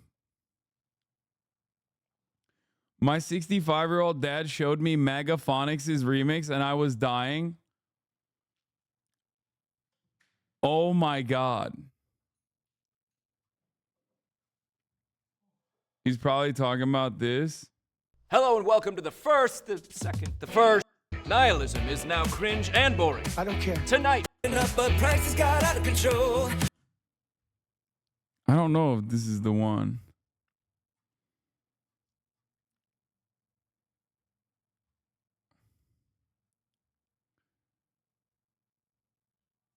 Could be this. In Springfield, they're eating the pets.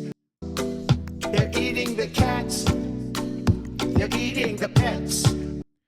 There's a TikTok one too, probably. They're eating the dogs. They're eating the cats. Yeah, oh yeah, this song. This song popped off on TikTok. Cat, eat the cat. They're eating the dogs. They're eating the cats. Eat the cat. Eat the cat.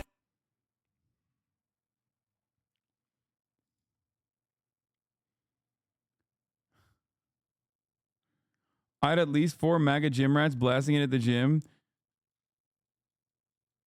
What? They went in the hot. Then we hit the hot tub, and during the lotion sessions, they were replaying it again and again. It was diabolical. For the record, I've been DMCAing everyone who tries to re-upload it, and they all get copy strikes on their channel. Lol. I don't know, man.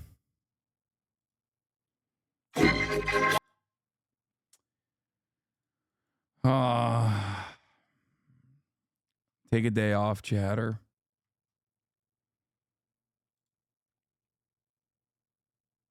Anyway, let's continue. For the Trump campaign to focus in on, the fact that Kamala Harris is an awful candidate who believes terrible things and won't make clear any of her positions. It seems like it should be about that. The media have one job and one job only, and that is to turn this campaign into a referendum on Catgate. That is what this is all about. It's foolish. It makes no sense.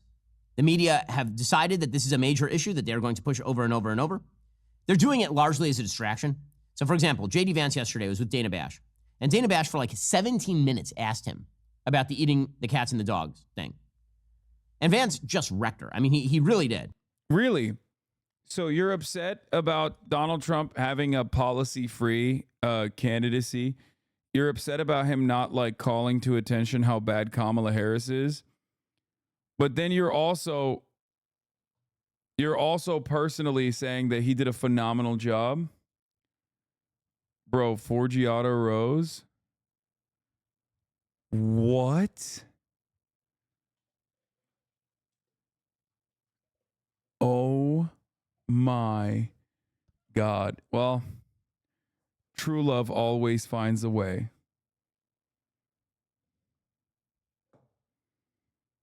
Thank God.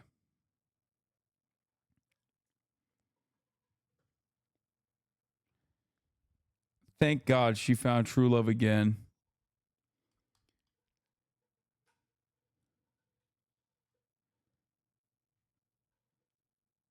Sean called this. Wait, no, you did?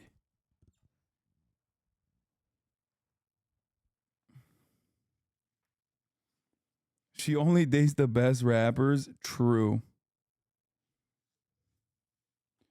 I've been said they was smashing. Do you think that was the finger that went up Kanye? I don't know. Probably not that finger. It'd be hard to put that in there.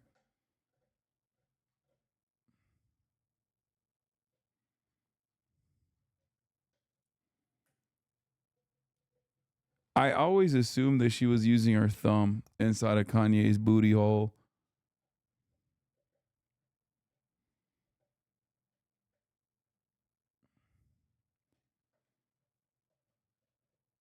Anyway, let's get back to JD Vance. There's one point during this interview where he calls her out for just sycophantically presenting answers to Kamala Harris during the only other interview that she's done during this entire campaign cycle. Here he was.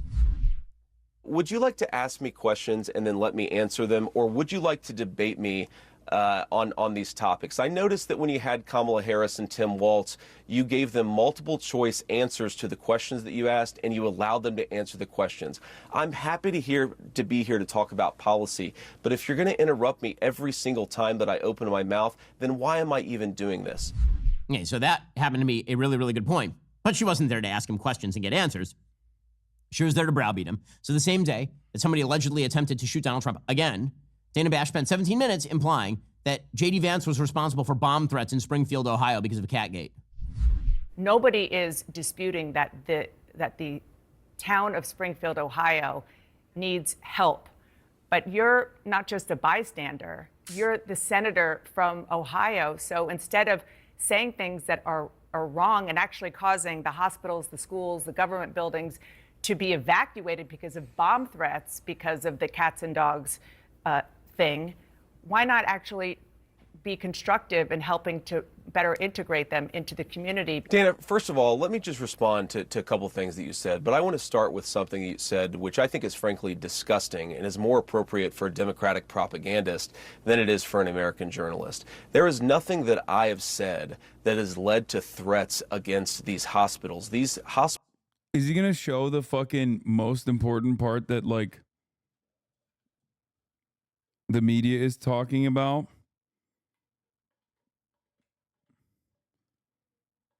I wonder. Cause like, I'm gonna be honest with you. Nobody gives a fuck about the Sunday programming, okay? This isn't like 1987.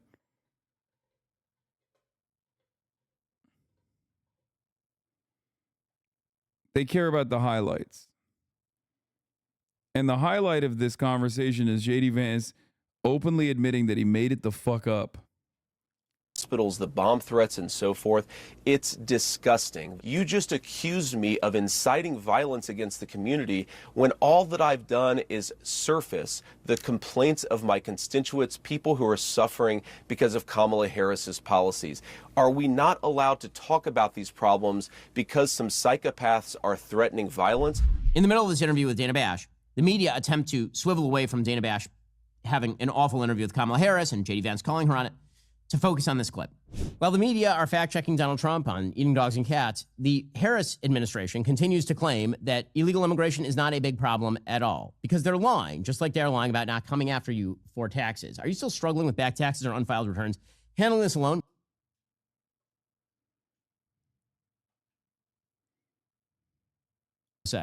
So, in this clip, JD Vance says that his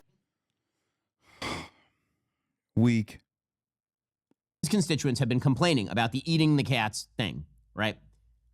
And that he has surfaced that and he has elevated that complaint as sort of the tip of the spear in order to put focus on the problems in Springfield, Ohio. The way— Oh, he is talking about it, but he's massaging it. Wow, just let it sit, Ben. Just show it. Ben, show it. Come on. An ad in a 9-minute vid is diabolical. Bro, he puts like 2 sometimes. He's crazy.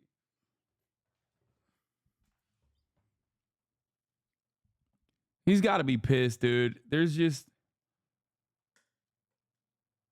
Wait, what? It's popular on a lot of corners of the left to say that we have a both sides problem.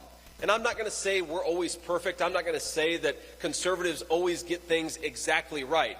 But you know the big difference between conservatives and liberals is that no one has tried to kill Kamala Harris in the last couple of months. And he almost said we haven't tried to kill Kamala Harris. What is this? Murat got fans? People now have tried to kill Donald Trump in the last couple of months. I'd say that's pretty strong evidence that the left needs to tone down the rhetoric and needs to cut this crap out. Somebody's going to get hurt by it. and it's going to destroy this country. Somebody is going to... What the fuck? Blessed enough to meet the Superior Park. Murat! You took a photo with a fan today? Oh, he posted it on Twitter. He said, blessed enough to meet the Superior Piker at work today. Thank you for single-handedly putting that satellite into orbit. Hashtag celebrity. Hashtag Murat Nation. At Hasan the Hun. Tell your brother I say thank you.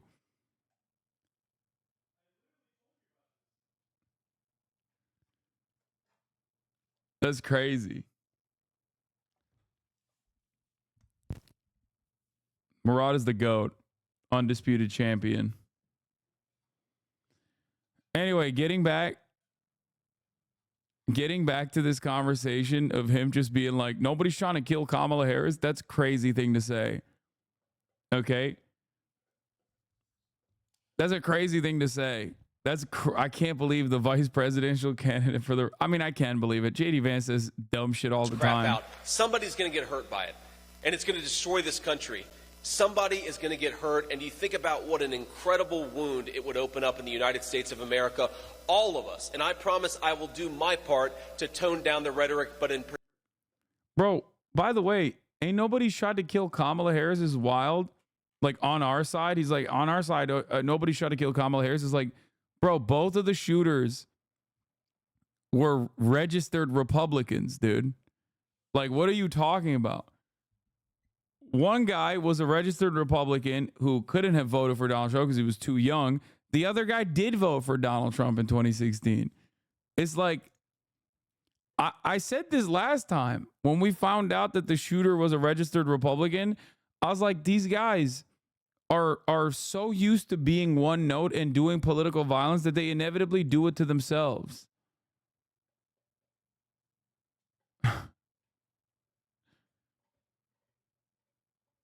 But it's crazy that he's over here being like, come on, please, someone try to kill Kamala Harris. That's crazy. particular, the people telling you that Donald Trump needs to be eliminated, you guys need to cut it out or you're going to get somebody hurt. And I know it's popular on a lot of corners of the left.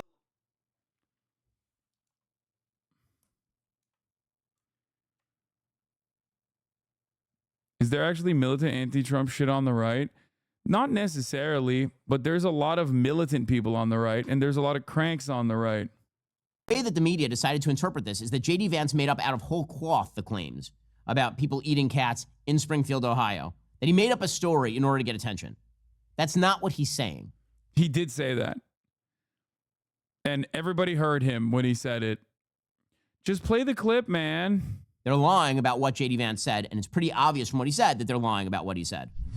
I'm talking to my constituents and I'm hearing terrible things about what's going on in Springfield, and Kamala Harris's open border policies have caused these problems. The American media totally ignored this stuff until Donald Trump and I started talking about cat memes. If I have to, create stories so that the American media actually pays attention to the suffering of the American people, then that's what I'm going to do, Dana, because you guys are completely letting Kamala Harris coast. I say that we're creating a story.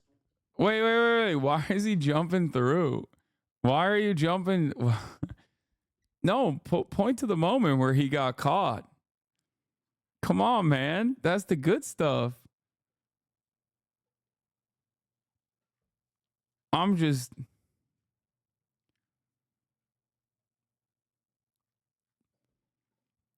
That's weird. What the fuck? Story, meaning we're creating the American media focusing on it. I didn't create 20,000 illegal migrants coming into Springfield thanks to Kamala Harris's policies. Okay, so he's not saying that he made up the cat story. He's saying his constituents are telling him this thing. He's elevating their complaints, and then he's quote unquote creating a story in the same way that the media create a story, meaning creates a narrative around a true story or a story that has been reported by his constituents. The media decide that they're going to run with this idea that he made up the cat story out of whole cloth, because what they want more than anything is to distract from the actual issues of the campaign. Here is Josh Shapiro, the person who is not picked for vice president of the United States by Kamala Harris because he happens to be a Jew, on State of the Union doing his damnedest. The governor of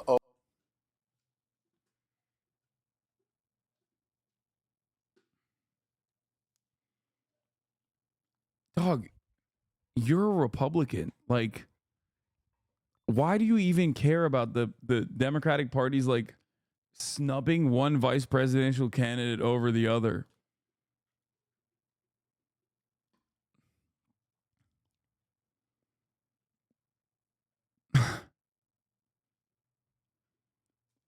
Ohio.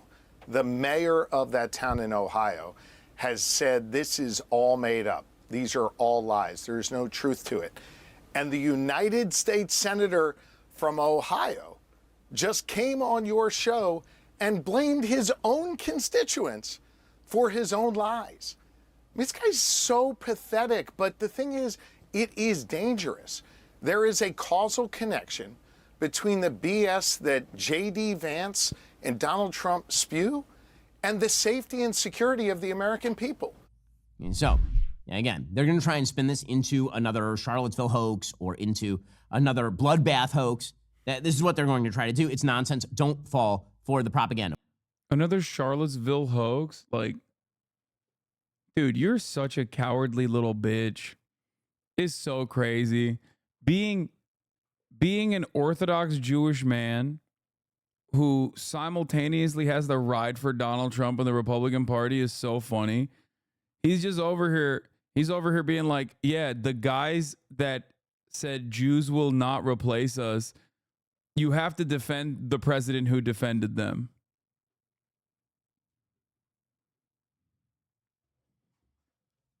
That's awesome. Yeah, Ben Shapiro definitely cares about anti-Semitism, by the way, for sure. With that said, Trump and J.D. Vance need to be focusing full-time, meticulously on Kamala Harris's record, on her switches of positions, on the fact that she is a liar, on the fact that, as Vivek Ramaswamy... Like, this man literally looks at Jewish people, okay, who are anti-Zionist, and unironically, with a straight face, says they're anti-Semitic, the most anti-Semitic people in society. He looks at college protesters who say, like, what Israel's doing is unconscionable. He says, these guys are the most anti-Semitic people. They need to be put in prison. And then he has to sit there and be like, yeah, the fucking neo-Nazi movement in Charlottesville that were protesting in the streets saying Jews will not replace us. Yeah, those guys, some of them were very fine people, actually. Okay? When Donald Trump said, some of those guys are very fine people, I felt it. And I think it's crazy. That's a hoax that the media is representing that as anything but Donald Trump saying some of the Nazis were very fine people.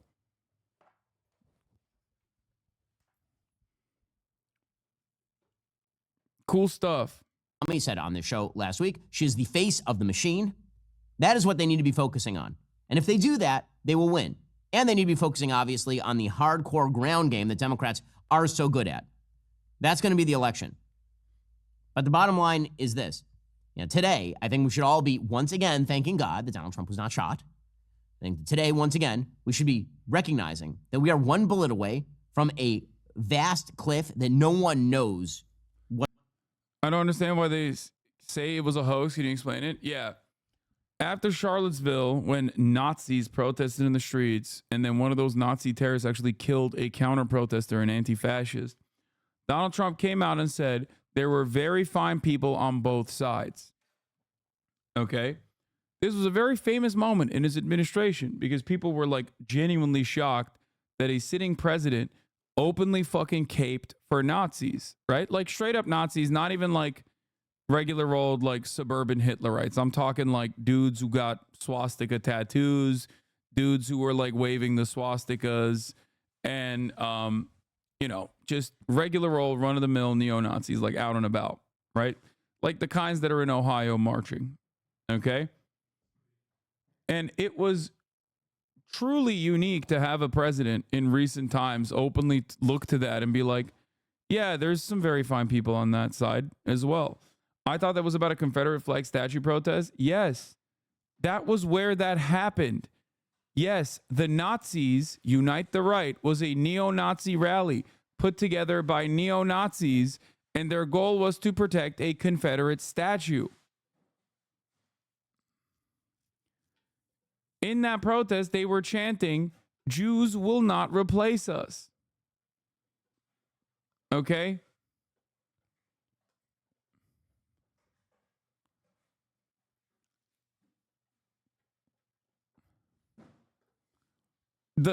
it's one of those stories where the context makes it more damning. You know what I mean? Like, Republicans can only, I guess, get away with it because it happened a while ago and people don't remember the exact details. So they'll act like there's context that actually makes it better for them overall. But when you actually look at the context, you're like, oh my God, this makes it so much worse. So you mean to tell me that it wasn't just like neo-Nazis protesting against, like, I don't know, gun control or something? They were just straight up also protesting at the behest of the Confederacy and defending it? Okay, that made the analysis worse for you. That's why when they can only get away with being like, oh, Charlottesville's a hoax, and just like hand wave it away. So you should ask them, what do you mean by that?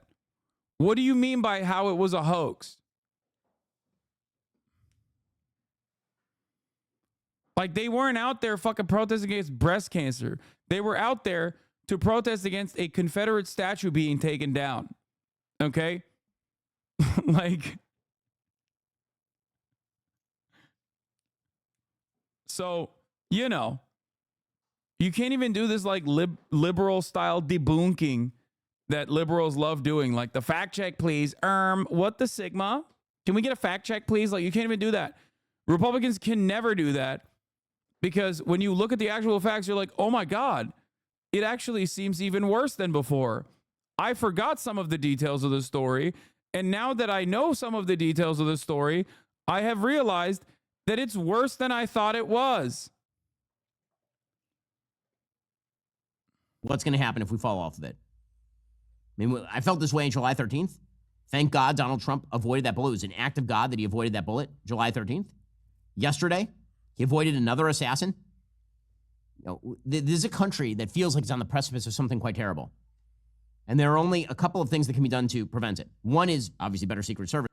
I'm confused how Jews will not replace us makes sense at a Confederate statue protest. It's not that confusing. The Confederate, okay, it was a statue of the Confederate General Robert E. Lee. Robert E. Lee was a fucking loser. But even Robert E. Lee on his deathbed said that there should be no monuments erected in his honor.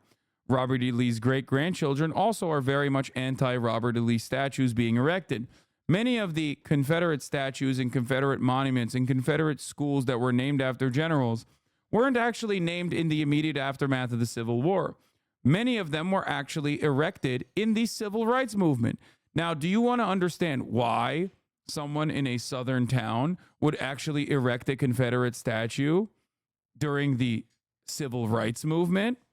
Why would they do that? You know why they would do that. It's to tell you what the racial pecking order is. Okay? That's precisely the reason why a lot of these statues that were erected, these monuments, were put outside of courthouses, for example, as a somber reminder to know whose country you're in. Okay? So if you think that personally it's weird that neo-Nazis would be in defense of the Confederate, in defense of the legacy of the Confederacy, I don't know what to tell you. The Confederacy fought to preserve slavery. Okay?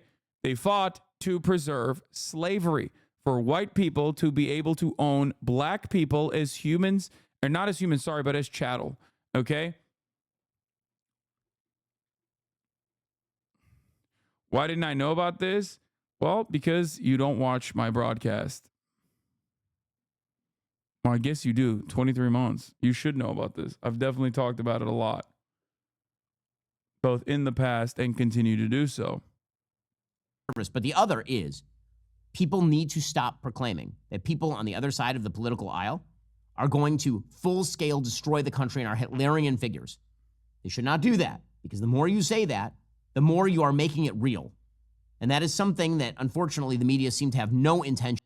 Yeah, no, don't tell Trump to like dial NYPD back. says, don't tell Trump or JD Vance to dial back the racism. Okay? Yeah. That's a story where he literally defended JD Vance being like, yeah, I made that shit up about like immigrants eating cats and stuff. That's not violent rhetoric. Saying Trump is doing Hitler speeches when he objectively is doing Hitler speeches, that's really violent rhetoric. Police open. Anyway, speaking of violence and how commonplace it is in our day-to-day existence, let's get to New York. NYPD. Now, for some of you that don't know, the greatest mayor of all time, Mayor Eric Adams, Mr. Polyamory himself, Mr. Fake Vegan Polyamory himself, is a member of the New York's finest. Okay, he was an NYPD police officer. He is now the mayor of New York City, one of the funniest mayors of all time. Now, in the process, predictably, as when you get a fucking cop to be a mayor, the NYPD's budgets have inflated. Meanwhile, there's also a police-on-police violence situation happening in New York City, both in this story that I'm about to tell you, but also in the fact that federal law enforcement have actively targeted Eric Adams for apparently getting a bunch of money from the Turkish government, allegedly. And not only that, but also some of his friends that are still in the NYPD have also been targeted actively by federal law enforcement. I don't know the exact details of this investigation. I just know that Turkey's involved and they gave him money because New York City is the Istanbul of America, according to Eric Adams. There is a shit ton of investigations. Mr. Adams and his associates face an inquiry into the mayor and his campaign's ties to Turkey, an inquiry into senior hall aides and associates, an inquiry into a former police commissioner's twin brother, and other legal matters. That's right. His entire fucking leadership, former NYPD commissioner, like high-ranking members in City Hall, aides, they all have individual investigations launched upon them because they are so motherfucking corrupt. Okay? Like insanely corrupt. Other investigations, Winnie Greco, former campaign fundraiser, multiple home search. Dwayne Montgomery, former police inspector, pleaded guilty to conspiracy. Eric Ulrich, former buildings commissioner, charged with taking bribes. Timothy Pearson, senior advisor to the mayor, he's under active investigation as well, facing several lawsuits, including sexual harassment accusations. Earlier this year, Mr. Adams was also accused. A woman sued Mr. Adams, accusing him of asking for oral sex in exchange for career help in 1993 and sexually assaulting her when she refused. So it's really fucking, I'll be honest, this is the most Chicago New York City has ever been. New York City, the Chicago of America, is what I think. When I see this many investigations into this many high-profile individuals surrounding the fucking mayoral office, I'm not going to lie to you, it feels a lot like it's Chicago up in this bitch, okay?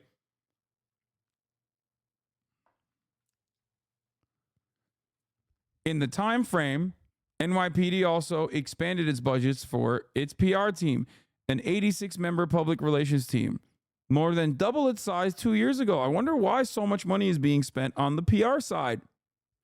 Some of its recent hires have histories of dishonesty and misconduct. That PR team, of course, did the famous Hamas bike chain lie on MSNBC at the heat of the Colombia anti-genocide protests. So there was that. Anyway, once again, I must say ACAB and also motherfuck the police, specifically New York Police Department. Why am I talking about that? Because the NYPD is at it again. In this time frame when the crime panic shit was happening, Mayor Eric Adams decided to do wonderful things like increase the size of the police force in the subway stations. They made it seem as though New York City subway was riddled to the brim with little criminals, okay? Doing insane crimes on a rapid clip. Turns out that wasn't the case, especially with the density of public transit and how many like everyday travelers exist within the New York City public transit system. The number of crimes per daily visitor was actually relatively marginal. One of the biggest crimes, on the other hand, is fare evasion. That's right. Fare evasion is a major problem in New York City. And the only way to solve that problem is by spending multiple billions of dollars, far more than what the fare evasion cost the city, as a matter of fact, in law enforcement. Now, of course, when you put these fucking dickhead cops who just sit around and play Angry Birds on their phones all day, and they get like overtime pay and shit. Okay, in these situations, sometimes they're gonna go gung ho when they see a fare evader. Let's take a look. Opened fire on a subway platform on Sunday after they say a man they were trying to stop lunged at them with a knife. 2 innocent bystanders and the suspect were shot, as well as one of the police officers. Lisa Rosner has the latest from Brookdale Hospital. Lisa. Cindy, the officer is here in stable condition. Police say he was shot in the armpit just above his vest.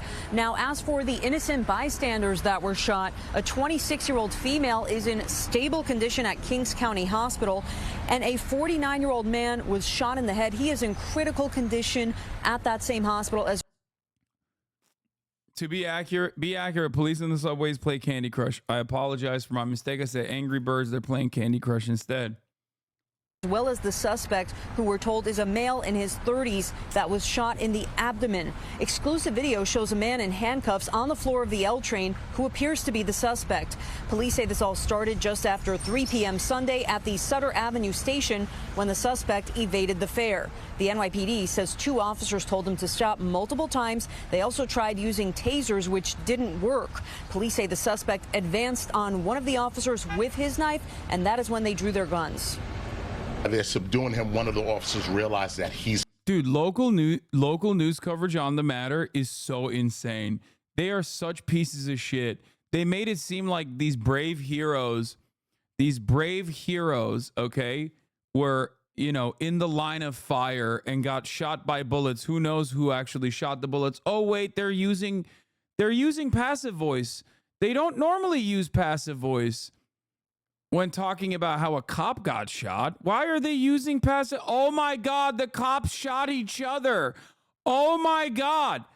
Every single time you hear the media, especially local news, talk about a police being shot in passive voice or a bystander being shot in passive voice as though bullets just materialized out of nowhere, know that there was a cop who pulled the fucking trigger. And yes, lo and behold, a bystander that was shot by the police, and so was another fucking cop.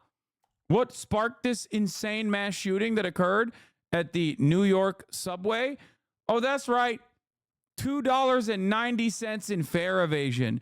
Thank God for the police, dude. Holy shit. hit as well. He helped his partner, put the man in handcuffs, and when they saw where the man was wounded, they started performing life-saving measures. That's also a lie. They did not do that. The only thing they did was handcuff the person.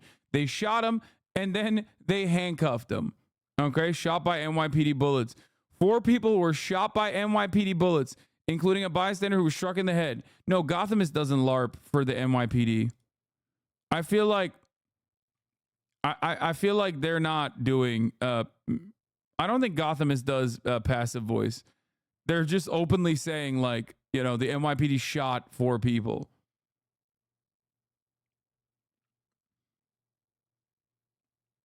NYPD bullets? What the fuck? Is this a new caliber? Oh, here was a fun moment. Earlier today, one of our 4 officers was shot while protecting our subway system. I am relieved to report he's in good condition now, and we have arrested the suspect who put so many lives in danger. I cannot thank these officers enough for their bravery. Context note. The officer in question was shot by a fellow NYPD officer. NYPD officers also shot 2 bystanders and the fare evasion suspect.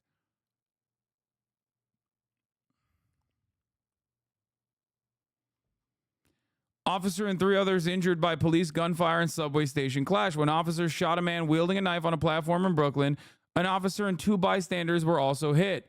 The police said 1 bystander was in critical condition. Officer and 3 others injured by police gunfire. A late summer afternoon in an elevator. Okay, I don't want to fucking get into it. Several thousands of dollars in hospital fees to prevent a $2.90 fare evasion. Also, at the minimum, I don't know what the cost associated with, like, you know, jailing someone for an entire year is in the state of New York. But I can tell you in the state of California, I believe it's around $183,000. So it doesn't make mathematical sense to try to actively jail someone because the cost of that is significantly higher. The cost of settlement payments are significantly higher in the process of doing this like insane escalation of force. Oh.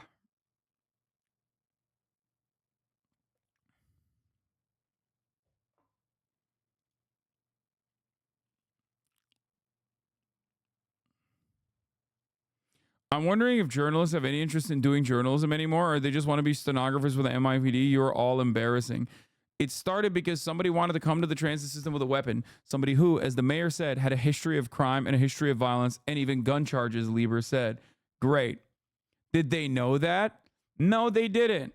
They did not know that. They shot him because of fare evasion. Okay, first and foremost, they shot him because of fare evasion. Wasn't there a separate story, by the way, where there was a dude with a knife and the NYPD failed to apprehend him, like, I think around the same exact time? Here's Talia Jane. She sent me this link. Let me take a look. Oh, man, the NYPD is having a hell of a time. That knife that they said the man they shot on the L train had, apparently they're now saying someone removed it, as in NYPD failed to secure a weapon. They also claim posed a serious threat of harm to themselves and others. The Force Investigation Division is seeking to identify and apprehend an unidentified perpetrator depicted above, who removed the knife from an ongoing crime scene on the L train on September 15th.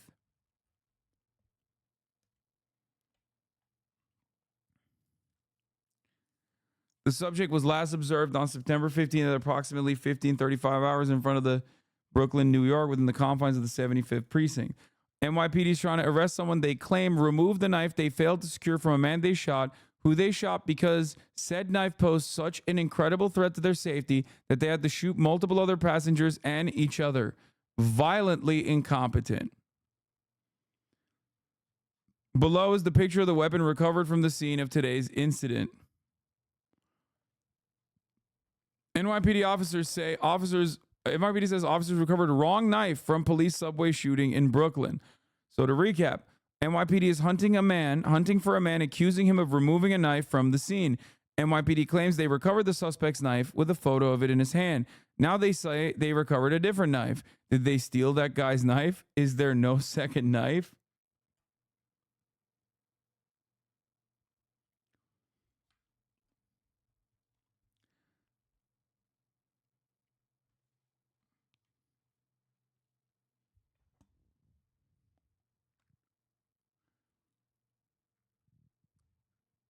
Anyway.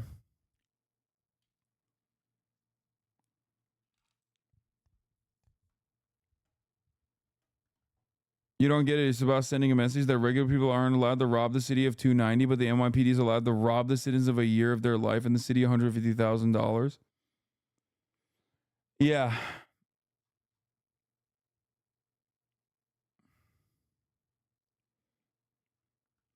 It is kind of crazy to think how incredibly incompetent these guys are. Okay? Yeah. The NYPD spent $150 million to catch fare beaters who cost the MTA $104,000. Now, I'm no big city lawyer, nor am I a CPA. Okay? But it kind of feels to me like if you have a cop who becomes a mayor and then changes and advocates for city budgets that are so massive, okay, so incredibly massive for the NYPD that are already massive to begin with, it kind of feels like you're just giving your buddies more money. And considering that your buddy's job is to just sit around and like shoot people when they feel like it, and maybe sometimes even themselves, it feels like you have brought this upon New York City. One famous story of the crime panic that occurred in New York, I remember talking about it, was when Governor Kathy Hitler, okay, when she became governor, one of the things she did was put the National Guard. She deployed the National Guard in New York City subways. Now, there wasn't an increase in crime in New York City subways that was noticeable or significant, but Kathy Hitler did that anyway. Okay? It turns out people were more scared because the National Guard was at the subway stations. That is the state of affairs in the New York Democratic Party. Never forget, the New York Democratic Party and the California Democratic Party are the absolute worst version of the Democratic Party. These are safe havens where some of the most progressive Democrats are supposed to thrive. Did you see Richie Torres shit, bro? Just a straight fascist? Oh, I did. I think I know what you're talking about. He came on television and was like, we need to kill students that fucking say Israel is mean.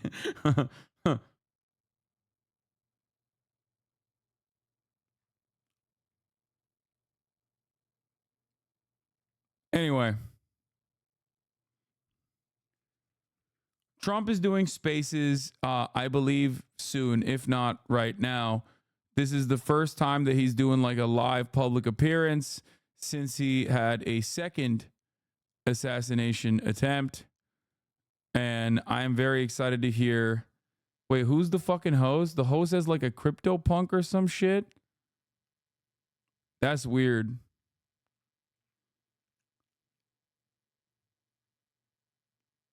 Did you miss the CNN docuseries? No, but you will be missing this if you don't subscribe at the top of the hour, because a 3-minute ad break is coming for you.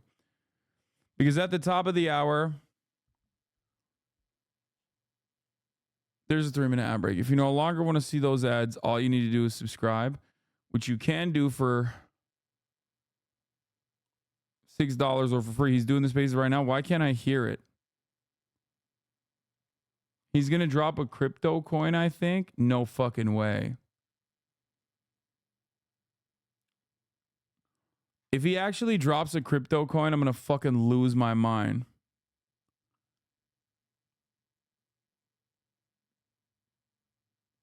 Anyway. Here's the 3-minute ad break. I'm going to give you guys a fun little thing to watch before we get to the Trump potential crypto release. Moo Deng. Or it can fall asleep. This little hippo resists the zookeeper's touch and bites down on the zookeeper's knee. Moo Deng is a playful little hippo who loves to bounce around. It often keeps its mouth open, and it must have a lot of fun every day before it can fall asleep. Even when it is asleep, it still twitches its limbs. It really enjoys playing with water and takes a bath every morning. Its slippery body makes it prone to slipping. For its safety, the zookeeper sometimes restricts its movements, which makes Moo Deng very angry, and it turns its back on the zookeeper. At this point, the zookeeper will give its rear a light pat. Moo Deng, annoyed by the disturbance, will jump up in anger, and later bite the zookeeper's knee in secret. After releasing its frustration, Moo Deng will then willingly approach the zookeeper again. Its cuteness... I'm not going to lie, I would kill for Moo Deng. Like, I would ride into battle. Call me Ryan Ruth, but instead of Ukraine, Moo Deng is the entity, being, deity, whatever you want to call it, that I would be tweeting at fucking Zell Disney over, okay? The absolute best. And liveliness have earned it a large following, and this superstar even has its own blush endorsement. The name Moo Deng actually translates to elastic pork. Do you like this stretchy little hippo? I'm a Moo Dengist. Me too.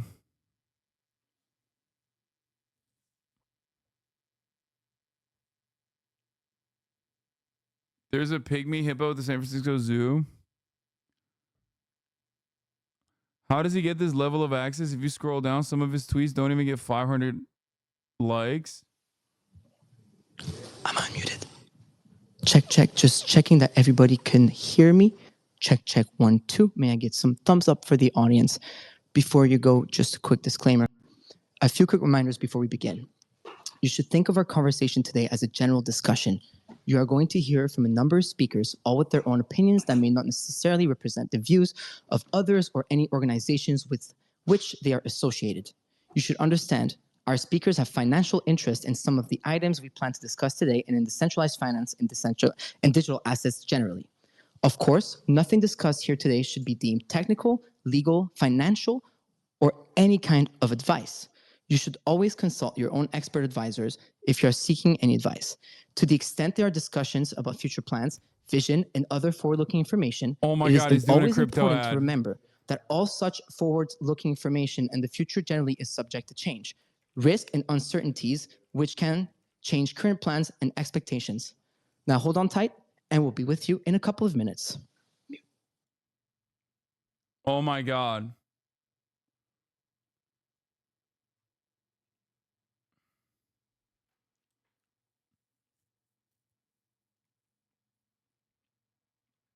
Oh my God, Donald Trump is doing a crypto ad.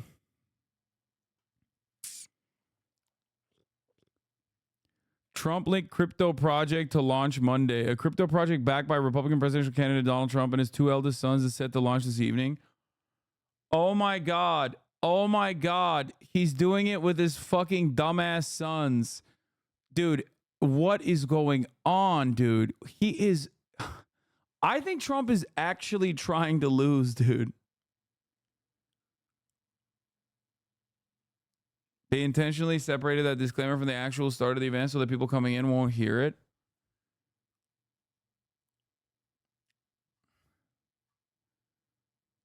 Dude, he is so unimaginably cooked. No.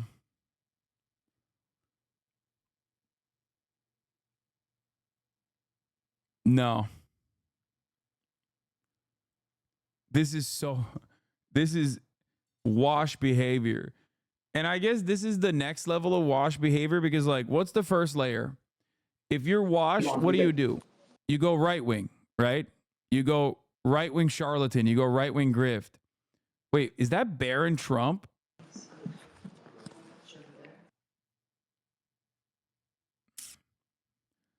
weird, man.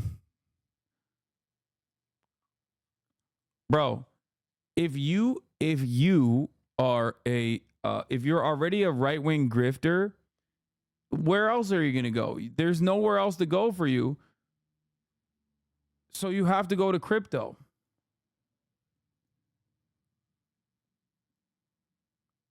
Trump is launching another business full of potential risks and conflicts if he wins. Details on the new business, which we call World Liberty Financial, are limited, but Trump's sons have spent weeks promoting it. The GOP nominee himself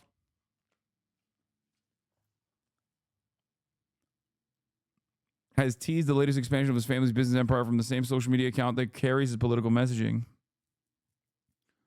No major party nominee has ever leveraged their candidacy for personal profit quite like Trump has during his third White House bid. Since entering the race nearly 2 years ago, Trump has netted millions of dollars selling new items featuring moments from his political life, while also generating billions of dollars in wealth through a social media site where he speaks directly to supporters. Truth Social, straight up, is like a dumping ground for people to basically give money directly to Donald Trump in exchange for favors without the sneaky little FEC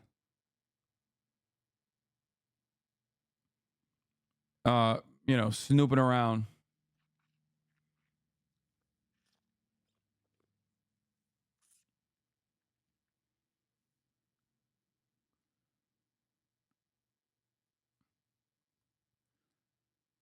Only Trump.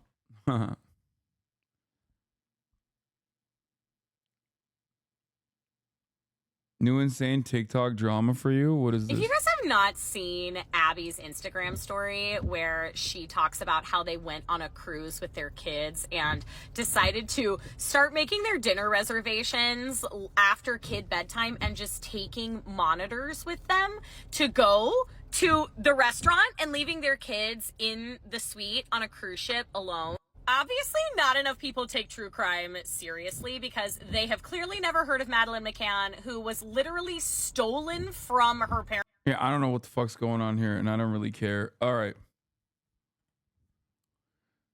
They left their 1 and 2 year old kids in the room, but it's okay because the kids were on FaceTime.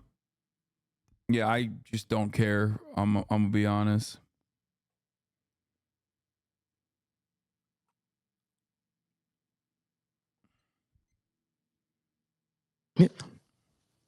Just checking that we're unmuted again. And we're good to go. Good evening, everyone. Before we begin, I want to address yesterday's awful events. It is a huge relief to us all that nobody was hurt. And I think that many in the crypto community will agree with me when I say that we're here with you, Mr. President, during these trying times.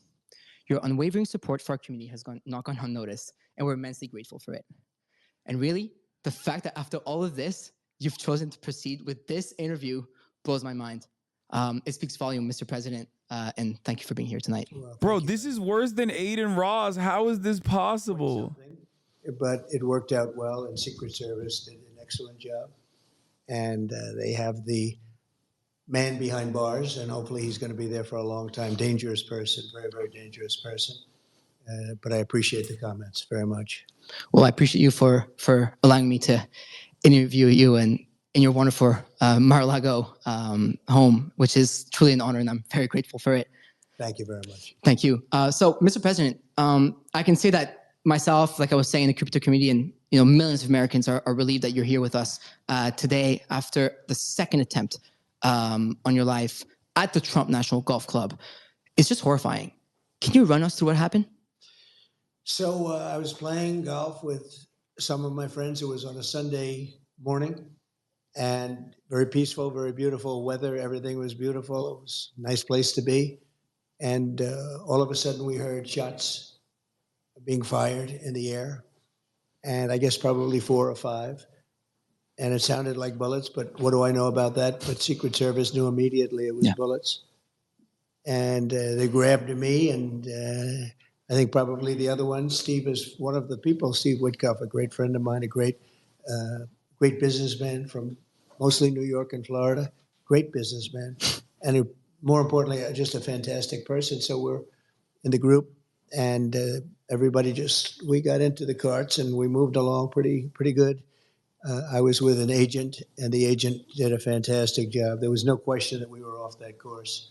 I would have loved to have sank that last putt, but we decided, well, let's get out of here. And what the gunfire was actually, interestingly, was a Secret Service agent had seen a barrel of a AK-47, which is a very powerful gun, rifle. And he started shooting at the barrel, started shooting. It was in the bushes. Wow. Could only see the barrel. How good is that, right? But could only see the barrel. Based on that, he started shooting and ran toward the target and was shooting a lot of, those were the shots we heard. The other one never got a shot off. And he ran across the street and grabbed his car, hopped into his truck or car. And amazingly, a civilian in that area saw something and it looked very suspicious. And in the car, drove their car to the back of his truck of some kind and took pictures of the license plate, gave them to the sheriff's office. Sheriff Bradshaw is fantastic, very great sheriff for a long time. And within a fairly short period of time, they tracked him. Maybe you'll call me a Trump stan for this, but I really wish I could see him when we're doing these fucking interviews. Because you wouldn't want to have somebody like that out there. No. He dropped his gun, the AK-47. He left his gun. He left cameras behind, left a lot of things behind. I so hate the agent spaces did a so fantastic much. job. The civilian did a phenomenal job. A woman. Who would think you could take 1,000 times like that? How many people would have the brain power to follow him and take pictures of the back of his truck so that they end up getting, and the key was the license. So they got the license, and after they had the license, there's all sorts of technology where they can literally pinpoint where this truck is. I never knew something like that existed. And they pinpointed him on the highway. They got him with a high-speed chase. So they got him. It was amazing. So Secret Service did a great job. And I think I can say honestly, the sheriff's office, law enforcement, everybody really did a great job. Incredible. Very happy about that. That's incredible to hear. Thank you. And backup question to that second fold is, this was the second attempt in your life in under 2 months. What do you make of that? Well, there's a lot of rhetoric going on. Right. A lot of people think that the Democrats, when they talk about threat to democracy and all of this, and it seems that both of these people were radical lefts. The first one, they should learn more about. They have apps that they haven't opened yet, which is pretty strange. And the father went out and got the biggest lawyer in the state of Pennsylvania, which is pretty strange, about the father of the shooter we're talking about in Butler, the first one.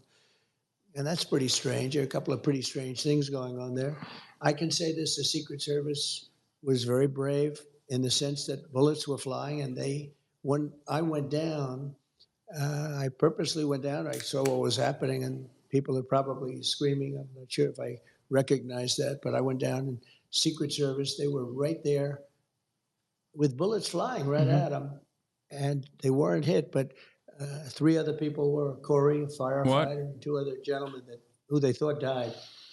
And actually the doctors in Butler were unbelievable. They saved their lives. And we've actually raised a lot of money for the families and family of Corey and the 2 gentlemen. Oh, he said both of the shooters were radical left? They thought they were dead. The first thing I asked when I came up, I said, how many people are dead? Because we had a massive crowd. And with all those bullets flying, so 3 got hit. But there was a great display of bravery. I mean, it was incredible. Normally, dude, crowd experts will tell you, doing your first ever interview after being shot, or not being shot, but like a second assassination attempt in a big field with a prepubescent crypto teenager like cattle. I mean, they stampede, and a lot of people get killed when they stampede. to launch your new crypto scheme is unimaginable levels of pathetic I previously thought were impossible to achieve by a former president. And nobody ran. In fact, they're standing up. Some of them are standing up looking for the shooter. The other one has to get credit to local law enforcement. It was a gentleman that shimmied up to the roof, saw the man with a gun, and probably made him go faster than he would normally go. And so he didn't exactly hit the target the way he wanted. There's something going on. I mean, perhaps it's God wanting me to be president to save this country. Nobody knows, but when I made the right turn, it's very unusual because the people weren't on the right. The people were standing out in front of me. When I turned my head at an exact 90-degree angle, the bullet came zooming by and clipped my ear. And the reason so much blood, they told me at the hospital, I said, why so much?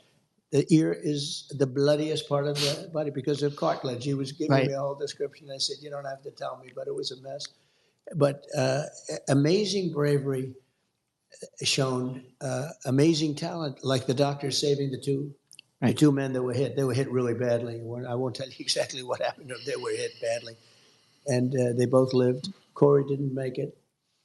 Corey was in bad shape. We had a person from the National Guard, about 10 seats over from Corey, run to his aid, and he was hit in the head, with all of that, was giving him mouth-to-mouth resuscitation because he was still alive.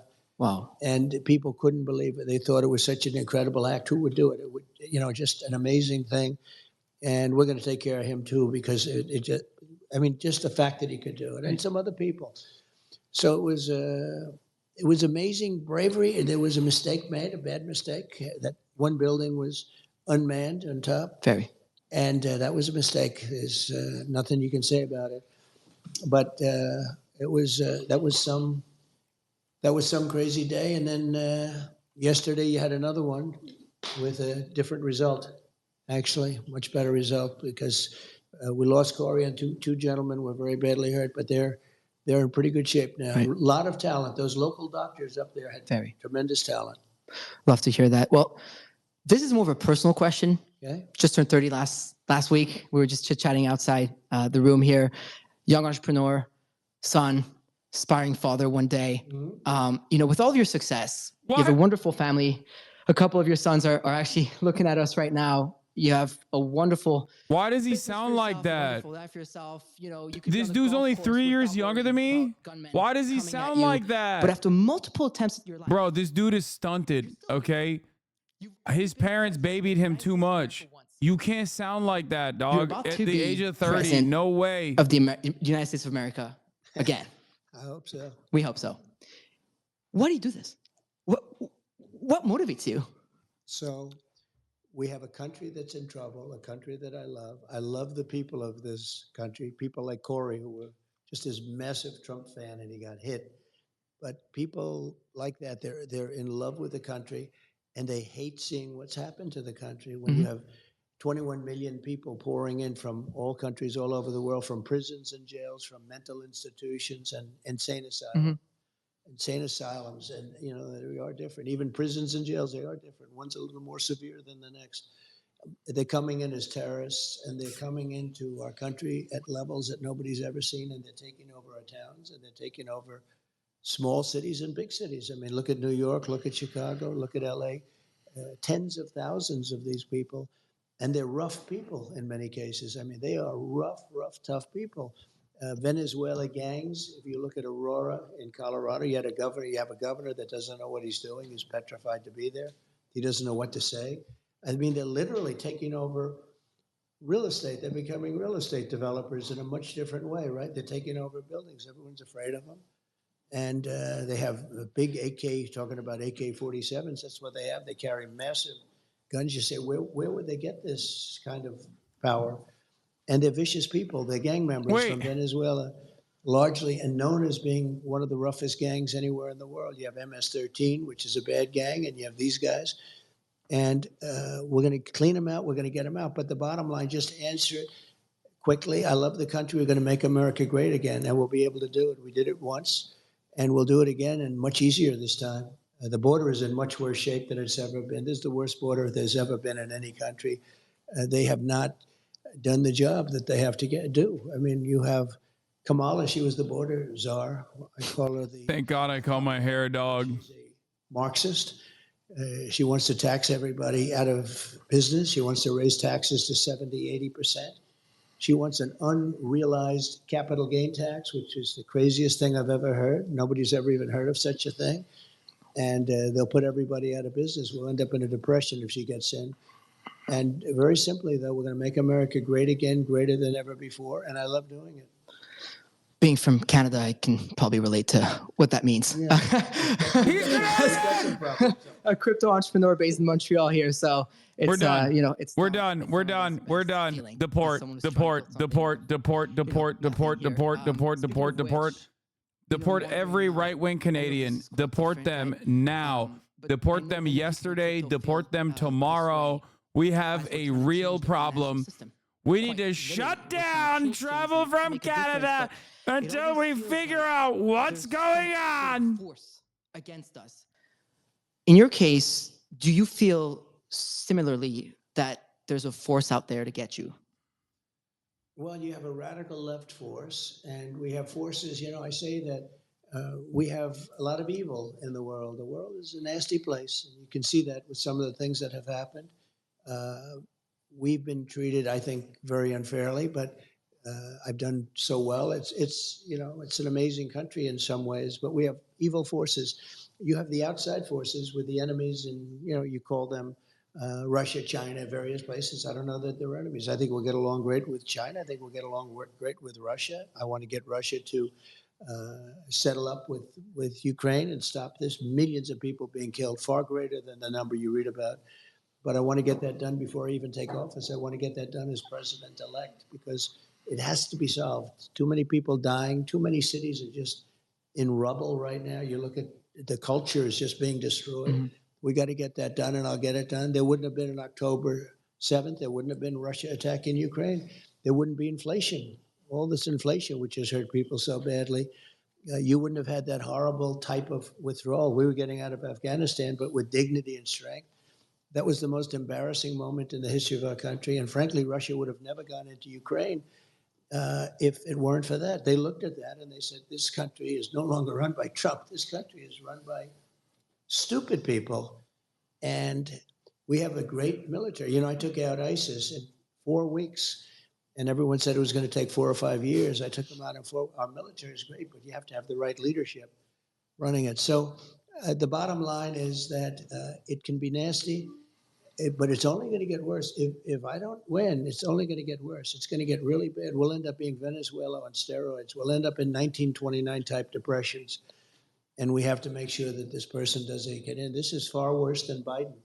You know, that was if you think of it, that was an overthrow of a president. He won. He had 14 million votes. He had no votes. Crazy Nancy Pelosi walked in, and some of the others, and they say, we want you out. He said, I'm not going to get out. I want to run.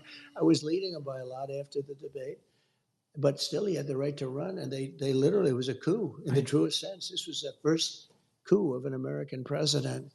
And I think it's, you know, look, I don't say fair or not fair. He was very nice today. He called up to make sure I was okay. To make How does sure this get him voters? It doesn't. It's not about voters. This is about suckers.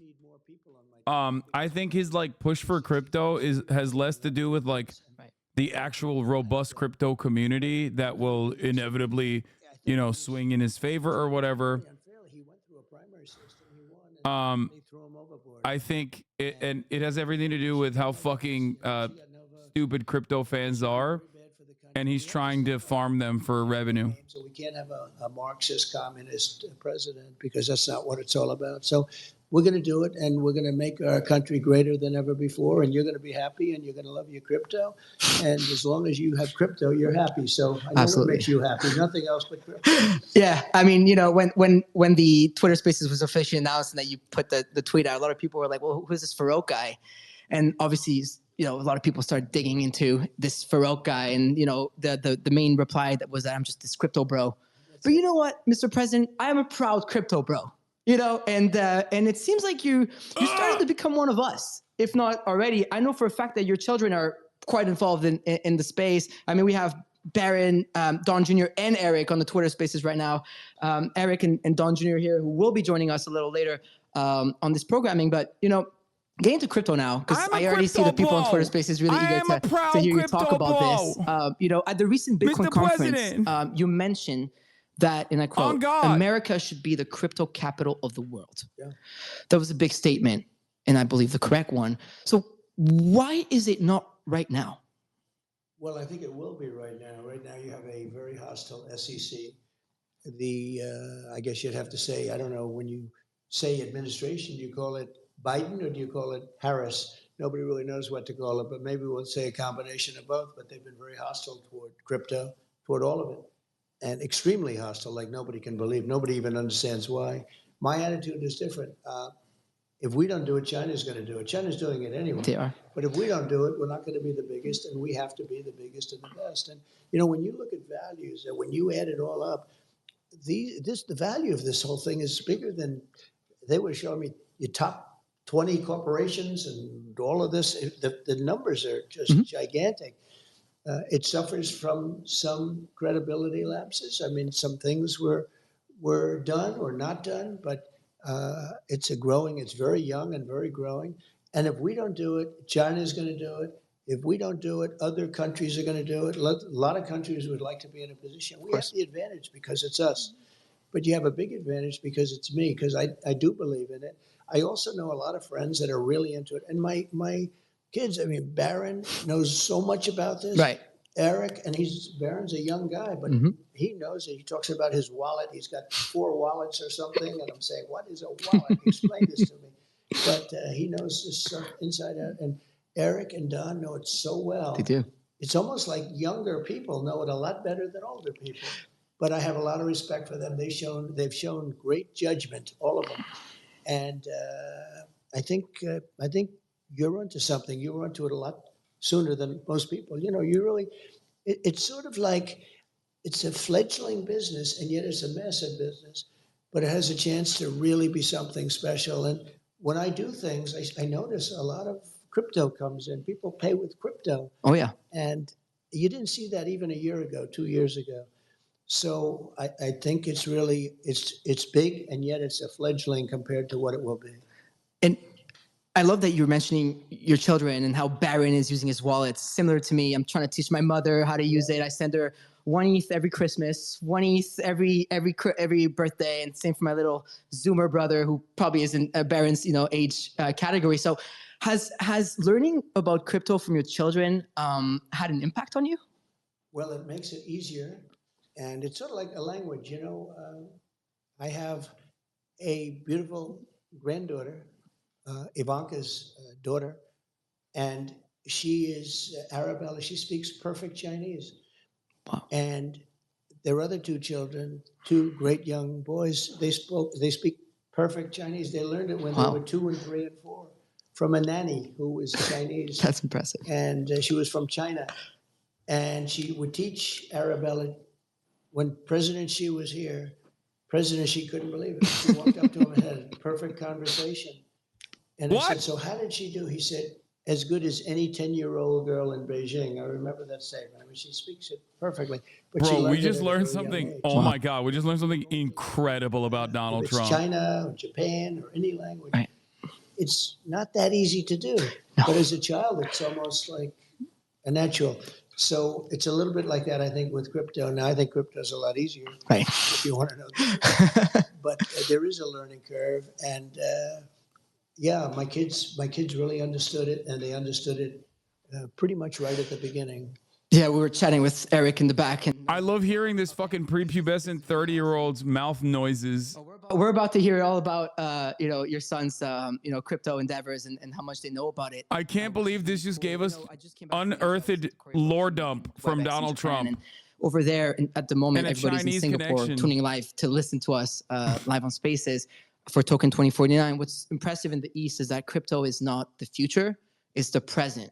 Whereas when I come here in Canada and North, it feels like I'm being taken aback. So the question I have for you, following up on what I was asking earlier, is why is it so important for America to lead in cryptocurrency adoption and innovation? Well, it's crypto, it's AI, it's so many other things. AI, speaking of an interesting future, it needs tremendous electricity capability beyond anything I've ever heard. It never made sense to me, but this is what it needs. If you take all of the electricity coming out of the US, in order to be dominant in AI, you need twice that amount, just for this one thing. Who would think that? You need twice the electricity we already have. And you got to get started. I mean, you have to be, if you're the US, you have to get started. Right. You don't want to be left in the dust. And China's already building electric plants, and they want to build them for the AI, and it's very important. But you need tremendous electric, and in this country, because of our strong environmental impact statement problems that we have, China doesn't have those problems. They don't do them. They just build. They said, build over here, build over there. With us, you have to go through years. But I'll make it possible to create tremendous amounts of electricity very rapidly. But people don't know that. People don't know that you need double the electricity of what we already have. So you want to get in, whether it's crypto or AI or other things that are coming along, and it's part of the game. We want to have a great country. We want to stay at the top. We're making things now. We're starting, and it started under my administration, that there was no chance of ever even getting involved in for a long time. Right. And we're leading the pack in so many ways. One of the things I'm very proud of is Space Force. We were getting lapped in space by China and by Russia, and now we are the leader in space. This is also to VC that have invested in the space heavily with very little regulatory clarity. So strongly, it was incredible. But he is doing an amazing job with respect to space. When you look up, I think somebody said he sends 90% of the rockets sent up throughout the world are his. Wow. And you got to hand it to him. He's something. He definitely is. Wish he was here, but at least we're using his. We'll get him. We're definitely using his platform to do so, and I'm sure there's a reason for that. So, to create this future we're talking about, right? Like, there's a lot of American entrepreneurs, founders in crypto that need to sadly leave the country because it feels like at times we're being treated like we're not really welcome to build companies here. The CEO of our company over at Rug Radio was actually debanked earlier last year, but we'll get into that later. Do you think it's important for America to have a legal framework for crypto so that businesses can thrive and survive here? I do, and they should have certain safeguards too. Maybe somebody would say that's a bad thing to say, but no, it can't be totally freewheeling. And I spoke to some of the big crypto people, they want safeguards, they want certain safeguards, but it's a very Yeah, you know hostile who else wanted that? SBF. The SEC has been extremely hostile and really going after people. And I think, frankly, since they heard I was involved, they've treated people much better. Maybe they view it as votes. But people that were under serious investigation for having done nothing wrong are all of a sudden allowed to go free. And I really believe that's because they see, this is a very big market. This is a very powerful market. Very. So I'm glad I helped. If I helped, I don't know, maybe I didn't. But the SEC has been unbelievably hostile. The one thing is that if for some reason bad things happen and we don't win the election, those people that were under investigation and that are free as a bird right now, and people that weren't being looked at in the crypto world, they will be living in hell because it'll start the day after the election if they win. And I view it differently. I mean, I just view it that we have to be the top no matter what we do. Right. Chips or anything else, we were really starting to go with the chips. We have to be number one. And I think AI is really important, but I think crypto's one of those things we have to do. Whether we like it or not, we have to do it. It's really, really cool to hear it from you in person. We've only heard it on TV, in newspaper, etc. But it feels good to know that a presidential candidate and someone who is already president of the United States of America feel this way about cryptocurrency. I'm sure myself and a lot of people in the industry are relieved to hear that. And now we'll see what the results are in November. But on something a little lighter now, I remember the day your NFT collections came out. That was super cool. So I host a morning show called FOMO Hour with my friend OSF and Mando and now Tyler. And so we were live on air when the link dropped. And so it was the very, very first collection. There was a chance to have dinner with you. And I remember just like scrambling to buy them. We're staying live. We stopped the show live on air to thousands of people like, no, we got to buy these. We're going to buy these. I got to spend $25K on this. Let's go, right? Let's do it. Which is another cool thing about people in crypto, right? Or there's crypto bros that they call. And so we're trying to buy these things. And it was just so electric and crazy that we actually failed. But hey, I guess that's a good thing because the collection, ended up selling out, and then you ended up doing, you ended up doing that 3 times over. Can you tell us more about the success that you have had with NFTs, but also like, did that surprise you? Well, I got in very late. Bro, launch me into the sun, dog. I'm done. I mean, to be honest, I think I'm retiring. You guys, all my haters won. I think I'm retiring from political commentary. This might be the absolute dumbest thing that I've ever actually covered. I never in my life would have thought that we'd be sitting here with a dude who did not hit puberty. It was amazing. Launching a fucking crypto rug pull ad for the former president of the United States of America. Like, dude, you did war crimes and stuff. Like, you are so fucking powerful. You were running the planet. Then we did a second one. And now you are doing crypto rug pulls. We just did a 4th one. And I asked the people from... Like, it's like barely 24 hours after he almost got assassinated again. They have very big pride to start off with. Oh, my God. I said, are you going to, if we do a 4th one, does that affect you and the ones you already own? Because some people bought a lot of them, and some people bought one. And American politics, every time I think like it can't devolve further, like we can't reach a new low, I'm wrong. I'm reminded of how fucking wrong I am. I'm so goddamn wrong, dude. I'm the most wrong. What more can happen? Let's fantasize. Donald Trump does an interview with Andrew Tate. Okay. Like, that's it. What's left? What's out there? What hasn't he done so far? What could he do that would reduce him further? I think he will do a fucking Andrew Tate interview eventually. No, talk to a podcast probably. Talk to a podcast is an immediate improvement from whatever the fuck's going on right now. Okay? going on the Talk to a podcast would be legitimately significantly better than what he's doing right now. Okay? Like, first and foremost, were the yeah, Flat Earther Conference, someone in the chat said that. That's a good one. That could be like one step below this. Or I think Flat Earther Conference or like an Andrew Tate interview, I think. He's going to end up doing an Andrew Tate interview. Really interested in it, to be honest, but I did ask, like, what percentage was taken Like, it seems to me like the more he has a hard time going above 50% in key states, the more he debases himself, right? Like, he's gonna go on fucking Andrew Tate, and then he's gonna go to the Flat Earthers Conference, and then after that he's Patrick Bet David is a leg up. Patrick Bet David is a step up from this. He knows a lot about this stuff for a man of his age. He's still pretty young, but for a man I just Steve Witkoff knows a lot about this. Fuck. He does, and he's on your right. We're about to get to Steve Witkoff, and for everybody in the audience right now, if you're listening to us live, hang tight. I have one more question for Mr. President, and then we're going to be joined by Don Jr., Eric Trump, and the World Liberty Financial teams, and Corey and everybody, the advisors around it. So we have quite the programming for you. But Mr. President, one last question that you may or may not have answered with your last answer here is, so if there was one thing that got you to see crypto differently, what was it? If it was what? One thing that got you to see crypto differently. What was it?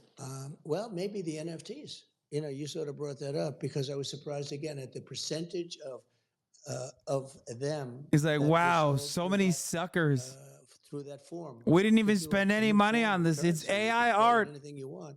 But that was, I think it was also the level of enthusiasm that my young sons have for this, pretty young guys. I mean, one's extremely young and two are pretty young, right?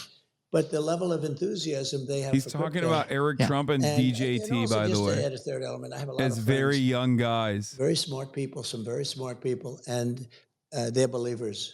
So it means something to me. Well, I appreciate that. And I appreciate you. Everybody hang tight, please. I will go to Mr. Witkoff in a second, and we'll be joining by. If you think I'm going to listen to some fucking dumb fucks about crypto, you're out of your dang mind, okay? I cannot believe that Donald Trump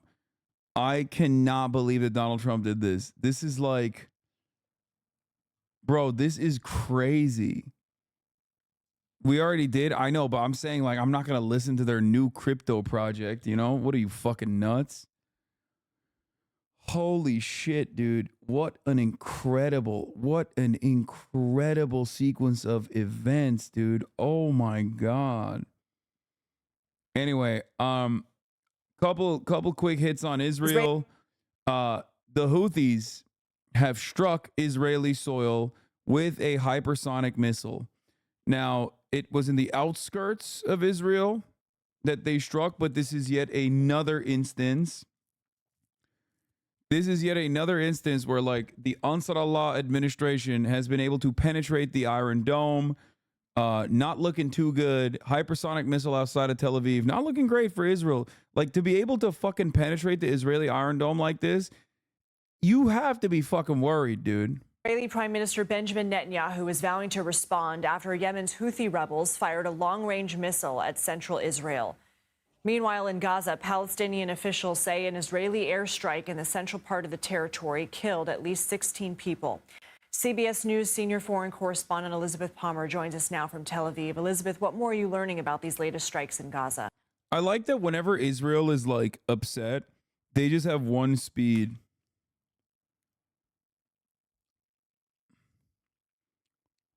Like, immediately they're like, let's go kill some of the most vulnerable people on the planet. Like, people that are just held captive. Like, that's it. They have one retaliation. Well, the Israeli military is still pursuing its stated mission, which is to eliminate Hamas in Gaza. And so the civilian casualties continue to mount.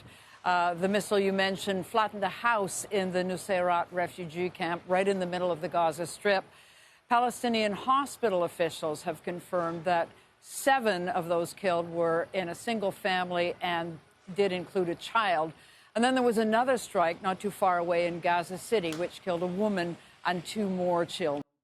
Yeah, you're right. This was one missile that beat 4 layers of defense: Patriot, David Sling, 2, 3, and the Iron Dome. You're right.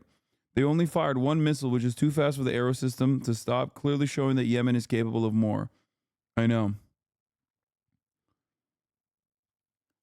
It's pretty nutty. It is pretty fucking nutty, dude. Meanwhile, the negotiations on a ceasefire and the release of the Israeli hostages appear to be going nowhere. It's real cop shit, you know what I mean? It's like, yeah, today a teenager yelled at me at work, and I'm cucked by libtards in society, so I couldn't shoot him immediately. I only was able to beat his ass. So then I had to take out my anger on my wife. I came home and I beat the shit out of my fucking wife. That's basically what's going on here, you know? The formal negotiations have so far taken place through mediators in Qatar with U.S. and Egyptian support. We just spoke to... Thank God America is tirelessly working for a ceasefire, which is actually just giving them hundreds of millions of dollars of new weapons at a rapid clip. Gal Hirsch, who's the Israeli special coordinator for hostages and the missing, he appears to have, in front of our cameras, opened another channel, a public channel, with an offer to the Hamas leader, Yahya Sinwar. He says that Israel will give Sinwar safe passage out of Gaza. This is so funny. It's like, dog, this is if you believe your own propaganda. You know what I mean? They're like, oh yeah, we're going to give safe passage to Yahya Sinwar in an effort to, like, you know, get across our wishes, which is to fucking maintain a permanent military occupation. And it's like, first of all, you got to be a real dumbass to be like, okay, I guess I'll take it, after they killed the non-military person that did not do October 7, right? The leader of the Politburo, which is the reason why Yahya Sinwar is now the head of Hamas. And that's like the dumbest fucking olive branch. And it's also not an olive branch that the Palestinian side asked for. Okay? Like, it's not like the Palestinian envoys were like, please give us safe passage for Yahya Sinwar, and then, like, we're fine. Remember 3 weeks ago when a deal was days away and Biden said, I've got a good feeling? Yeah, and I told you, it's a fucking lie. It's been a lie. They are using the negotiation, or lack thereof, but the negotiation process to extend the war, to allow Israel to prosecute its genocide consistently. But this way they can at least, like, do a little bit of a legal defense to be like, oh yeah, you know, we're just trying our best. It's bullshit. It's bullshit. And the only thing that is successful in terms of, like, the messaging around this issue is that it's no longer in the forefront of the conversation. And meanwhile, domestically, in the United States of America, we're doing everything we can to become more fascist in terms of, like, shutting down free speech and making it so that you can't even say Israel is bad. What is this? I know it's a shitty Israeli right-wing news outlet, but I doubt they're lying about what is known. Oh, you mean the Houthi regiments are in Syrian territory? Yeah, I mean, I don't know. That might be just Israel's interest in, like, mounting yet another front, potentially, using that as a reason to be like, yeah, we just have to go into war with Syria too. If he relinquishes control of the territory and sees that all 101 remaining hostages are returned. And not only Sinwar, Hirsch told us, but the offer extends to Sinwar's family. And he said as many people as he wants to take with him. This, he implied, could end the war. Now, Sinwar is never seen in public. He's the most wanted man in the region, and he hasn't responded to this proposal. But his last communique to Houthi rebels doesn't suggest a man open to a deal. In fact, in it, he said, "We have prepared to fight a long battle of attrition that will break Israel's will." Anyway, IDF also took ownership over hostages that they've killed in an airstrike. No shit. Some breaking news coming to us out of Israel now, and the Israeli military Guys, I'm shocked. has reported. You won't believe it, dude. Israel's relentless bombing campaign. Israel's relentless bombing campaign of Gaza, where the hostages are, ended up killing hostages. Wow. Guys, I am so shocked. What a shocking revelation this is, dude. Findings from an investigation which says that they believe 3 of their hostages were killed as a result of an IDF airstrike in Gaza. It says that the deaths of the hostages, Corporal Nick Beiser, Sergeant Ron Sherman, and Elia Toledano, have been investigated, and their families have now been informed. And the findings of the investigation suggest a high probability that the 3 were killed as a result of a byproduct of an IDF airstrike. They say that this airstrike was carried out and resulted also in the killing of a Hamas Northern Brigade commander who they've named as Ahmed Gun. The way New York Times reported this is fucked as usual. Oh, dude. I haven't seen it, but I'm sure they fucking passive voiced this so fucking hard. Like it's Hamas's fault, right? Hamas actually directed Israeli rockets directly on top of the hostages that they were trying to protect as to the best of their ability from routine Israeli airstrikes. You said dumbass, that gamer for you? No, don't ban him. He's a gamer. I'm about to game in a second. Door. This happened on the 10th of November last year, 2023, so around about a month after. What did they say? The Israeli military said on Sunday that 3 Israeli hostages were likely killed by an Israeli airstrike targeting a senior Hamas commander in November, according to an internal investigation. I mean, they're saying it. And they're admitting it.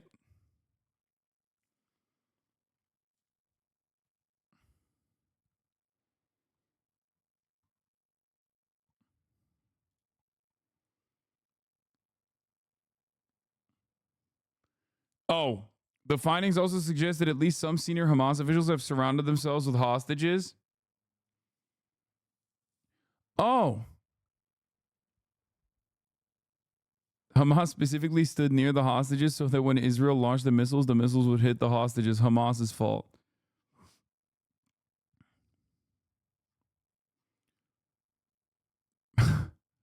W tactic.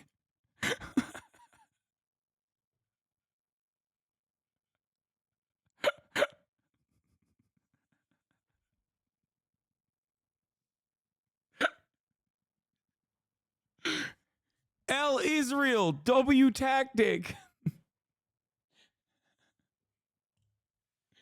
Bro, Israel does not give a fuck, dude. They just don't care at all. I don't know when. I don't know when people will maybe come to that recognition. What is this epic Reddit moment? Oh, I think I saw this. You know what the biggest killer of Gaza and LGBTs? Israeli bombing. Minus 122 upvotes. Yeah, it's totally not Hamas who brutally and publicly execute anyone they discover to be gay. It's 100% the country that's simply trying to defend itself. Skull emoji, 77 upvotes.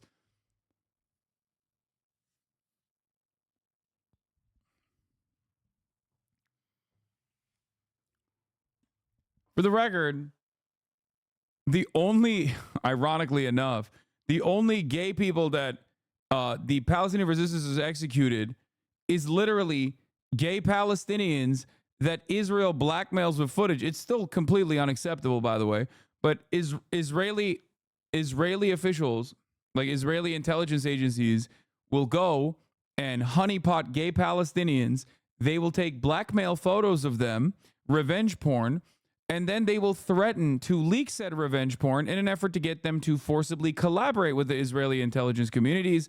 And then those guys get executed not for being gay, but for collaborating with Israeli forces. It's still completely unacceptable, mind you, but, you know, make no mistake. The idea that they're like fucking, you know, throwing gay Palestinians off roofs or whatever is just ISIS shit. And once again, who do you think has killed more gay Palestinians, Hamas or fucking Israel?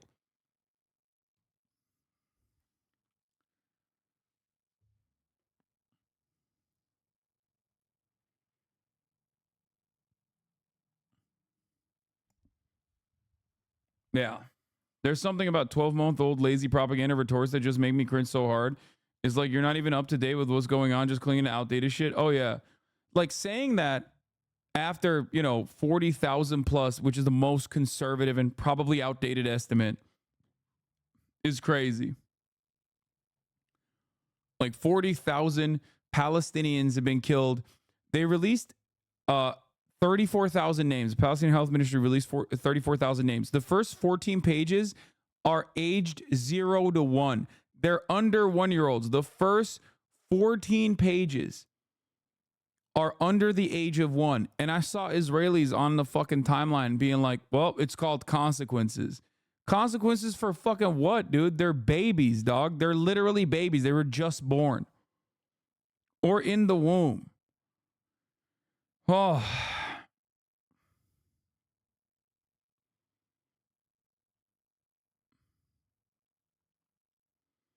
Where did the talking points of Hamas throwing LGBT people off roofs come from? Or is it bullshit? It is bullshit. It came from ISIS. I think ISIS did that. And to a lot of these demons, they're just straight up fucking Islamophobic, and they think all Muslims are the same. And they, well, one, they don't even recognize that like the fucking gay people that ISIS is throwing off the roofs are also gay Arab Muslims. Okay. So that's number one. So I don't know, like that immediately bricks people's brains when you bring that up to them. You're like, what do you think those people are? And secondly, Israel is aligned with ISIS, al-Nusra, in Syria. Enemy of my enemy is my friend sort of thing. ISIS suspiciously also never really attacks Israel or America for that matter, and almost always exclusively attacks other regional actors. Having said that, once again, there is no, like, Hamas is not like ISIS. Israel is like ISIS. Israel in the way that it operates, whether it's like destroying cultural artifacts, killing anyone and everyone they can, doing pure domination, is closer to ISIS, and also using a bastardized version of religion to advocate for their cause. Again, ISIS.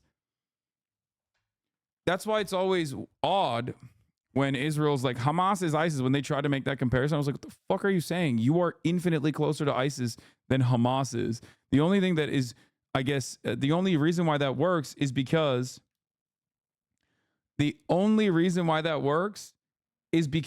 people can just be like, oh, they're Muslim, ISIS is Muslim, this is the same shit. Islamophobia, a word created by fascists and used by liars to trick morons. Christopher Hitchens. You did not just go, human shields can be small, and then turn around and unironically quote Christopher Hitchens.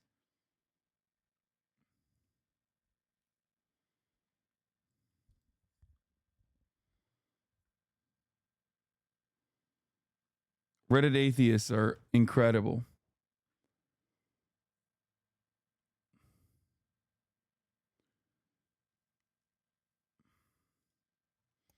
Foremost sub, by the way, maybe he wants to do a 3-minute ad break debate at the top of the fucking hour. Yeah, I don't give a shit about the Emmys.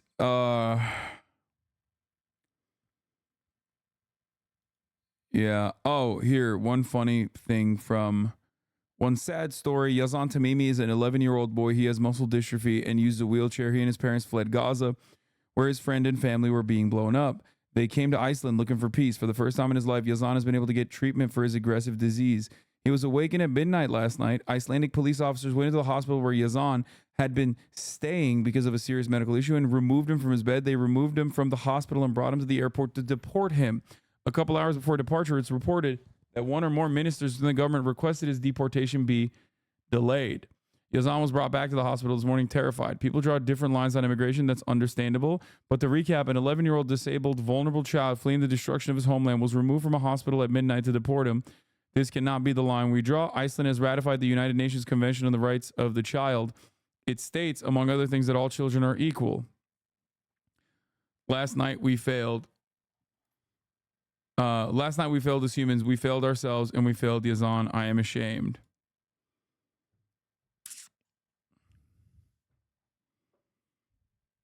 A disabled 11-year-old should not be removed from a hospital to be deported. That being said, I'd like to know who his parents are.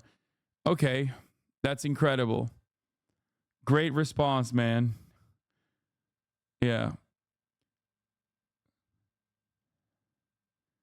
Yeah, kill the kid if his parents are not to your liking. Got it.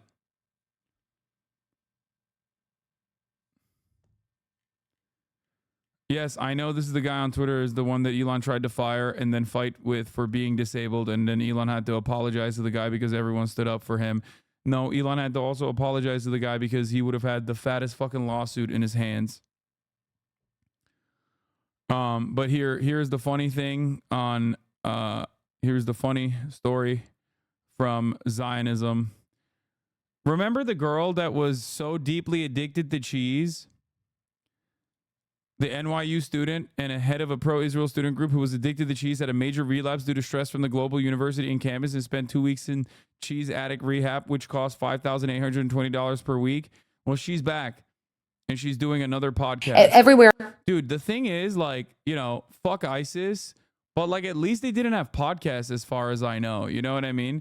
Like, that's the one thing. Like, Israel and ISIS are damn near identical in their operation, in their death and destruction, in their cynical, bastardized defense mechanism in terms of like saying that they're doing it for religion, like religious purposes, in their complete destruction of like human life and also cultural artifacts. But the one thing that ISIS at least didn't do was like fucking podcasts. They did a podcast. I mean, I know they had like magazines, they had like zines, right? But I don't remember ever seeing a fucking ISIS podcast where they were just like walking around and being like, you know what is so hard, brother? You know what is so hard, brother? Listen, Muhammad. What is hard, brother, is when you kill for the Levant, in the Levant. They do not understand in the Western world why we are doing this. I guess the closest you get to is like Salafist podcasters who are like Salafist podcasters in fucking London, Londonistan.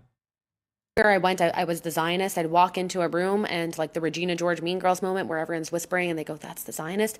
Yeah, so I had that moment every time I walked. That's the freak. Bro, this dude is looking progressively more like shit. So I had that moment every time I walked into a classroom. It got to the point that my classmates in my Arabic class wouldn't partner with me for final projects. My professors themselves said that it might be better if I stopped coming to class. Maybe it was because you had the stinkiest cheese farts.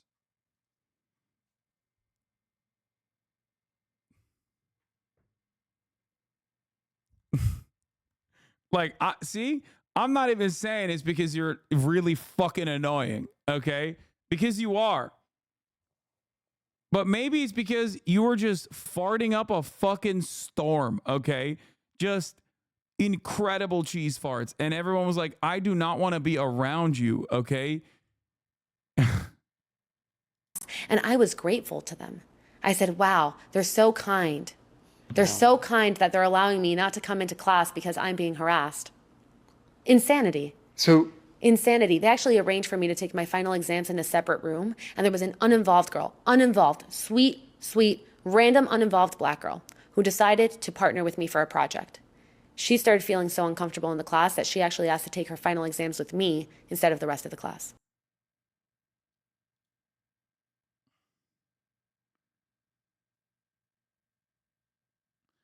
Also very funny that she thinks she's the only Zionist in college in New York, Lamau.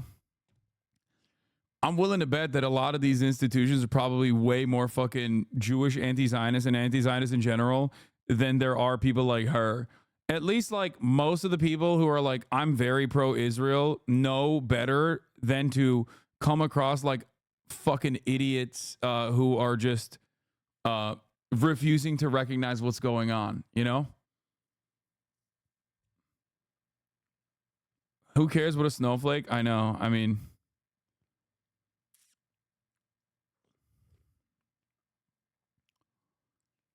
the classic fascist pipeline, get fired for being a rabid psychopath and start a podcast. Yeah. I know this girl. Check my last mention. This girl tried to get me suspended from school because I called her anti-Semitic. Lamau. She was harassing us at a protest, and I said that she was making life work. What? She was making life work for Jews by connecting our religion to genocide, and she said I'd committed a hate crime. Yeah. The funniest part about that is that the ADL probably logged it as a hate crime. Their new hate crime report came out, and like every single like the ADL is completely unhinged. Okay. I don't know a single person who has more than 3 fucking brain cells who is not like straight up invested in direct lies and like presenting lies as the truth that would ever take a look at what the fuck the ADL report looks like and be like, this is serious. And it's really crazy because like anti-Semitism has risen, you know?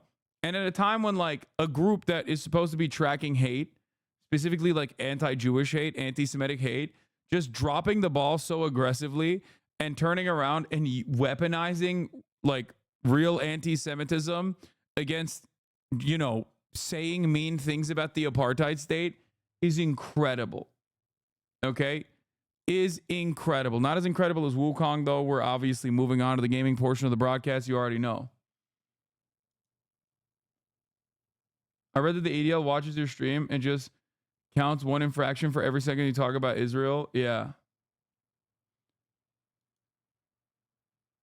What? JD Vance, N-word drop. This is not bait. What? NBC asked JD Vance about Laura Loomer's racist statements that the White House would smell like curry if Harris wins. Calling it unimportant, Vance replied, whether you're eating curry at your dinner table or fried chicken, things have gotten more expensive thanks to her. No.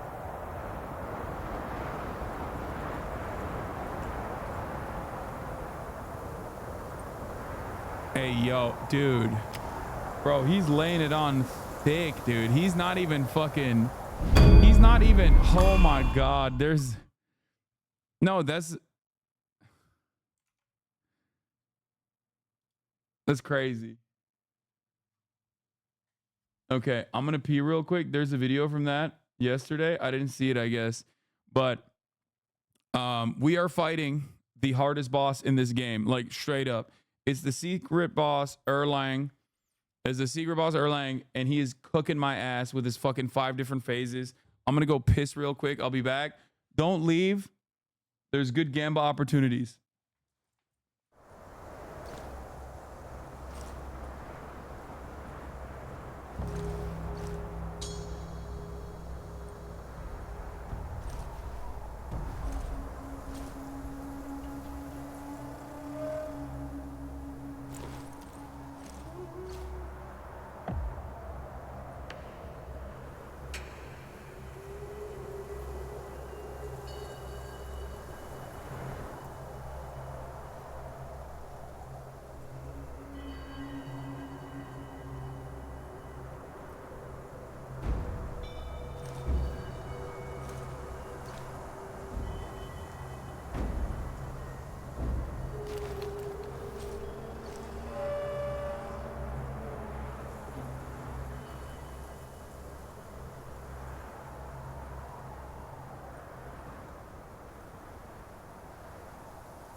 It's time, chat. Roach looking ass. That's crazy.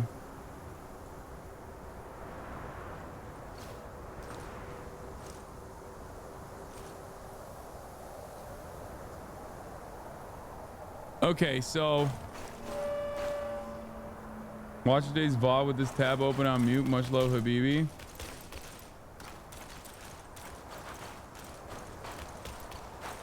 Are you gonna do New Game Plus? I've never done New Game Plus in any game.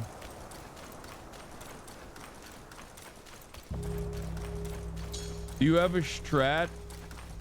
The strat is just fight hard. Megaphonics message please, Azan. No, I'm not going to fucking do that right now. That's crazy. Chatters have lost the dang plot.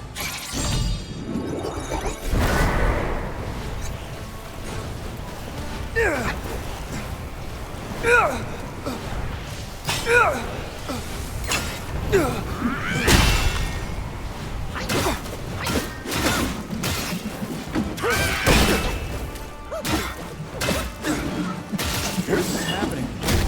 Oh shit. Thunder in my skin and lightning in my heart.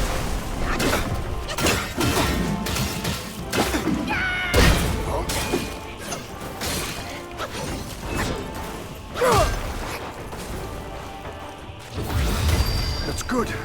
Good.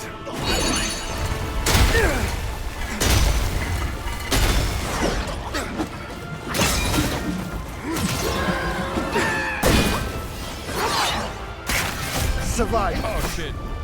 Or fall soon if you're God not. damn. Cooked my ass, dude. I haven't even gotten 25% yet. This sucks.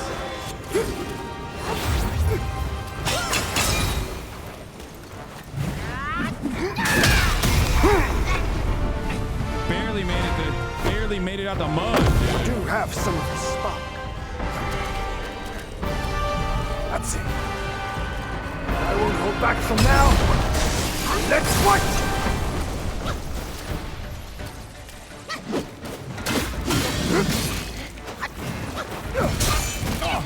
When it's too late.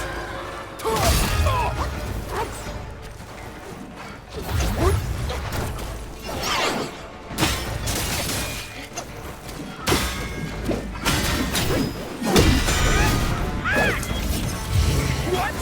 Even stars. No! My rock!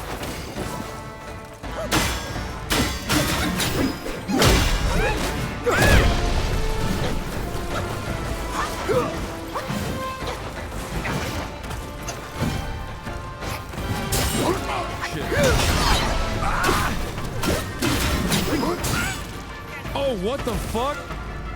He deflected my shit. Clouds just barriers. Are we level 3 now? What is happening? Are we phase 3 now? Why is he fucking me up like that?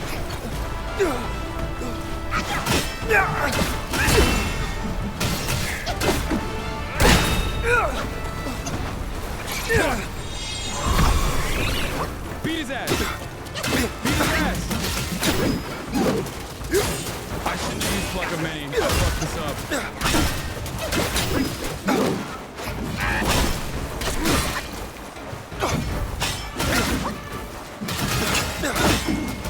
Forget your pride.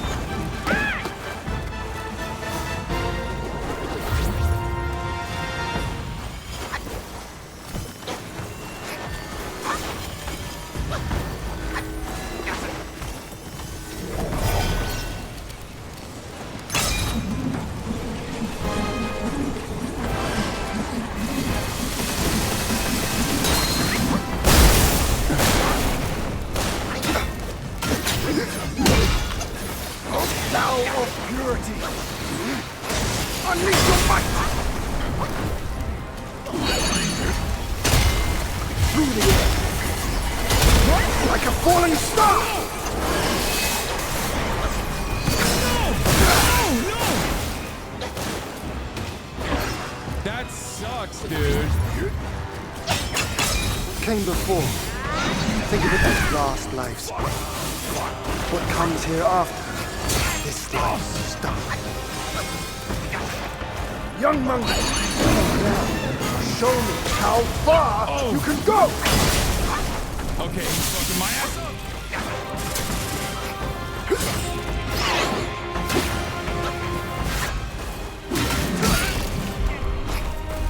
Then to start over. If you can't evade... Oh, he killed me. I'm not him, Telfro. You use the worst timing to use your stuff? Dude, his fucking phase 3 is phased up, dude.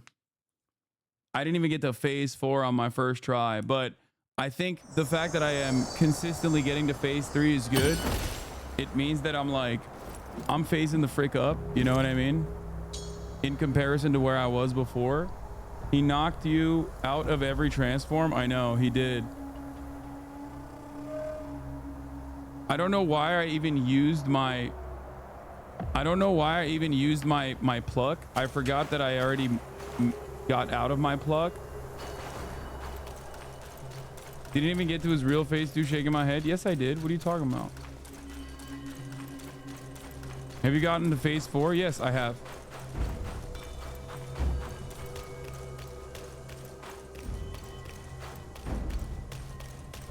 Yes, I've gotten to phase 4 last night multiple times. Yes, I have, Chad. Why are you saying I haven't? What is happening with this? Oh, God.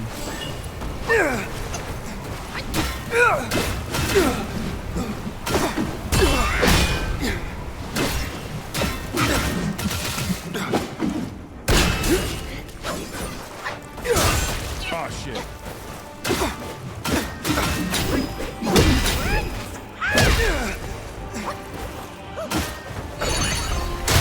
Oh, I shouldn't have used it. Why did I use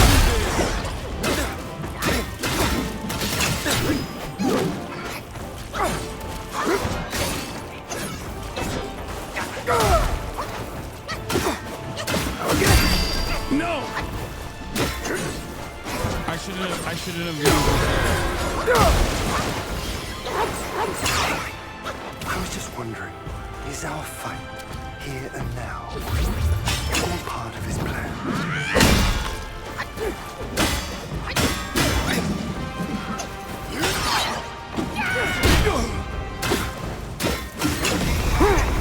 There we go. We do have some of his spark. Not bad. Right? That's it. I won't hold back from now. Let's fight!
lifted my spirits, monkey.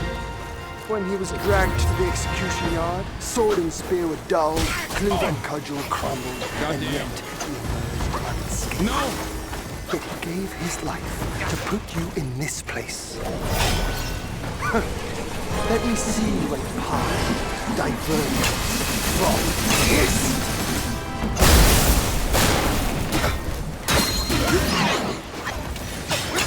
Under my skin! Yes!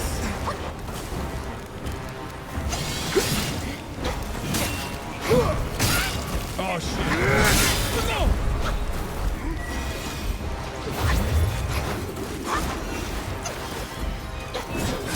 Oh no!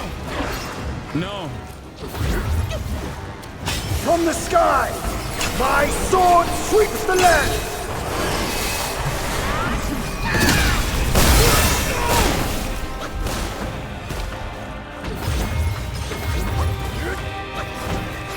Those in celestial ranks, many of them are below me. And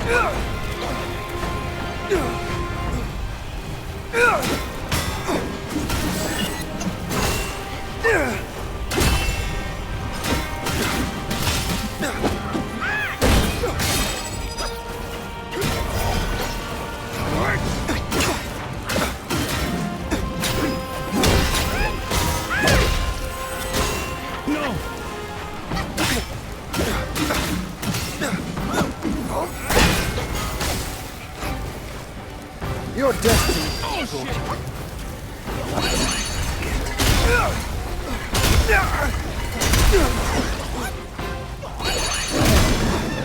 You too seek glory. Okay, funny True moment, glory funny moment. In breaking Funny moments, funny moments, funny moments. This is a fun little moment for us. This is no easy feat, and will test you relentlessly. Your inherited gift alone.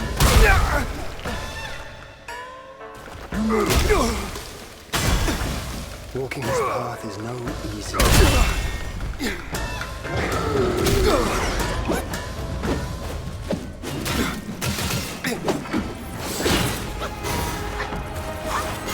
No! No! No! No! No! No! No! The great sage. No! Just a type of none ever dared to turn the world upside down. He fucking died. He did it again. Oh, he fucked me. I should have beaten him there. And I didn't. And now I'm cooked. The world knows every stir of your mind.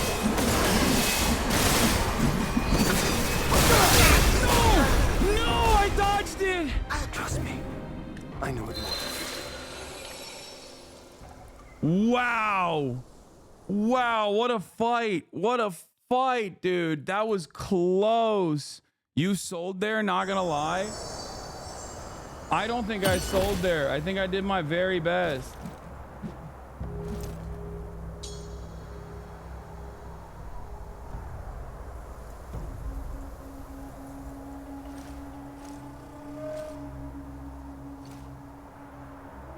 You started off bad too? Holy shit, yeah. Best thing to not do is get discouraged.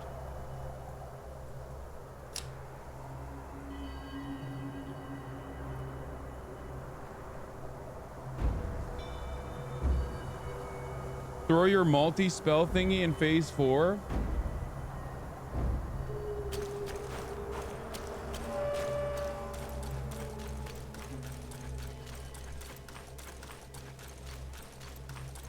Use the legendary crit rate increase medicine. Is Earlang harder than Scorpion Lord? Yeah. No, this is the hardest boss I've faced in this game objectively.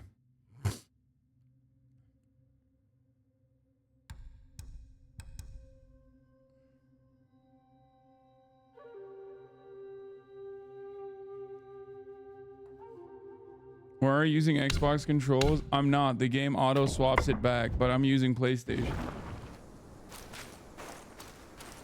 Use the second life pill when you're about to die. Can you just like press start and use the pill? Can he kill you while you're taking the pill or no?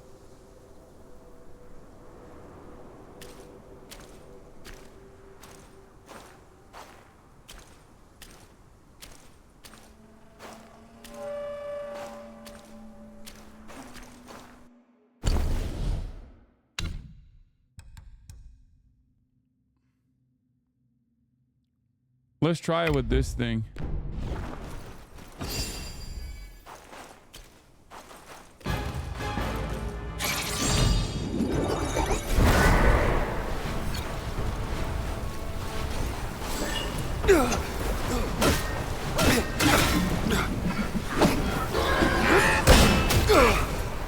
What the fuck?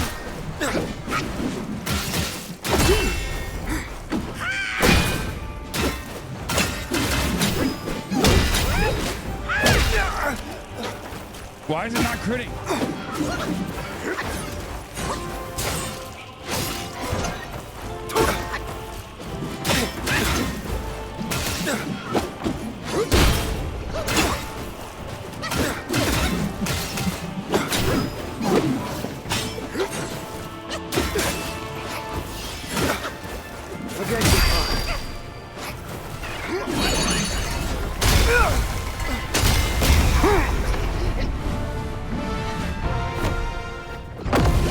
Some of his spark.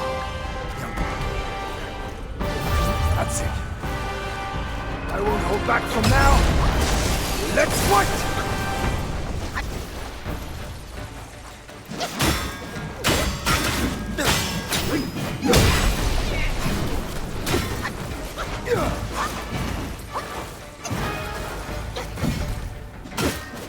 Oh, what the fuck? What the fuck? Why does he have multiple of that?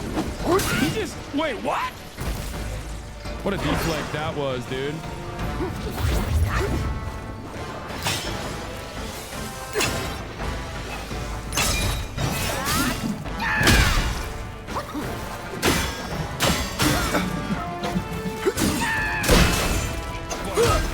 Shit. He's cooking me up harder than before, huh?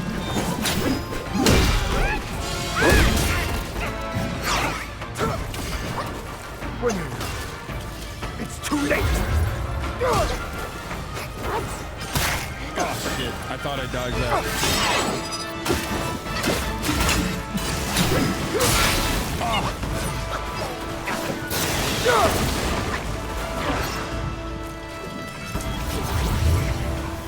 My sword spans the nine sky, swifter than shooting stars.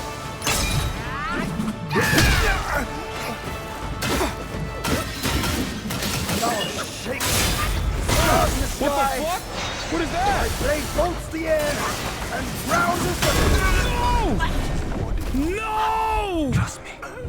I know it more than you. That was a good ass run too. That sucks.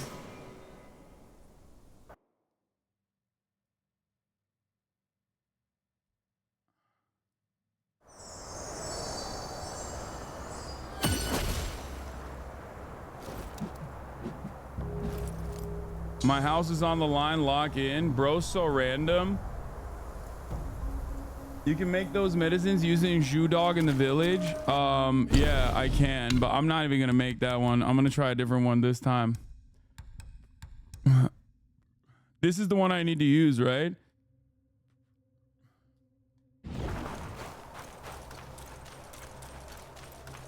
That was 2 boss fights after this. Erlang's health bar, Peepo Sag. What?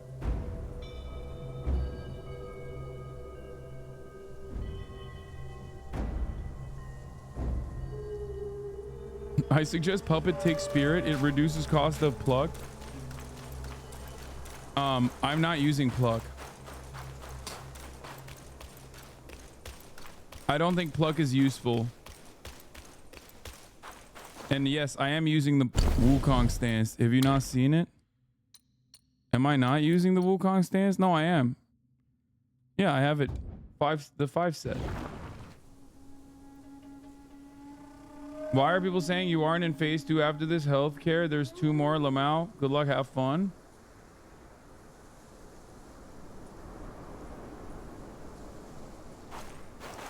Wukong stance is only in chapter 6. Yeah, this is only doing a triple tap. It's not letting me hit the quadruple focus.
Fuck you.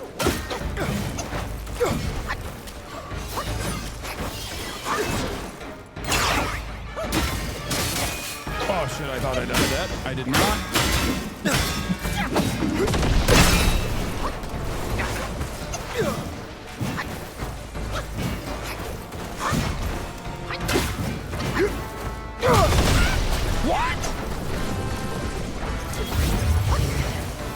My sword spans the nine sky, swifter than shooting stars.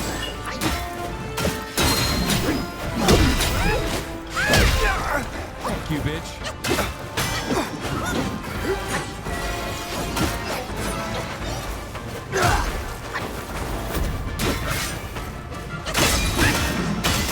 This is nowhere near his powers.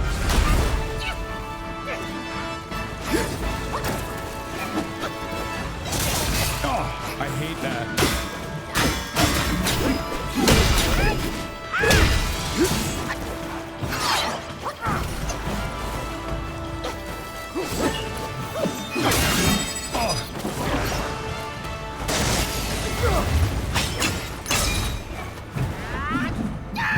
Oh, I hate that.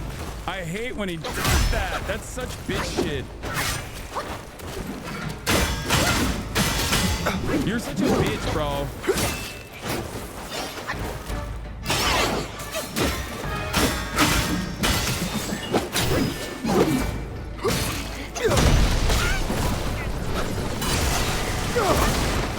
You're such a bitch.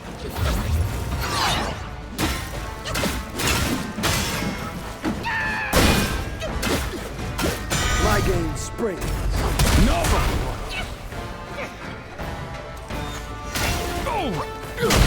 Oh, god damn. Okay, fuck you. I didn't even use my fucking... I didn't even use, like, any of my shit. I'm just beating his ass silly. Like, solid You've lifted my fundamentals type spirits, shit. monkey. You see that? When he was dragged to the execution yard, sword and spear were dulled, cleaver and cudgel crumbled, and yet he emerged unscathed. Yet he gave his life to put you in this place. Solid fundamentals type shit. Let me see where you hide, divert from his.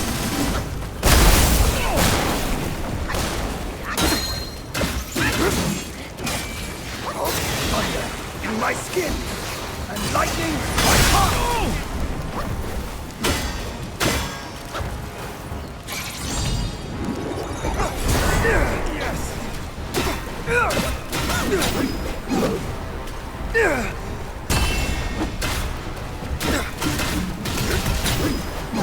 From the sky, my sword sweeps the land.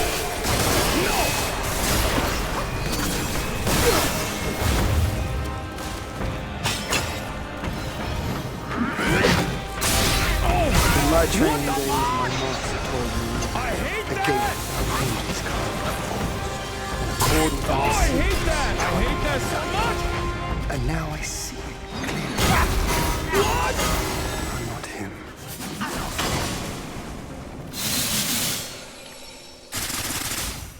Oh, nice try, but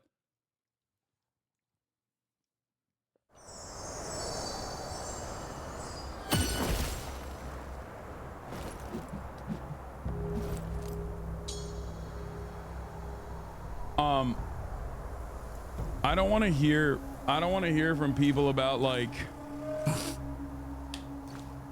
advice on what to do with this boss. Because I think I'm doing really well. I don't think it's copium. I think I'm doing incredibly well. Like damn near perfect.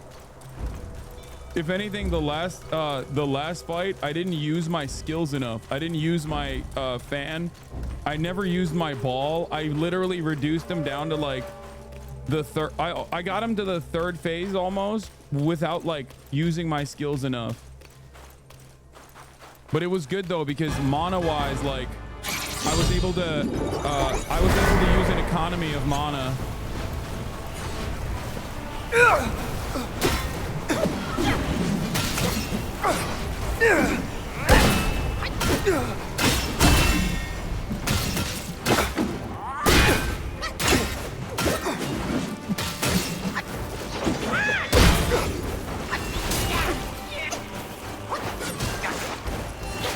What the fuck? Where is he? Where is he? What the fuck is he doing?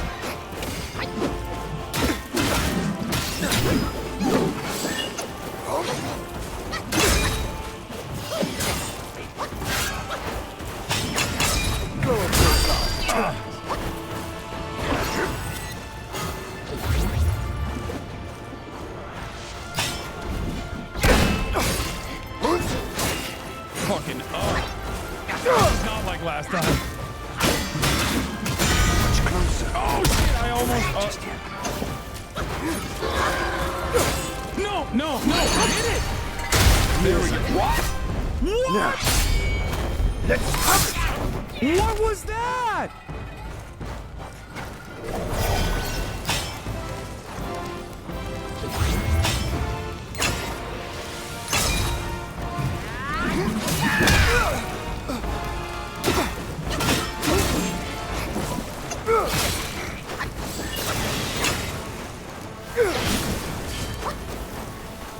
I was just wondering, is our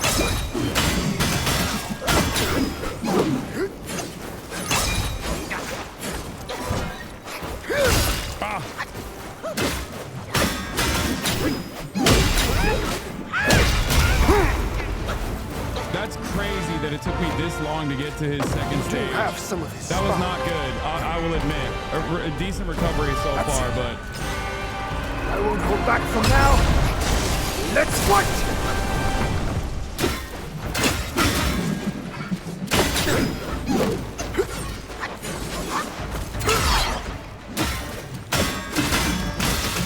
My game springs from the oils.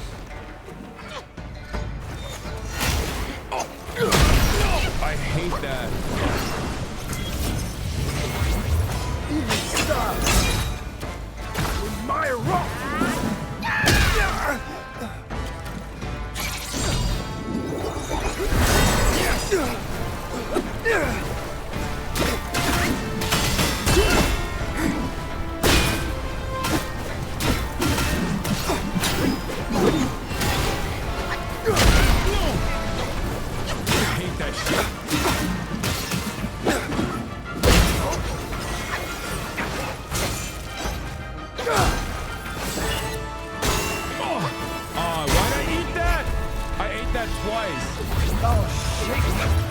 Stars in the sky.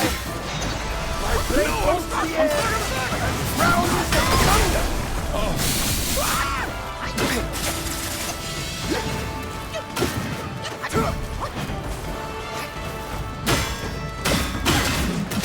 The mountains bury the sun. He broke my shit again. no, no, hit the fucking thing, god damn it. I'm trying to hit the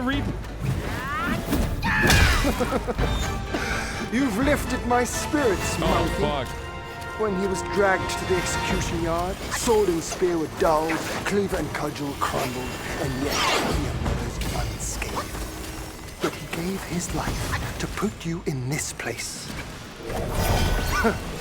Let me see where your path diverges from his.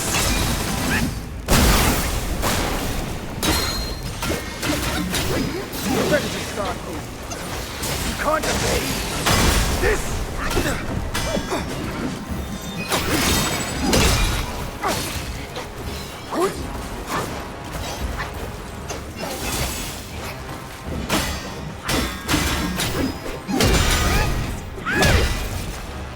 Through the air. Like a falling star!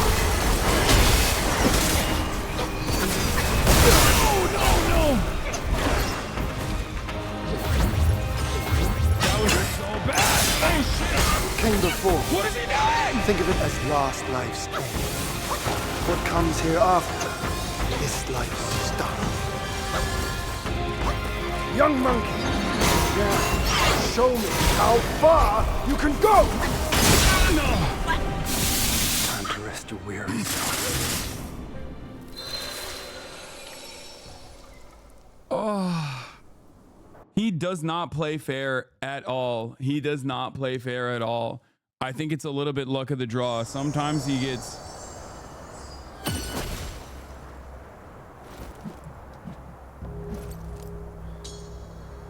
Ball is trash, lowers attack. Yeah, but I mean, I think it eats it as fucking... You're a scammer.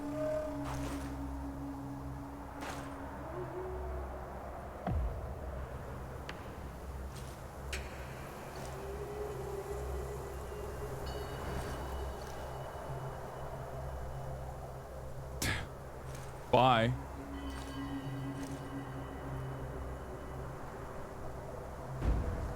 Asshole. Actually. Trash chatter. Go back to the baby, to be honest. Hit him right when the tornado eats his shield. I mean, I need like... I need focus eaters. And the only thing I feel like eats away at his focus is that fucking dumbass baby, not the baby, but the ball. I cheesed his ass. I mean, I feel like I'm doing a relatively cheesy job. It's just not working, you know?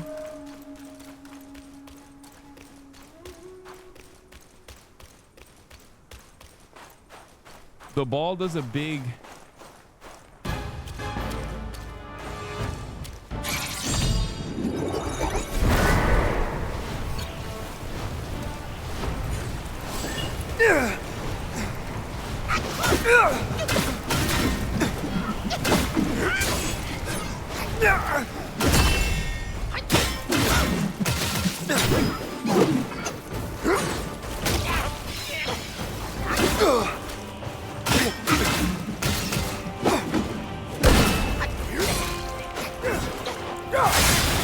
What the fuck?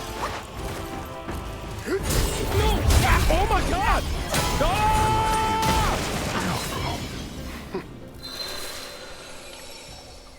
I'm done. I'm done. Switch sides. Fuck it. Doubters galore. Fuck it. No, that does count. That counts. It's 1 of 3. Shut the fuck up. Just don't gamble if you're gonna be annoying in the chat, okay? I'm already in a fucking bad mood. I'm getting my ass beat, okay? You need immobilize? No, Ring of Fire is actually pretty good. Ring of Fire has been better for me than immobilize in this battle.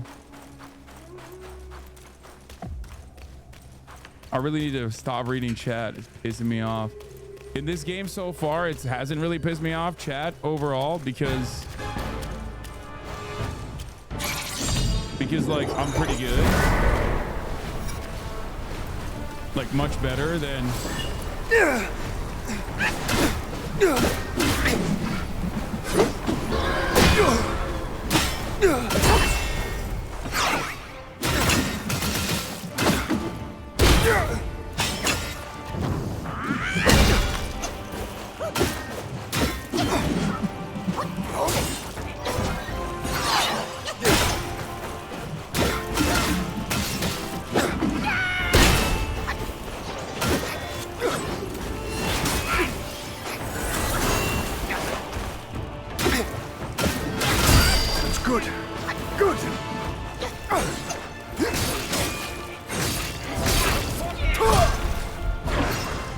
What am I doing, man? What am I actually doing, though? For real.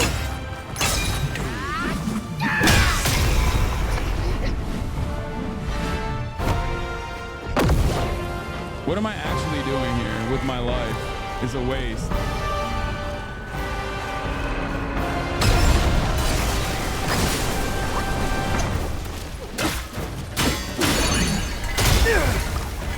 Look at that. That's like a lot of fucking...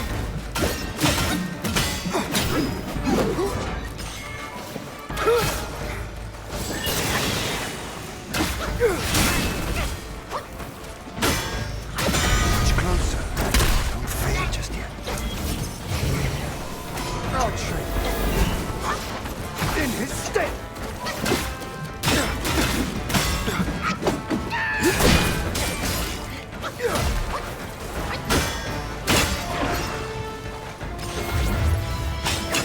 Craft, cloak, and creed. Right truth and shade. Fuck you. Fair fused with foul. Small counters grand. That's just bullshit, dude.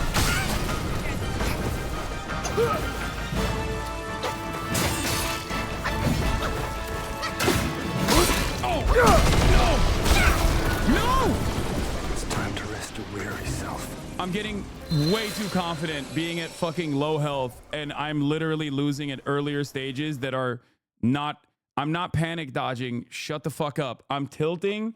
I'm definitely tilting, and I'm getting way too fucking confident in stages where I shouldn't be, where I literally am just like, oh, it's easy for me.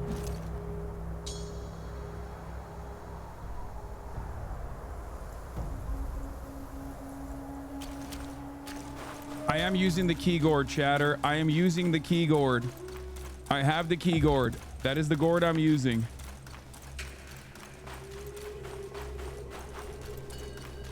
I probably should be using my transformation more too.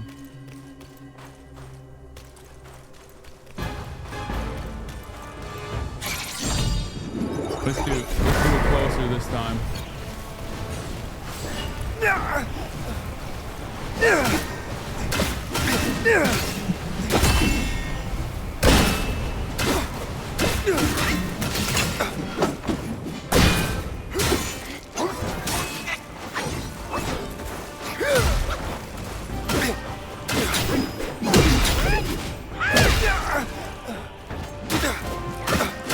Come on.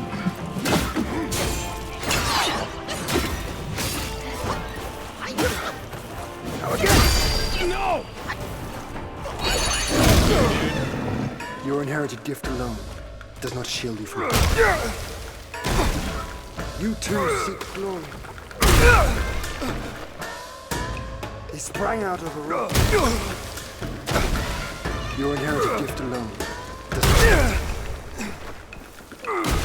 You made it this far. Now, show me. It should be 25%. No more. Wait, what? How is it not 25% yet? What the fuck?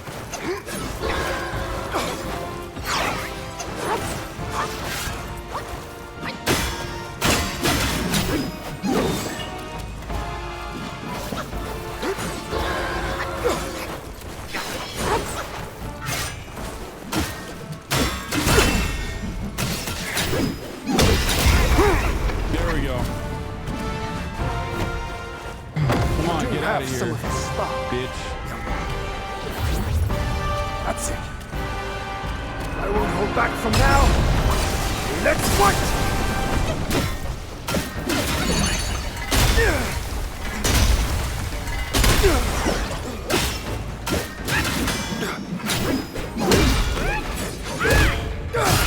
Wait, what the fuck?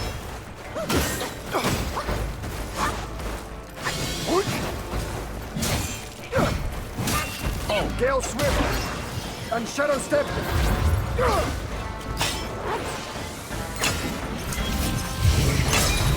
My sword stab. Yeah, bitch. Not so hot now, are you? Oh shit. Okay, that wasn't hot. You can't evade this. failed to strike true. No, don't kick me out of my ring. Don't do it, you fucking asshole. That's my ring. The clouds just formed barriers again.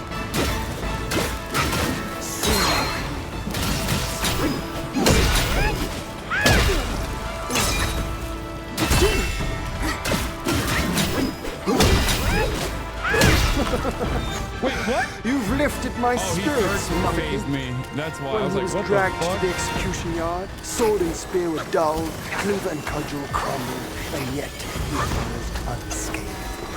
Yet he gave his life to put you in this place.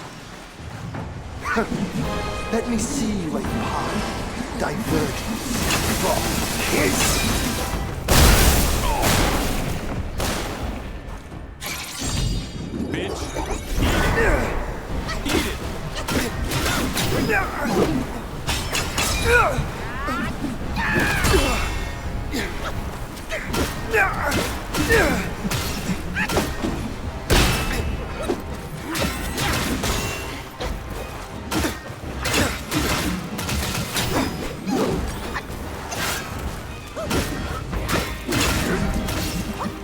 From the sky, my sword sweeps the land.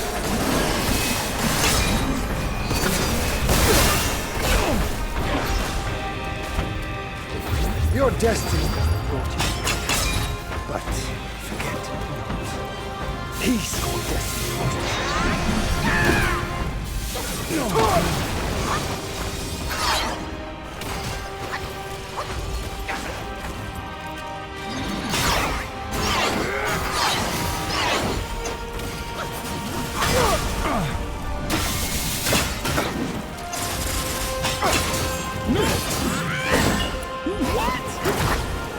Thou of purity! Unleash your might!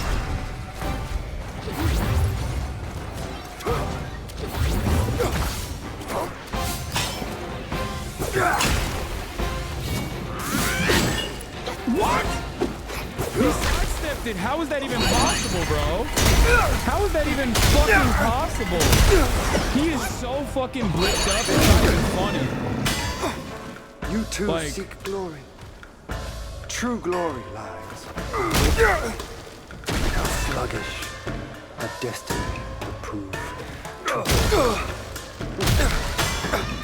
Your inherited gift alone. Maybe I can kick him off. Come on.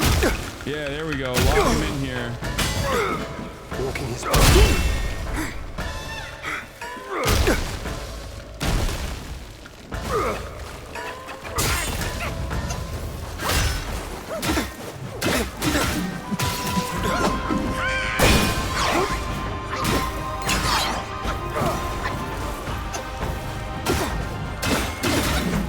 the great sage, just like the Titans. None ever dared to turn the world upside down.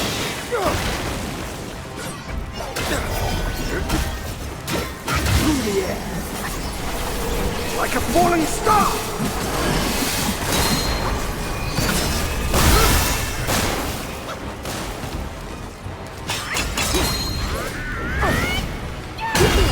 Yes!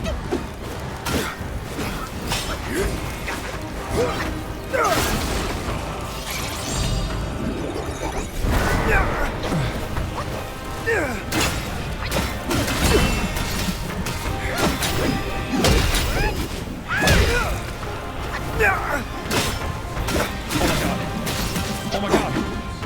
Yes! Your best tricks. No! What the fuck? Don't hold back. That's craziness! He's pulling out the sheets! Yes, it's done! What just happened?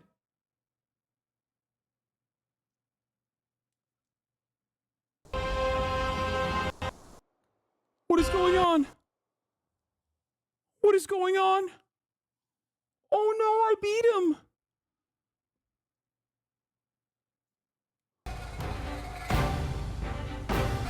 What is going on?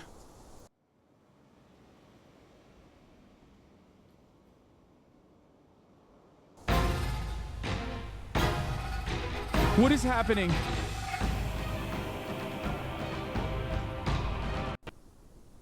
What is happening? There's no way. There's no way. No, it counts as a W. There's no way. Pay out the gamba. I don't give a fuck. I don't care. Has this ever happened to anyone before?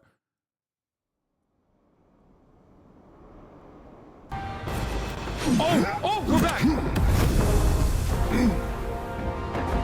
Oh my Today's God. clash didn't satisfy my spirit. Pay off.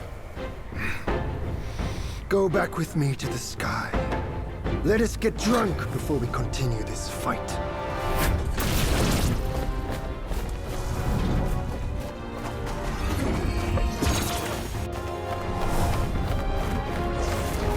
That was incredible. That was fucking insane. I literally thought Xi Jinping is like, nope, you're not allowed.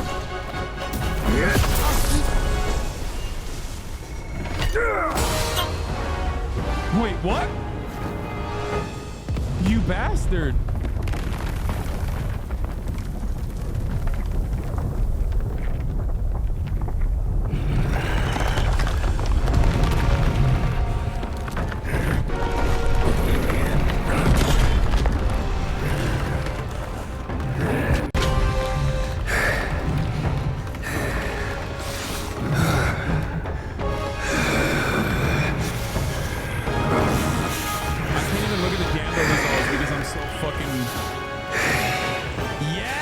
None has what it takes to push me into this fight. This monkey. Look at that. 30. I've been thinking of you every day since. 500 points. 64% doubters.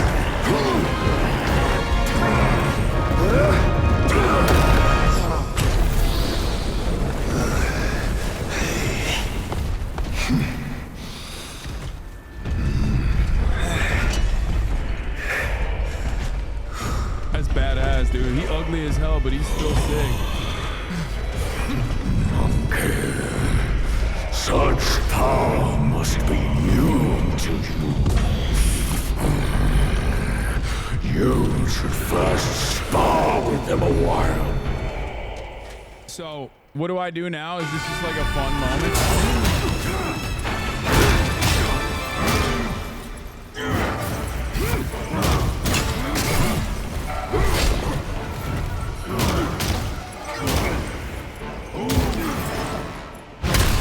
Oh my God. What did you do? Rock solid? Oh. What the fuck?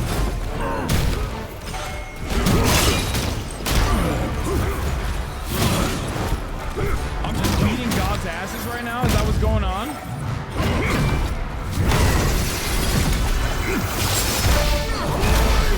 What happens if I focus up? What the fuck?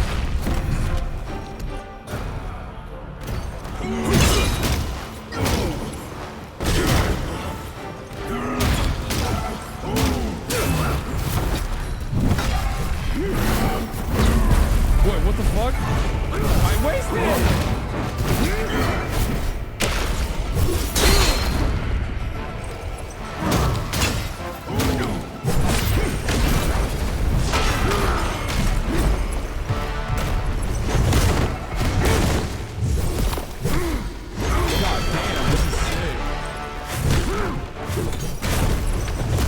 He's like, take that off. Yeah, I'll beat you to the back, bitch.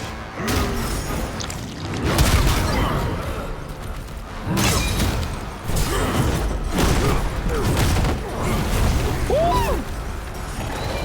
Come on, bitch.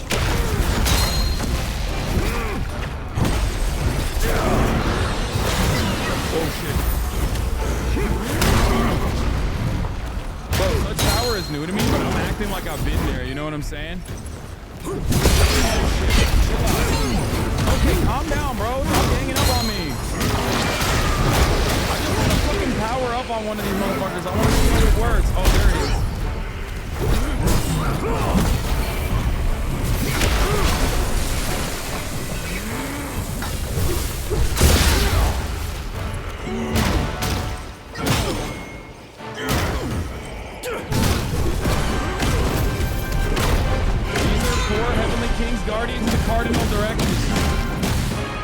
whoa. I'm whipping their ass in multiple different directions right now. They learning about directions today. God damn. Combos. It's the 3 Heavenly Kings now. They should reflect that.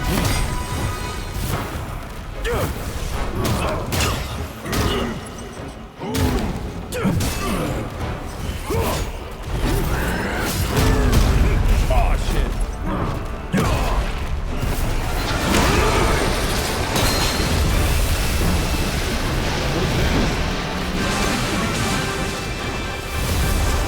Come on, give me some range, man.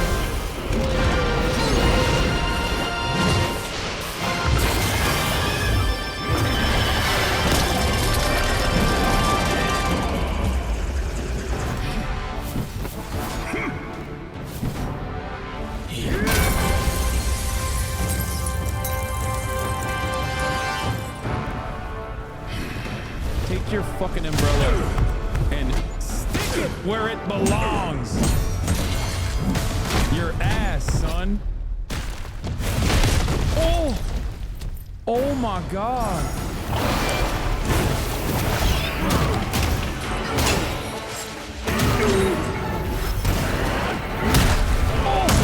Oh my God. Oh, this was incredible. Oh. Oh, crap. Oh, hell no. Oh, no. Oh, no. Bro, this is better than God of War. This is better than God of War. This is better than God of War, I think. What does this do?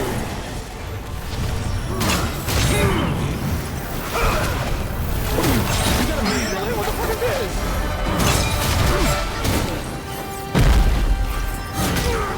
You got a fucking mandolin, dog? What the fuck are you gonna do with that?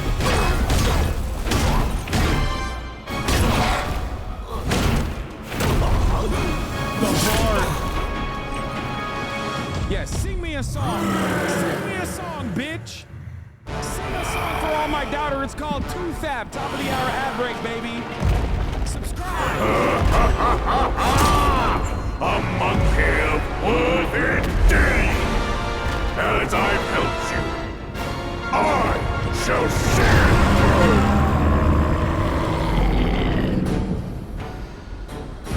That's the name of the song, Toothap.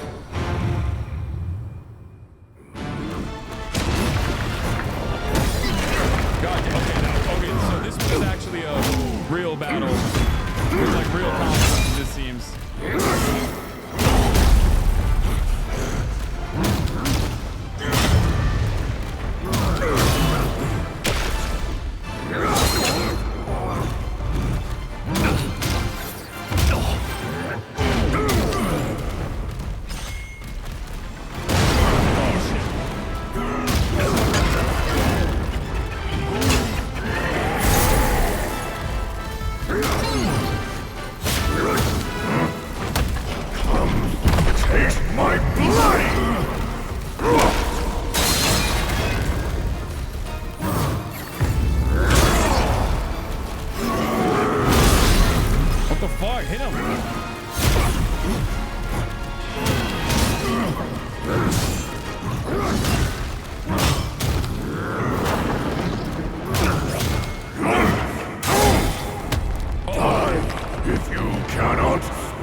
For some reason.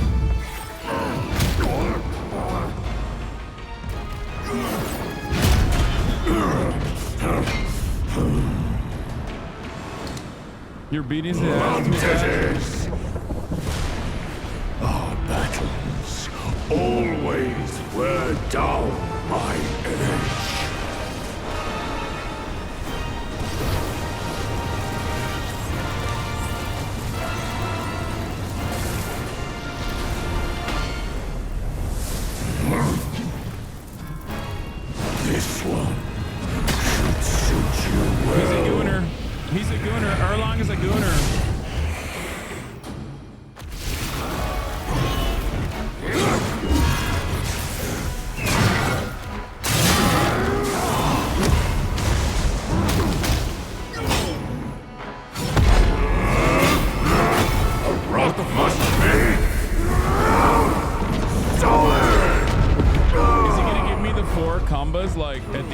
I suspect.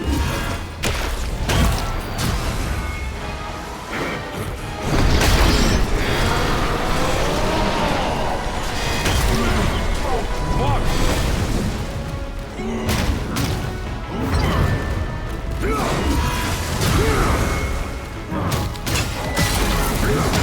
Whoa, what the fuck? Whoa, whoa, whoa!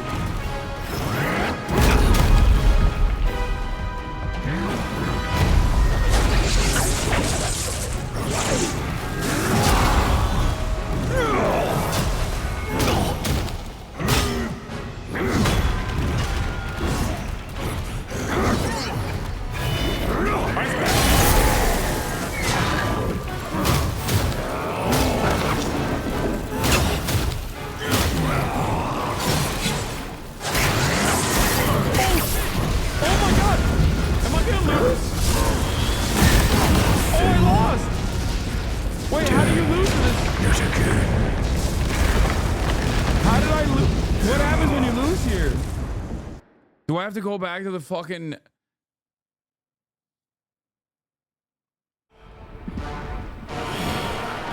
to the beginning of the this guy.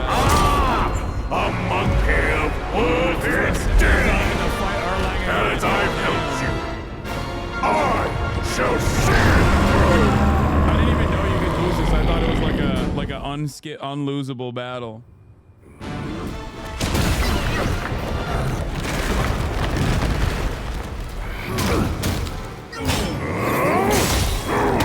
Oh shit. Paul moves up.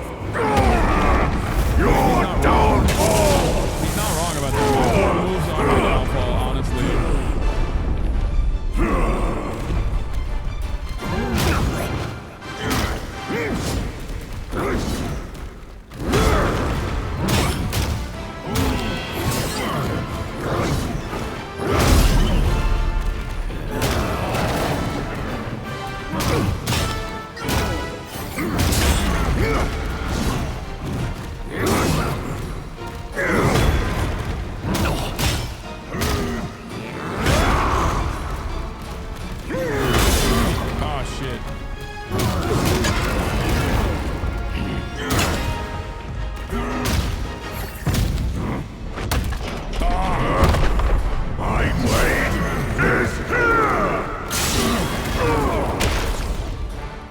Hit me. Oh, fuck. Bro, I missed one of those, dude.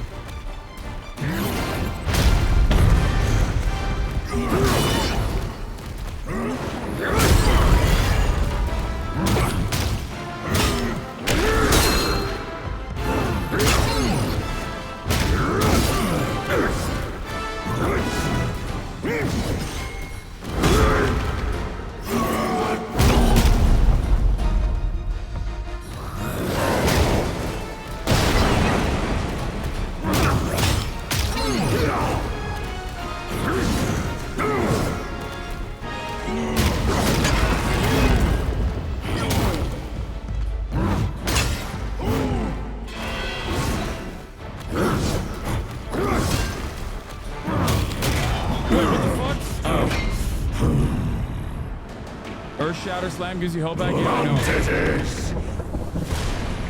Our battles always were down my edge.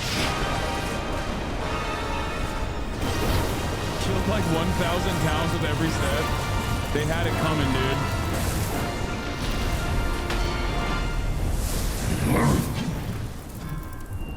This one should suit you well.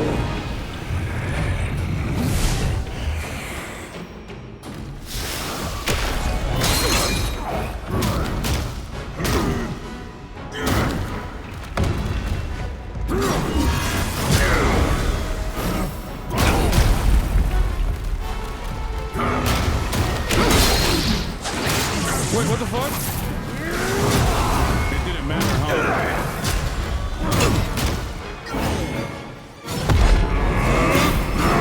A rock must be solid. Fucking Earlang, dude. Every stage of this motherfucker has like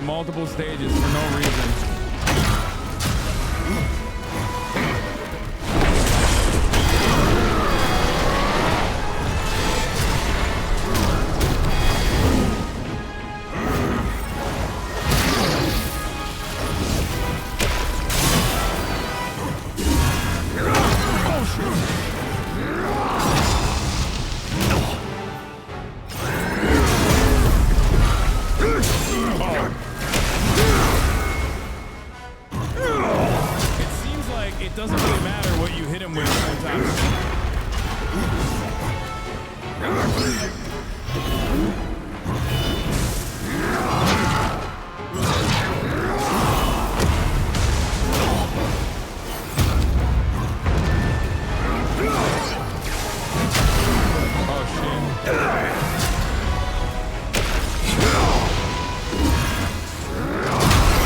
Oh fuck.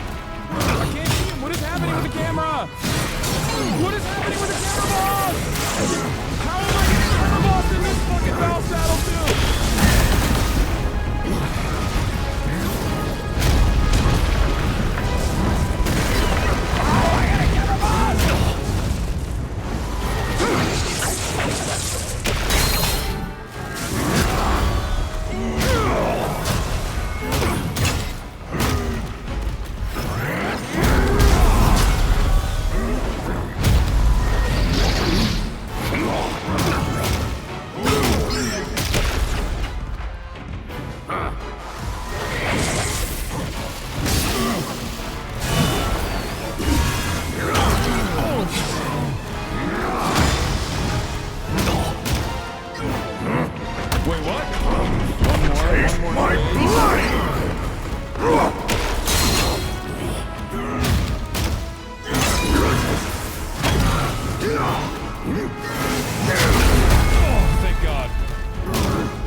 What is that?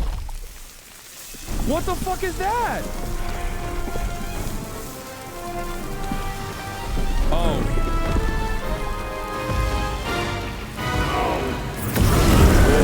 Myself perfectly.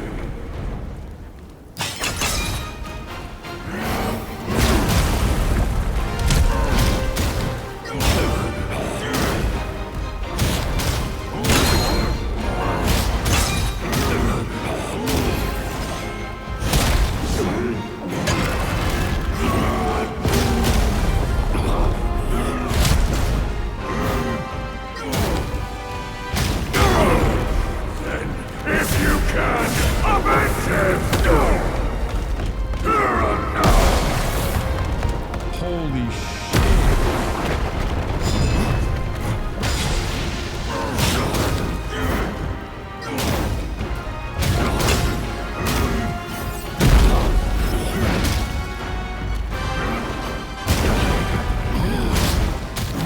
Jesus Christ.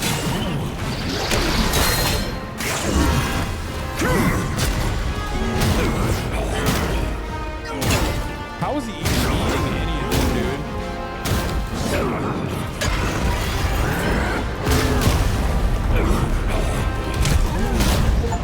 That's crazy. This is like watching an anime. It's like playing an anime.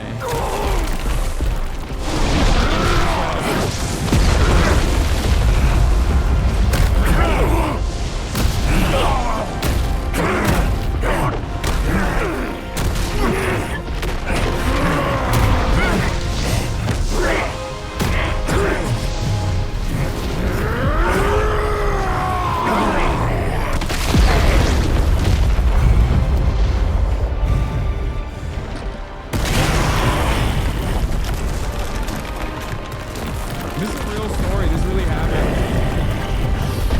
Isn't that crazy?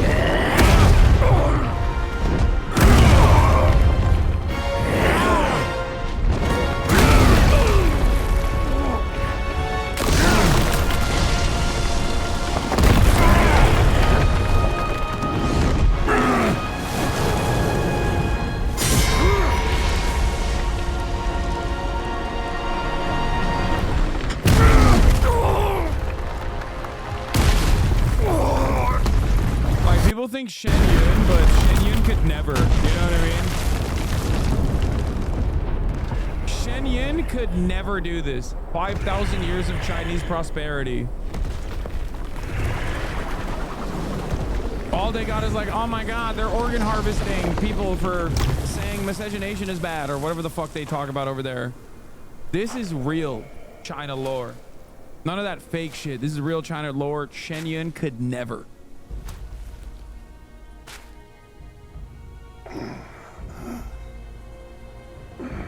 This is the real 5,000 years of Chinese prosperity. Oh man, made him flinch. Yo, I made him my bitch, dude. That's crazy. Close that third eye. Your eye pussy's showing. Nasty. No, the final boss is like the other Wukong, I think.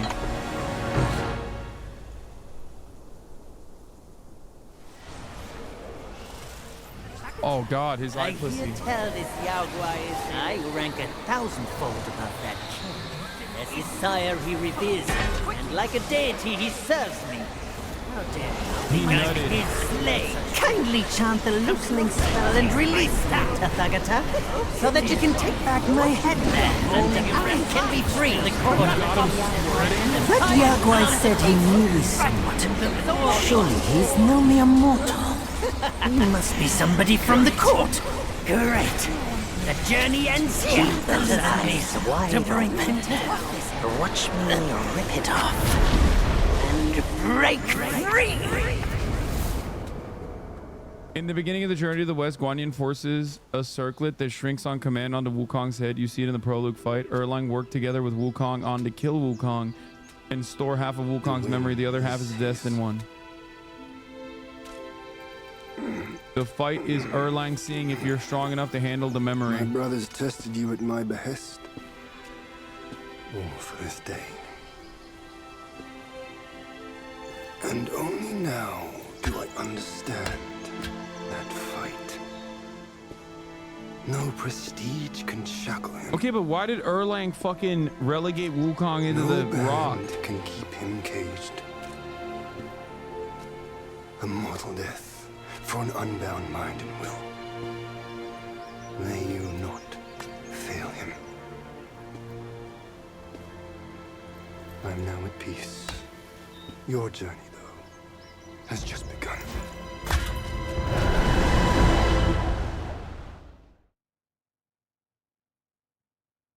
He didn't. He killed Wukong.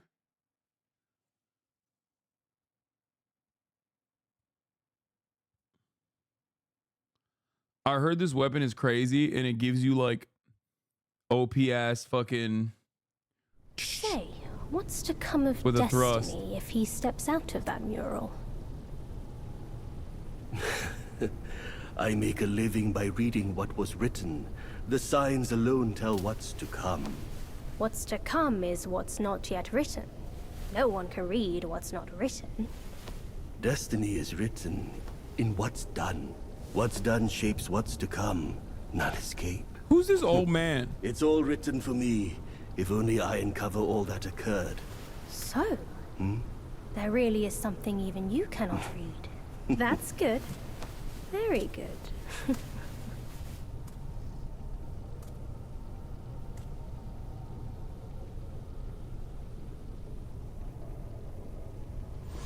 The baby is the second Buddha.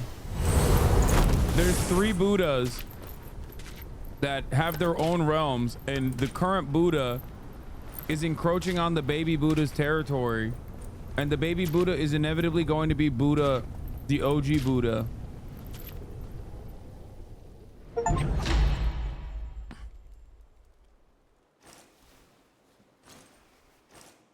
I assume this is the best possible transformation, right?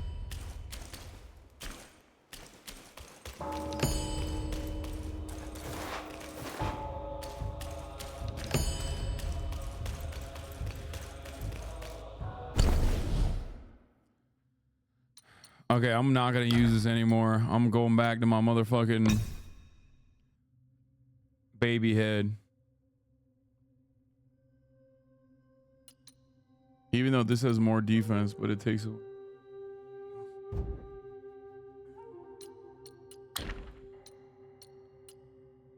Integrate spear techniques in the light attack combo and increases damage dealt by thrust stance upon performing a forceful thrust. Sword shoot from the staff for attack, but I think this is better. Especially because in the final boss battle, I'll have Wukong stance as well, right?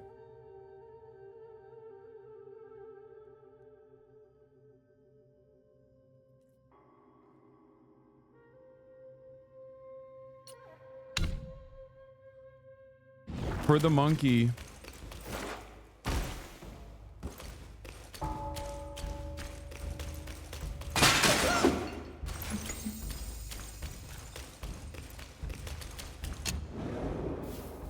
For the monkey, I'm going to do the final boss battle and finish the game now. For the monkey,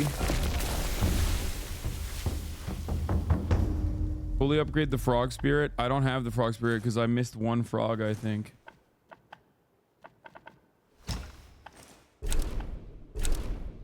We're going to the return path, right? But first, let's fucking go to the scroll village. I changed my transformation.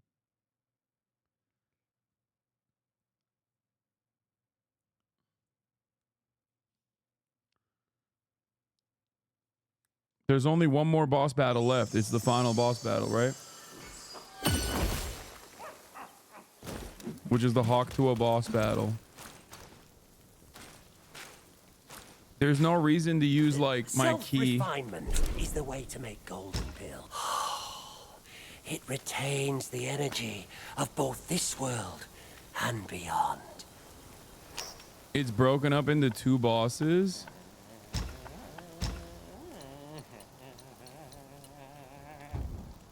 Stone Monkey transformation is incredibly good. Each pill is a means to an end. My destiny's course.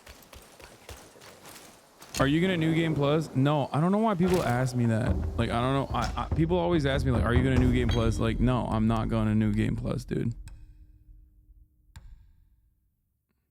I still don't know if I should use Long Balm, which is 30% recovery, but like it considerably increases the damage and it has 4 slots versus Monkey Brew.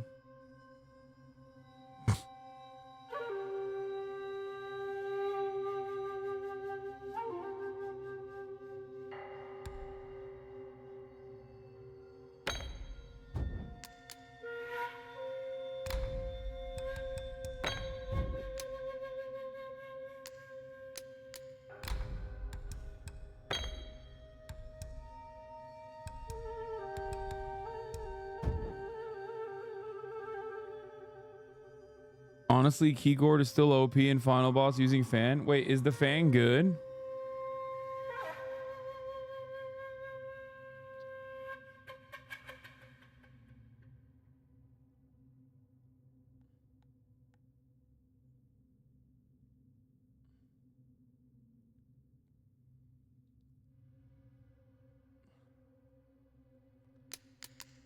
So maybe the meta is Spellbinder for the boss, for the final boss, because he just like, I've seen the videos where he just like, literally when you try to use Immobilize, he like immobilizes you and shit, right?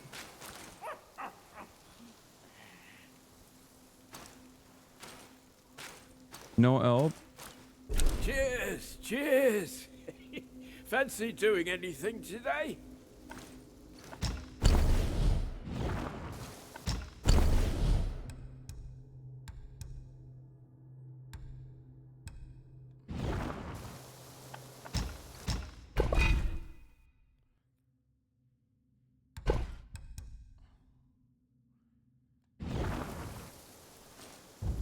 There's no going back to the court now. Only drink can drown my sorrows.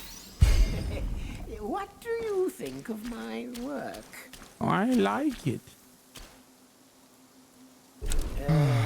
In this world, only the green one. Oh, who's that?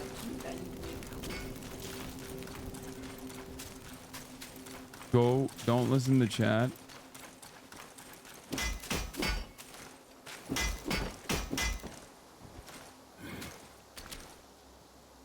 What rags and tatters. No wonder you're at my door. I kind of want to fully upgrade the Pilgrim headband just for the fuck of it, but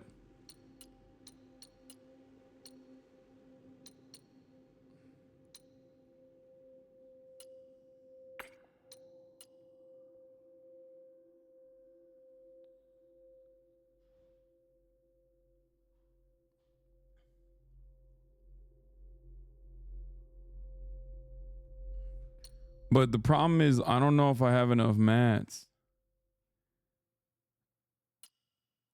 Like, if I were to upgrade one maxed out, which one should it be? The water armor heals you in the final boss fight. Yeah, but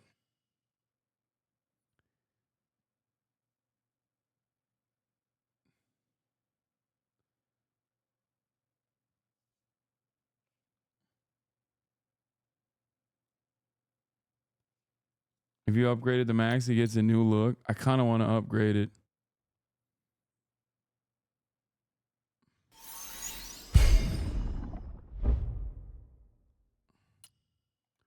Fuck it, why not? It was good to me from the jump.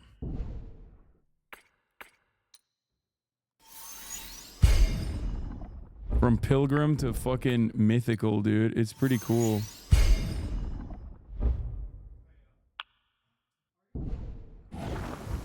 Now you seem a proper sort. People talking about Diddy during gaming. What the fuck did Diddy do? Did he get arrested or some shit?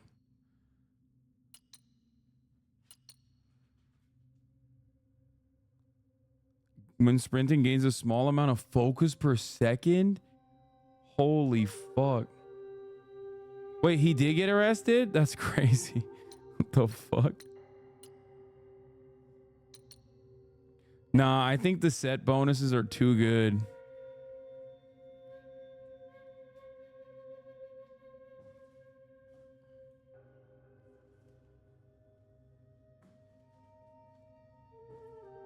To be honest, though, actually, if I spellbind, if I do the spellbinder play, Pilgrim is like, Pilgrim would be the meta.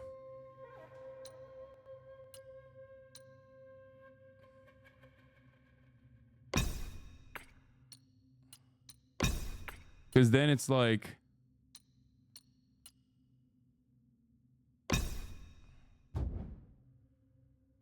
I just like run around.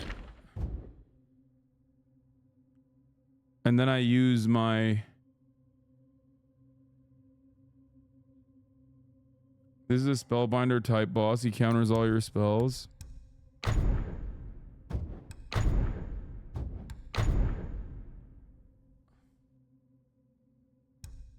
Don't change, you'll see, trust me.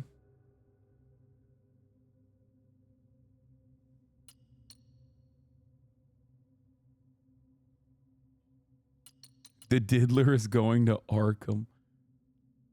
This armor is fucking dope, dude. Wow. And you're faster too. It's fucking literally picking up focus points.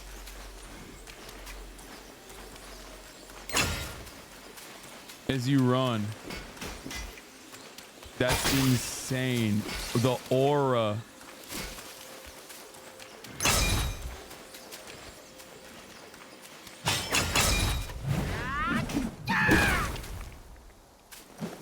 Wow.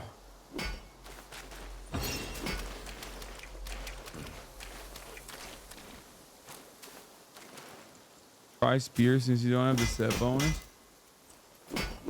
But I don't also have the thrust either. You only need Spellbinder for the first. Oh, let's see if I even get to the fucking first phase, you know what I'm saying? The tactic might be... We'll see. I like the Wukong, and so I think I'm going to probably do that. On the brew front, I might just keep the key.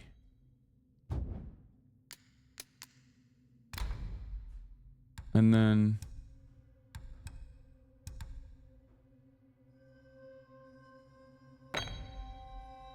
Should I ring a fire on this, or should I... Does he have like... Dude, I don't know why I'm trying so hard, dude. Fuck it, let's just go, you know? Fuck it, YOLO mode. Do a bonus healing at crit health? No.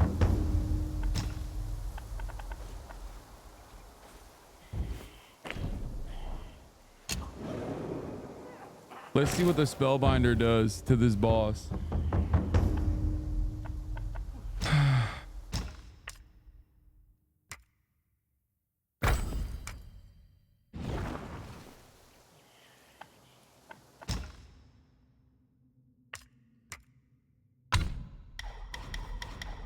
How do we feel about changing the spell to the new monkey one that we got?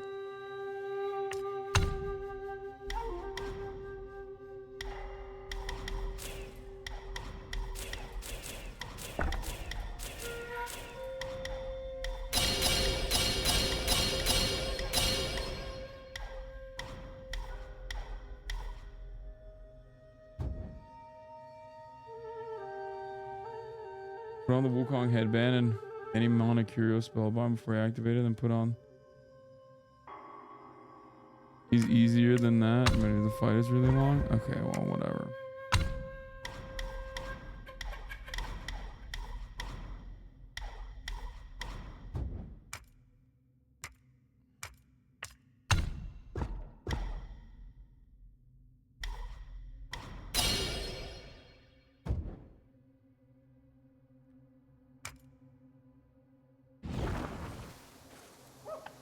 I feel like I'm forgetting something, and I probably am.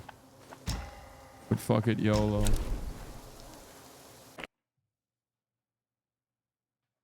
Take off the spin points? Wait, why? Oh, that's what I'm fucking up.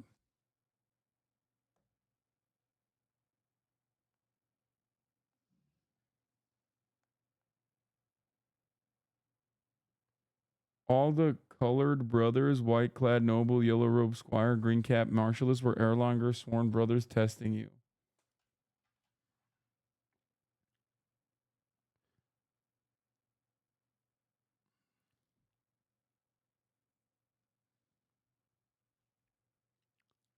Yeah, I gotta change my brew back from Ring of Fire. Dog, fucking fight the boss already. Calm down.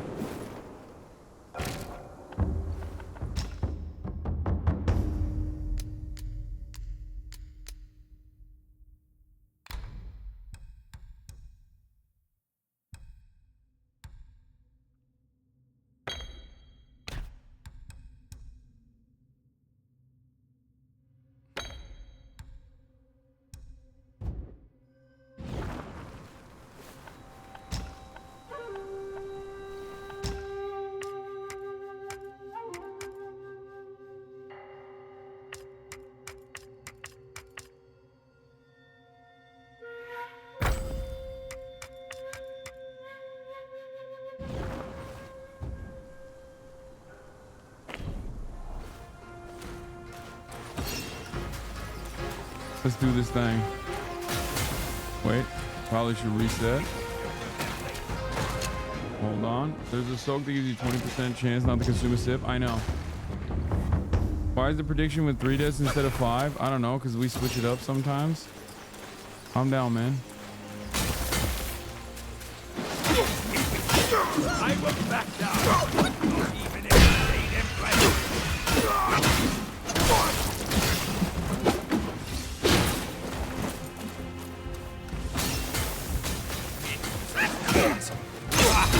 Pass around up there. Settle with me.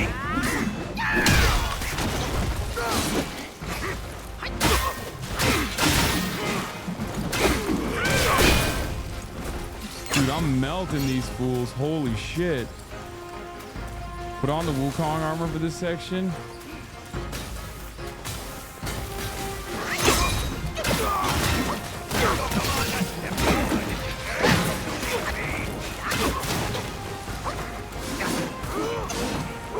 Wait, what the fuck?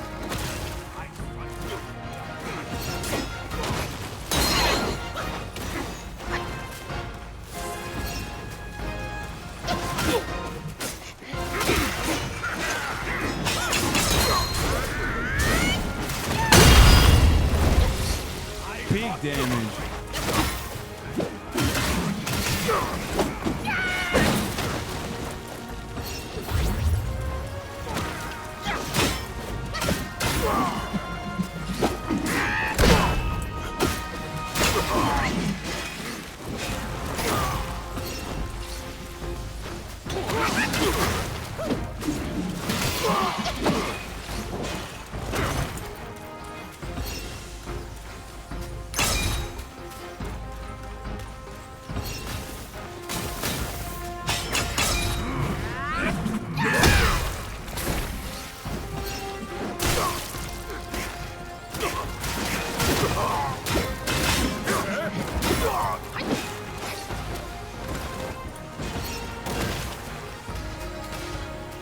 What are you doing? Shubaija.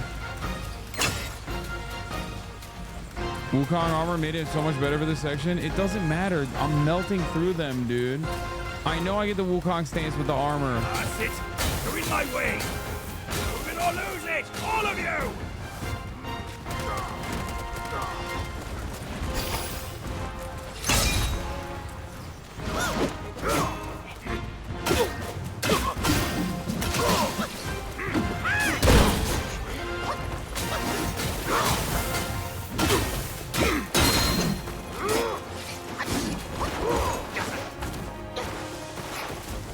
How many are there? What the fuck?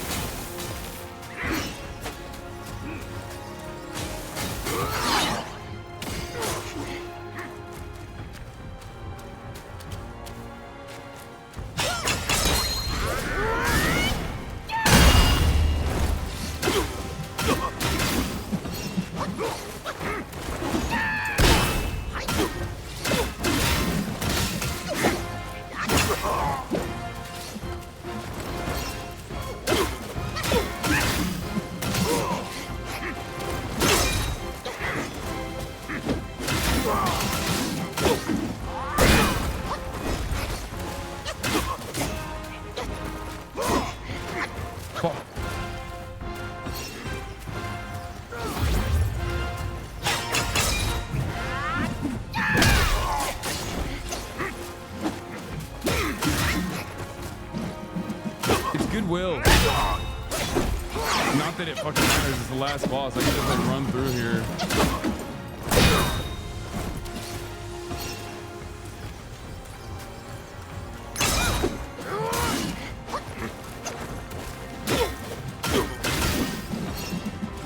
I believe in you, Mr. Piker.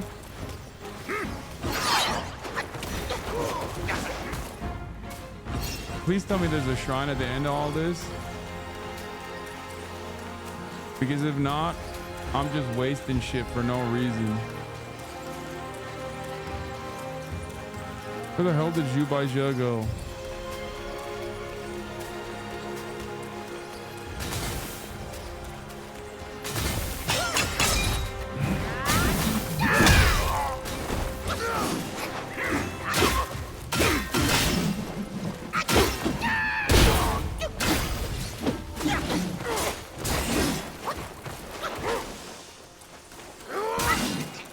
Fuck.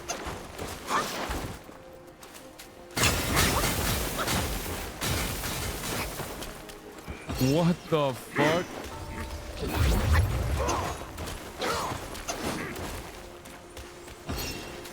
A pipeline exploded and Houston is on fire. What do you want me to do? Fucking put it out, dude?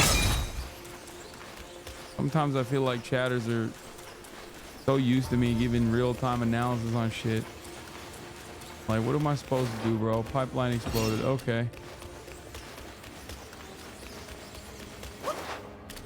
They think Unk is Superman. Yeah.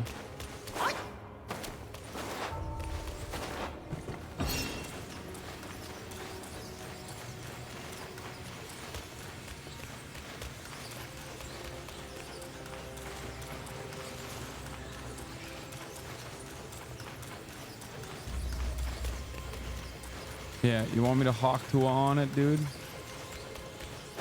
Wait, where am I going? How am I always lost? It's a linear game, man.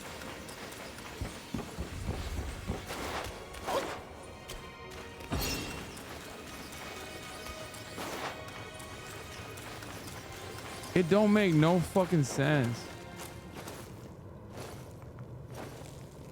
Someone just said, I live up the street from the pipeline and I don't care.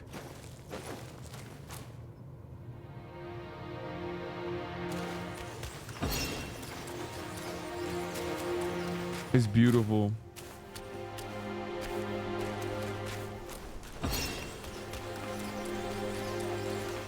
There's got to be another shrine right before this boss, right?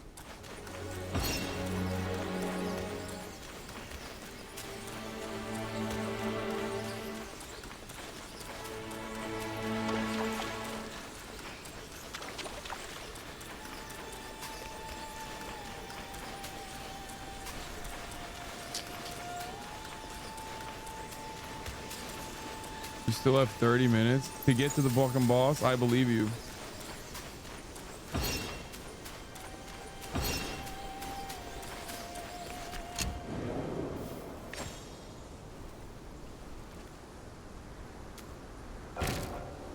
New York Times said racketeering and trafficking children or whatever. I don't care. Fake news. Don't care. Even if it's real news, still don't care. Hurry! Hurry! Oh, there it is. Me. This rock must be disturbed. Yeah, it's Wukong.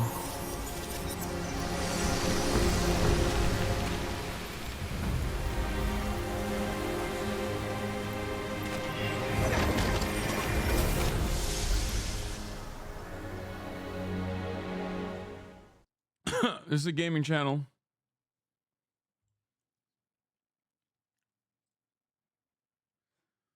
Chatters, I need you to understand something very important. This is a motherfucking gaming channel, bitch.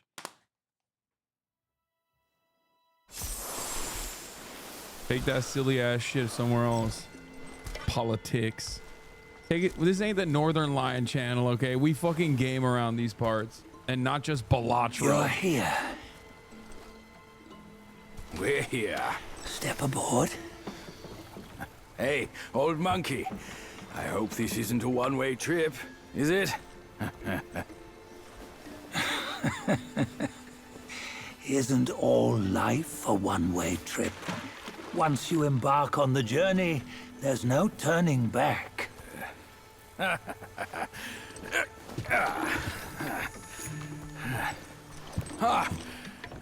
What is this place? His memories.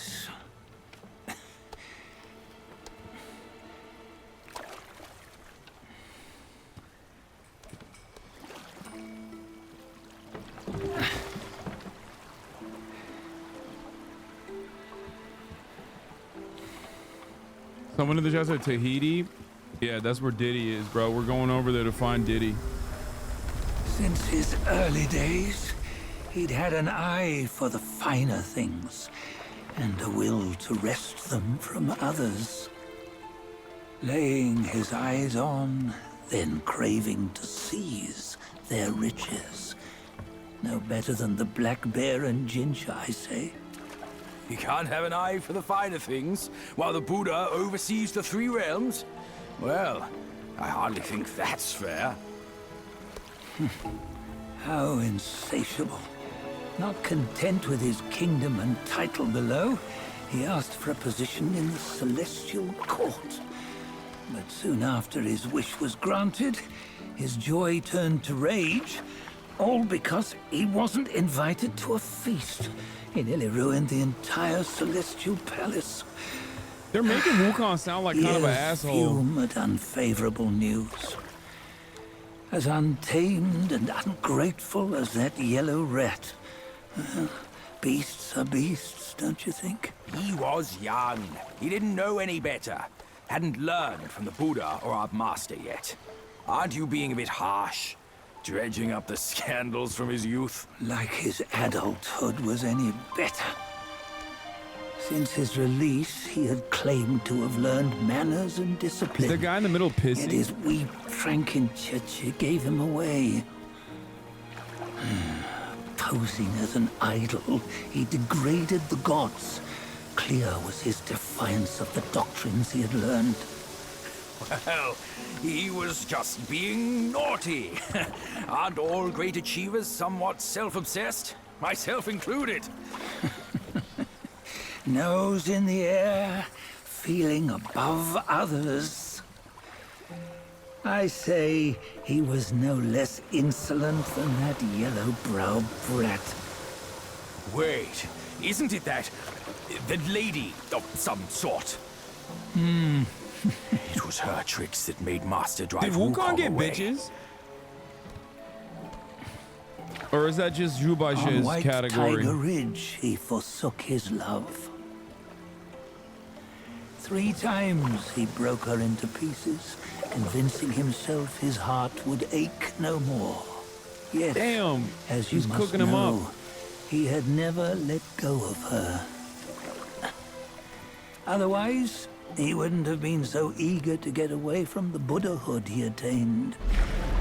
Those who talk much of love will one day bite their tongues. On this matter, he was akin to you and your many darlings. No matter where you are, you'd always fall captive to the web of mortal desire. Why bring me into this? True, I don't have the wits to break the web, but he had torn his way out since that day. Take a look, Badger. Can you see? Many of your good friends are here. We're just fair-weather friends, that's all. But they are still friends, aren't they? So you say, so it must be. So he wanted to be a god, he became a god, and then he hated the gods because the gods were like, what the fuck are they doing? They're just like chilling. Indeed. For ages, not giving shit to the mortals who are gifted struggling. souls have walked And then he was like, this fuck earth. the gods. Yet of them, how few have forged everlasting greatness? Do you know why? Injustice? Never has it been just. Misfortune? Fortune is simply humility in the mighty. Well, mayhaps. They simply lacked my charm. Gifted they may be, yet strive they not. Content with little and lost in lust. Seek the ease, yet crave the renown. They yearn for freedom, yet aspire to Buddhahood. They always want both, yet nobody can and nobody should. Such was the folly of the Bull King and Wukong. Old Monkey saying that even after being made Buddha in Journey to the West, Wukong was defiant. He says Wukong's personality is gone because Destin One has no memories of Wukong's life. You should mark well these words.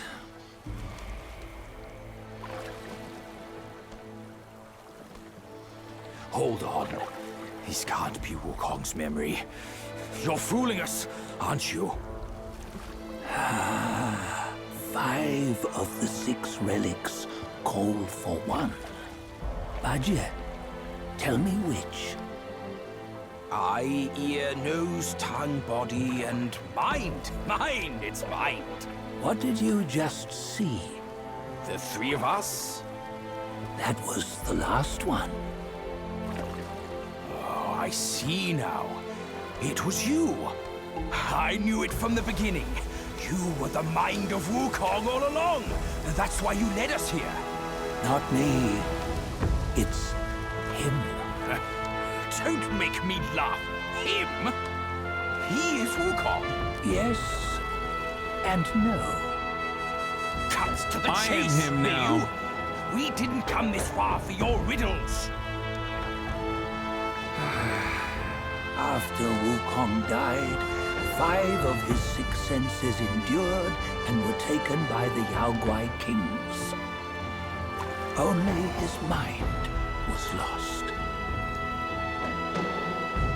Mind is the first of the 6. It's the essence unique to every life. Therefore, it's destined to fade away. Wukong at is life's end. Bodhisattva, returning to save folks escaping the cycle of rebirth. Hold on. You mean Wukong's gone for good? Never to return? You old bastard! You've been lying to us all this time! That Wukong you knew will never return. But what made him remains. The universe will always bear him a successor. One who shall carry on his name and nature. This chosen successor is the destined one. Nameless you were. Yet perils and mighty foes you've braved to recover his relics. Your will now because I stands got the resolute, mind from Earlang. worthy of his power. That's why the secret ending is boy unlocked. to take Wukong's name. He's not. Sun Wukong is long gone. But deep down, you know he wasn't all that perfect. Now that he is dead, this one perhaps shall bear the name in his stead. So Old Monkey wants me to be the new Wukong. And Zhu Baijie wants me to awaken the old Wukong as Destined One.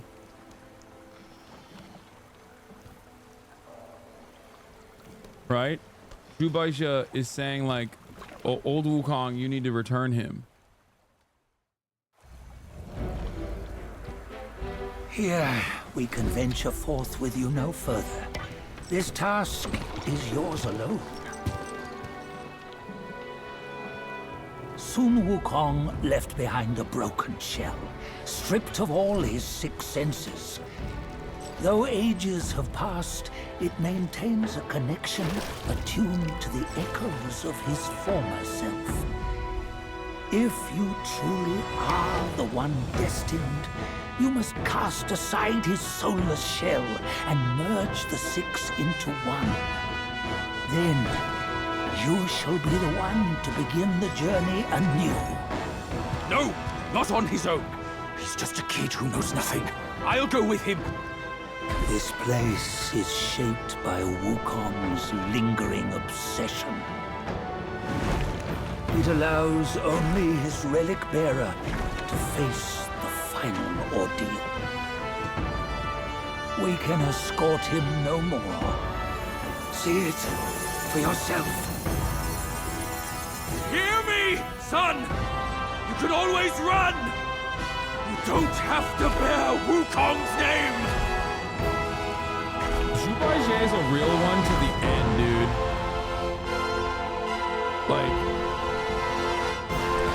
every single 3-minute ad break at the top of the hour, he's there. You know? He's subscribed for $5 or for free. He's good.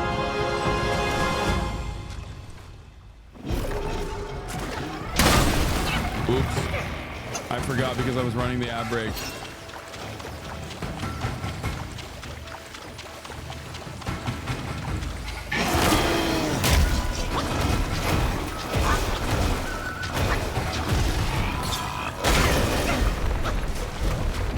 Oh, I fucked it up. I didn't even use Spellbinder and I died.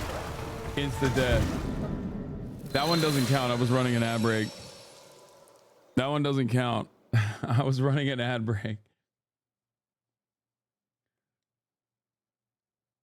The best part is you have to go through the intro sequence again.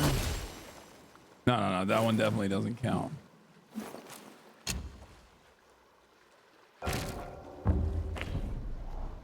No, bro, come on. I wasn't even fucking paying attention. That's crazy.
Chill out, dog. What the fuck?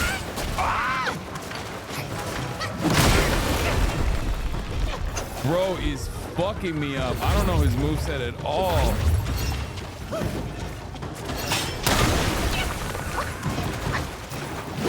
am I just not fighting? I'm being stupid.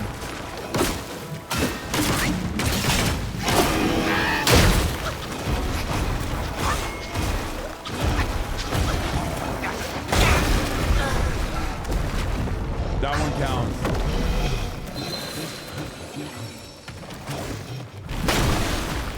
That one definitely counts. No, that's not 2 out of 3. Shut the fuck up, chatters. That one definitely counts. Oh my god. I don't care that the fucking chatters are saying no, dude. Come on, I was fucking serving an ad break.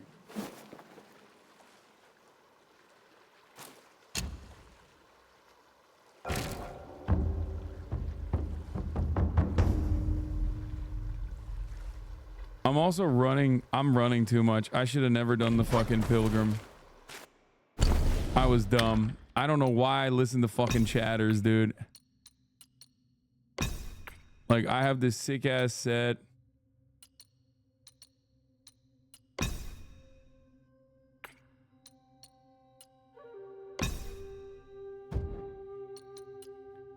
Why the fuck am I listening to chatters?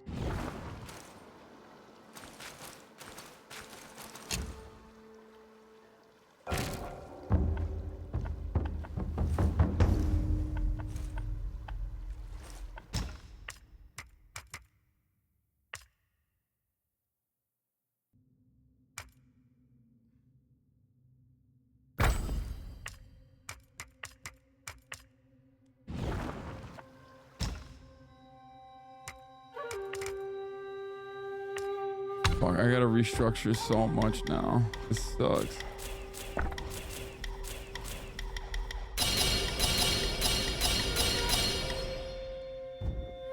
Oh. At least I didn't take shit out of Cloud Step, but I gotta restructure so much. Ugh, I'm so stupid. Why did I do any of this?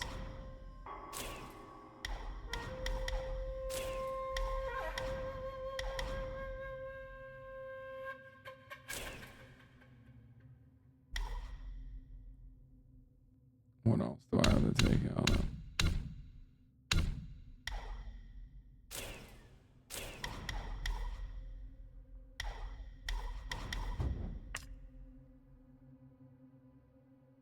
This isn't the boss for the Gamba.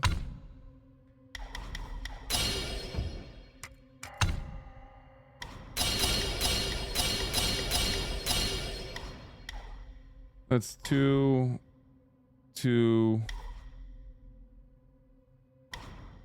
4, 6 more.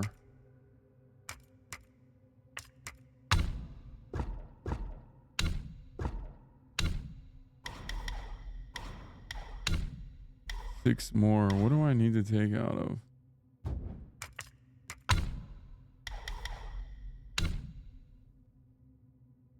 This isn't even the final boss. You have to beat the guy to get to the final boss. Yeah, I know.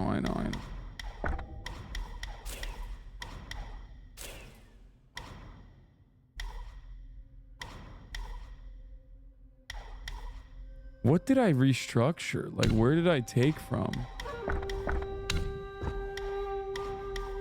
Like, when I was running Cloud Step and... When I was running Cloud Step and Pluck of Many, like, what was I doing? Oh, the fucking martial arts spin.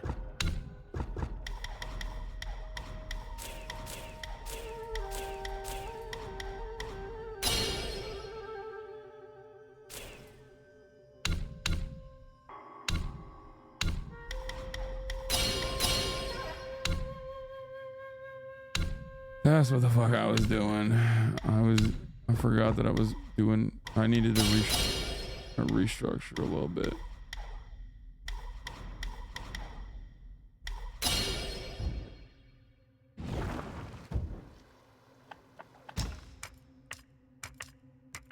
Immobilize, Cloud Step, Pluck of Many.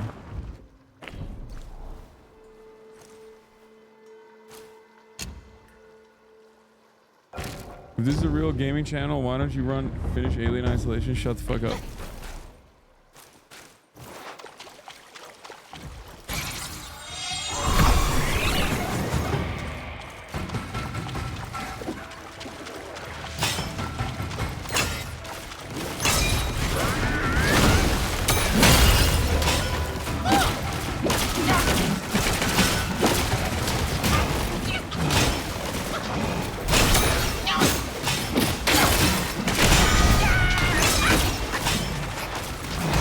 Oh, what the fuck? Bro, chill out. Why me, dog? Why me? Chill out.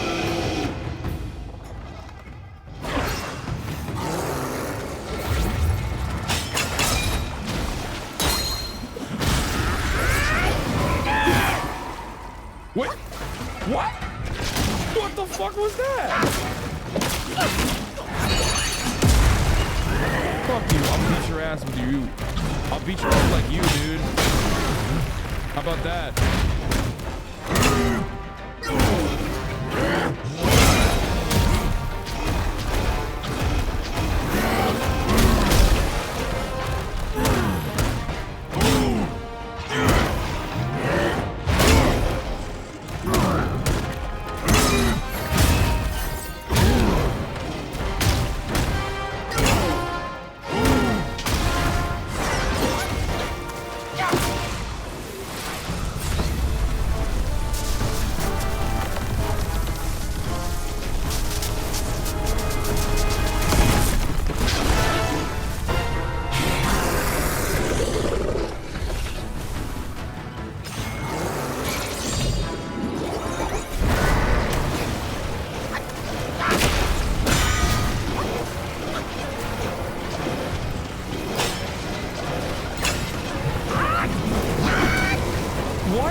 What is he doing?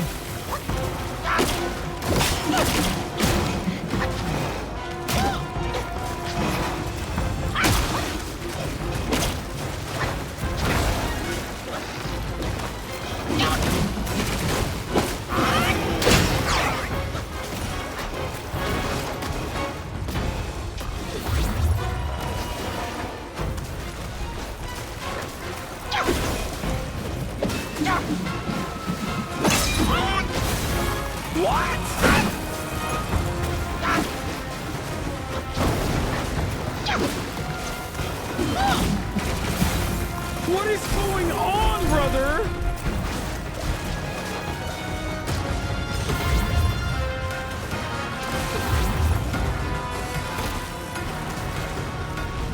Okay, this boss battle is way more difficult than I thought it was going to be. Chat made it seem like it was easy shit.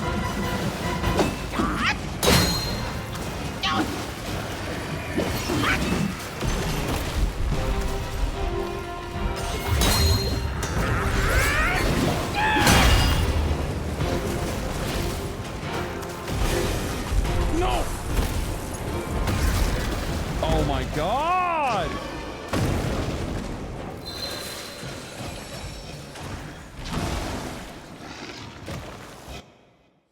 There's no way to fight him without him like cloning himself, right?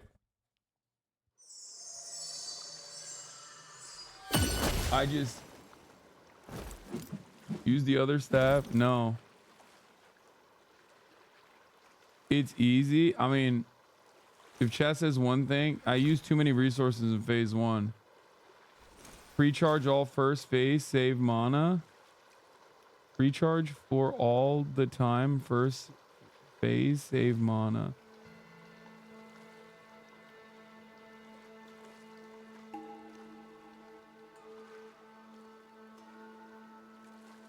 Third death, and yet the mods don't pay because they have no honor or decency. Use potions that recharge mana.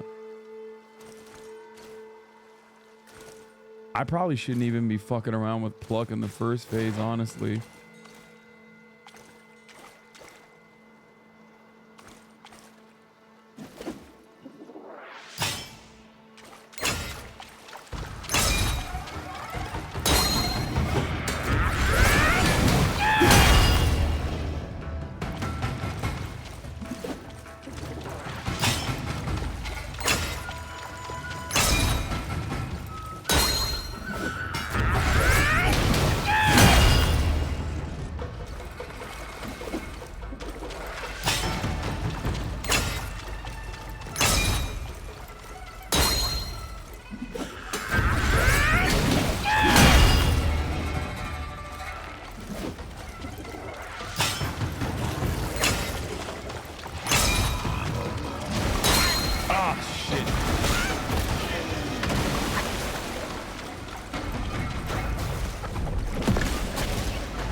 That grab is fucking annoying.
I can't believe the doubters were fucking chirping because of the first try. Like that.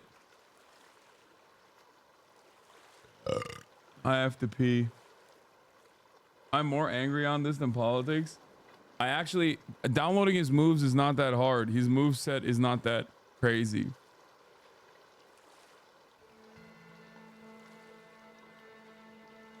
I think pluck is meaningless in this fight.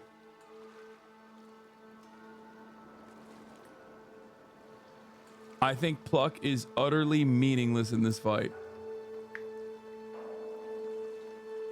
Immobilize is fine.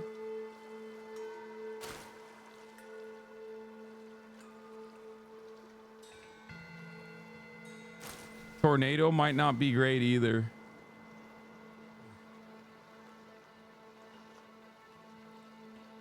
Would you say tornado is meaningless or no? I might need to use needle. Use plug after his ring of fire thing. Needle might be better, especially with the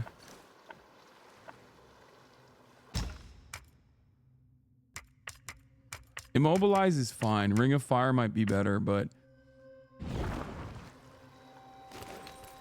I guess in the second phase it doesn't really matter. And also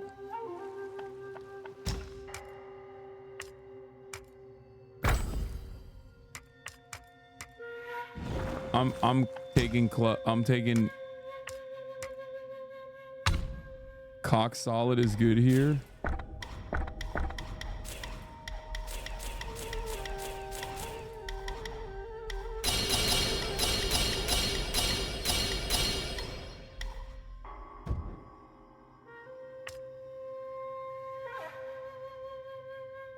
I don't think fucking pluck does shit, chat.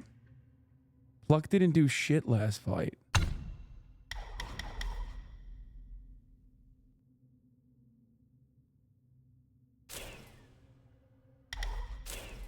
Like, I literally, all pluck did last fight was take away my fucking... I'm gonna keep the tornado, but I'm not gonna use pluck. I'm gonna put it in the other shit here.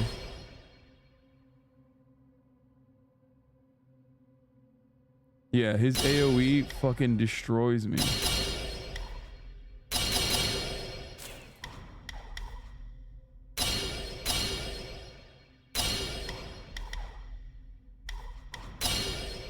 Also, 4 Banes is helpful here too.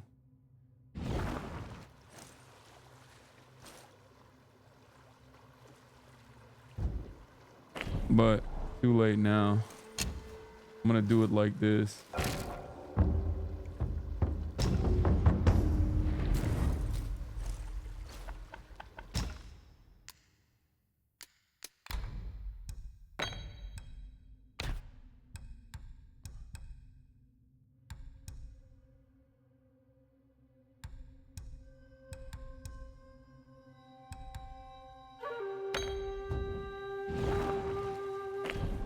We're back on Ring of Fire. I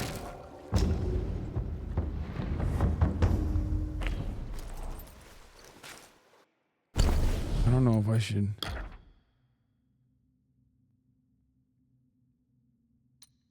Stamina recovery. I don't know. Is needle good?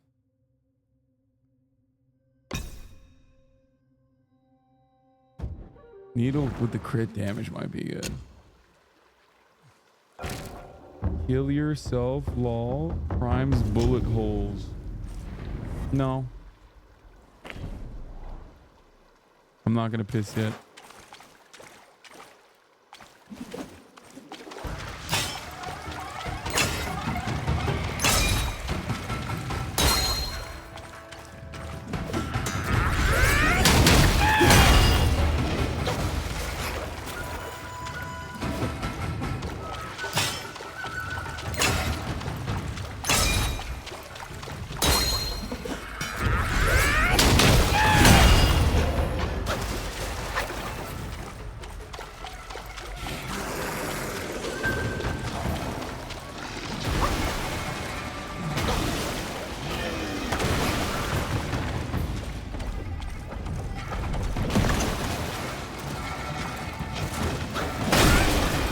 shit.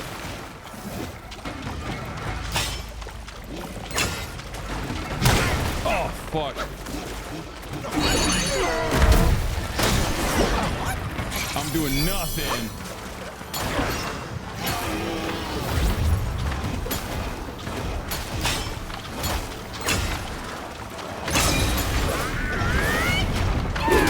Oh!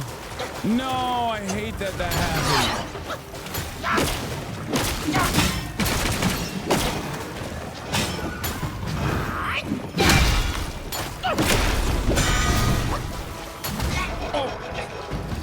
Got my ass. Got me. Classic monkey moves too.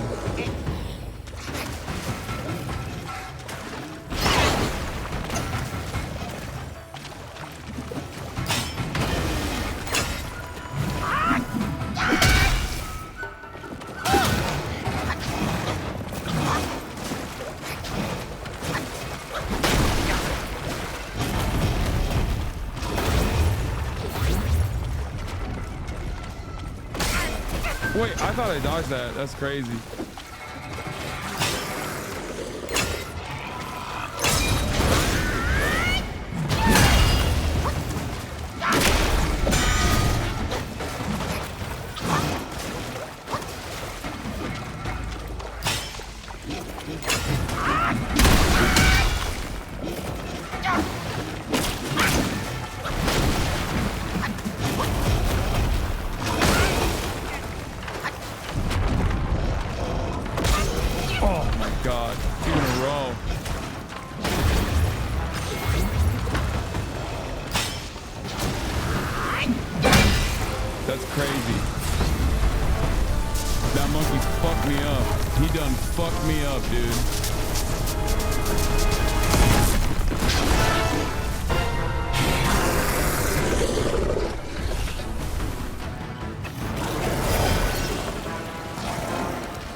Fair, dude.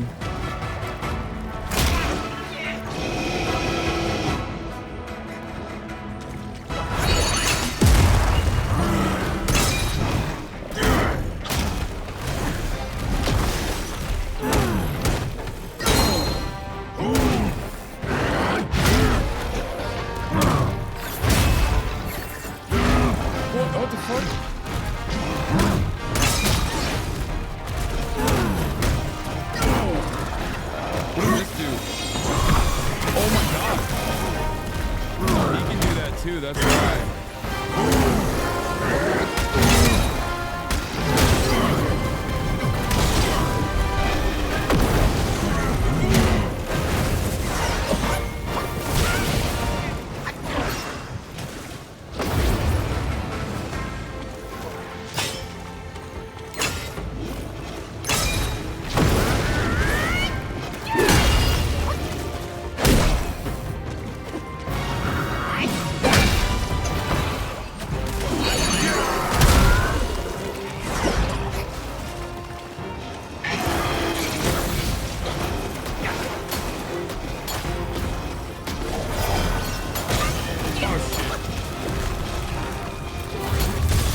the fuck?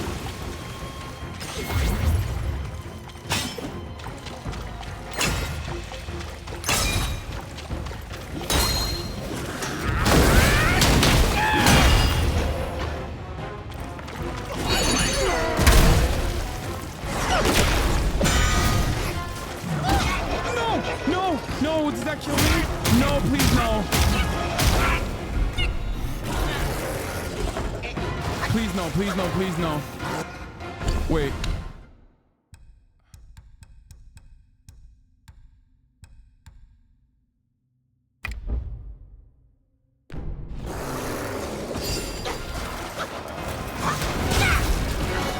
Wait, did that work? It worked, right? Wait, it didn't work? It did. It did.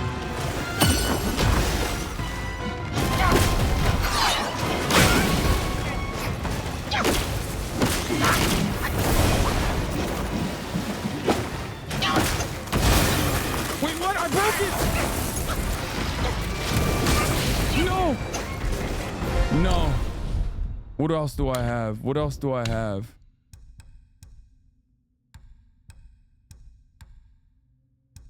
I don't have any more heals.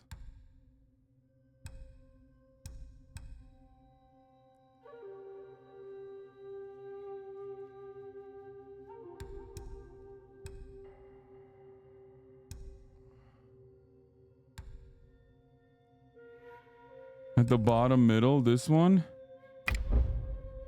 Oh shit.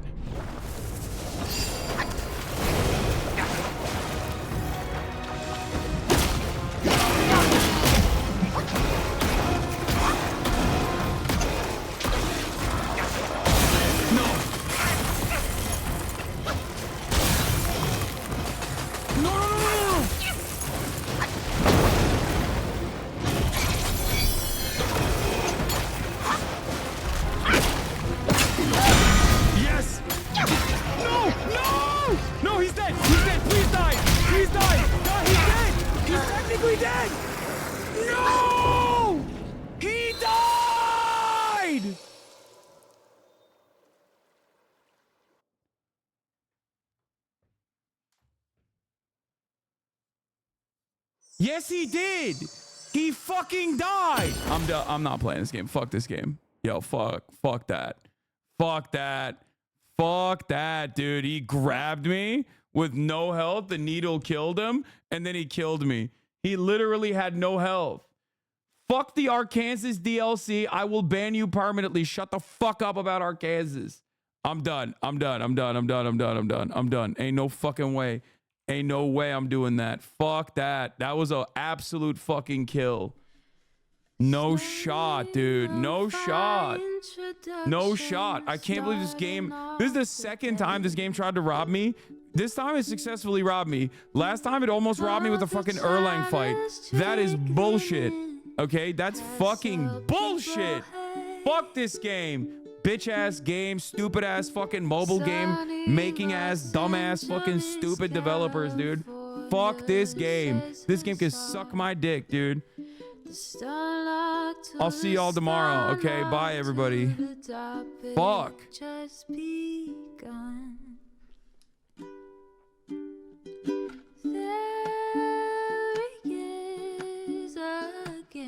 Hassan is streaming. Hassan is streaming. There he is again. Hassan is streaming. Hassan is streaming. Reviewing the P.O. box. Uncle Uger's face.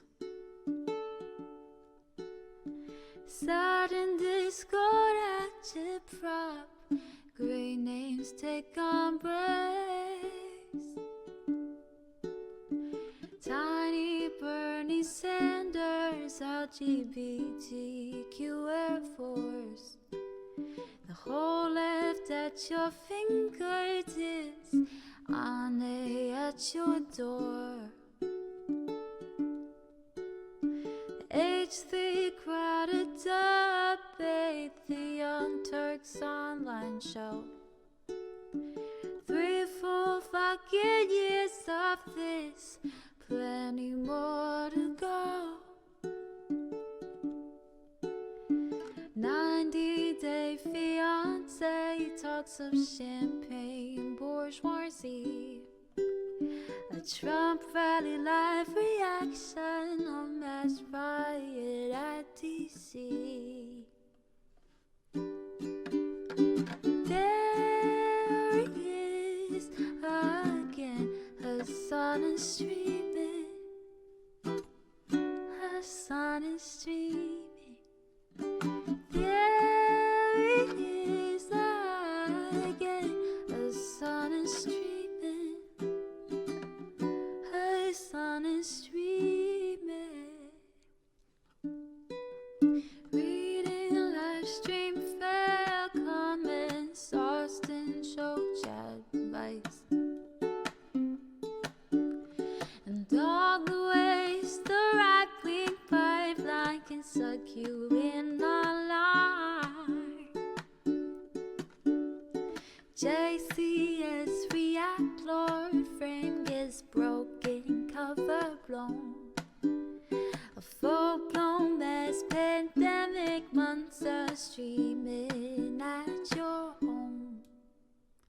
Total radicalization coming out to find.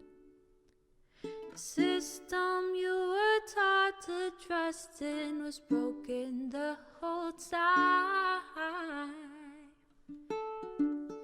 All these daily streams, whether big or whether small, have helped me and so many find the meaning through it all.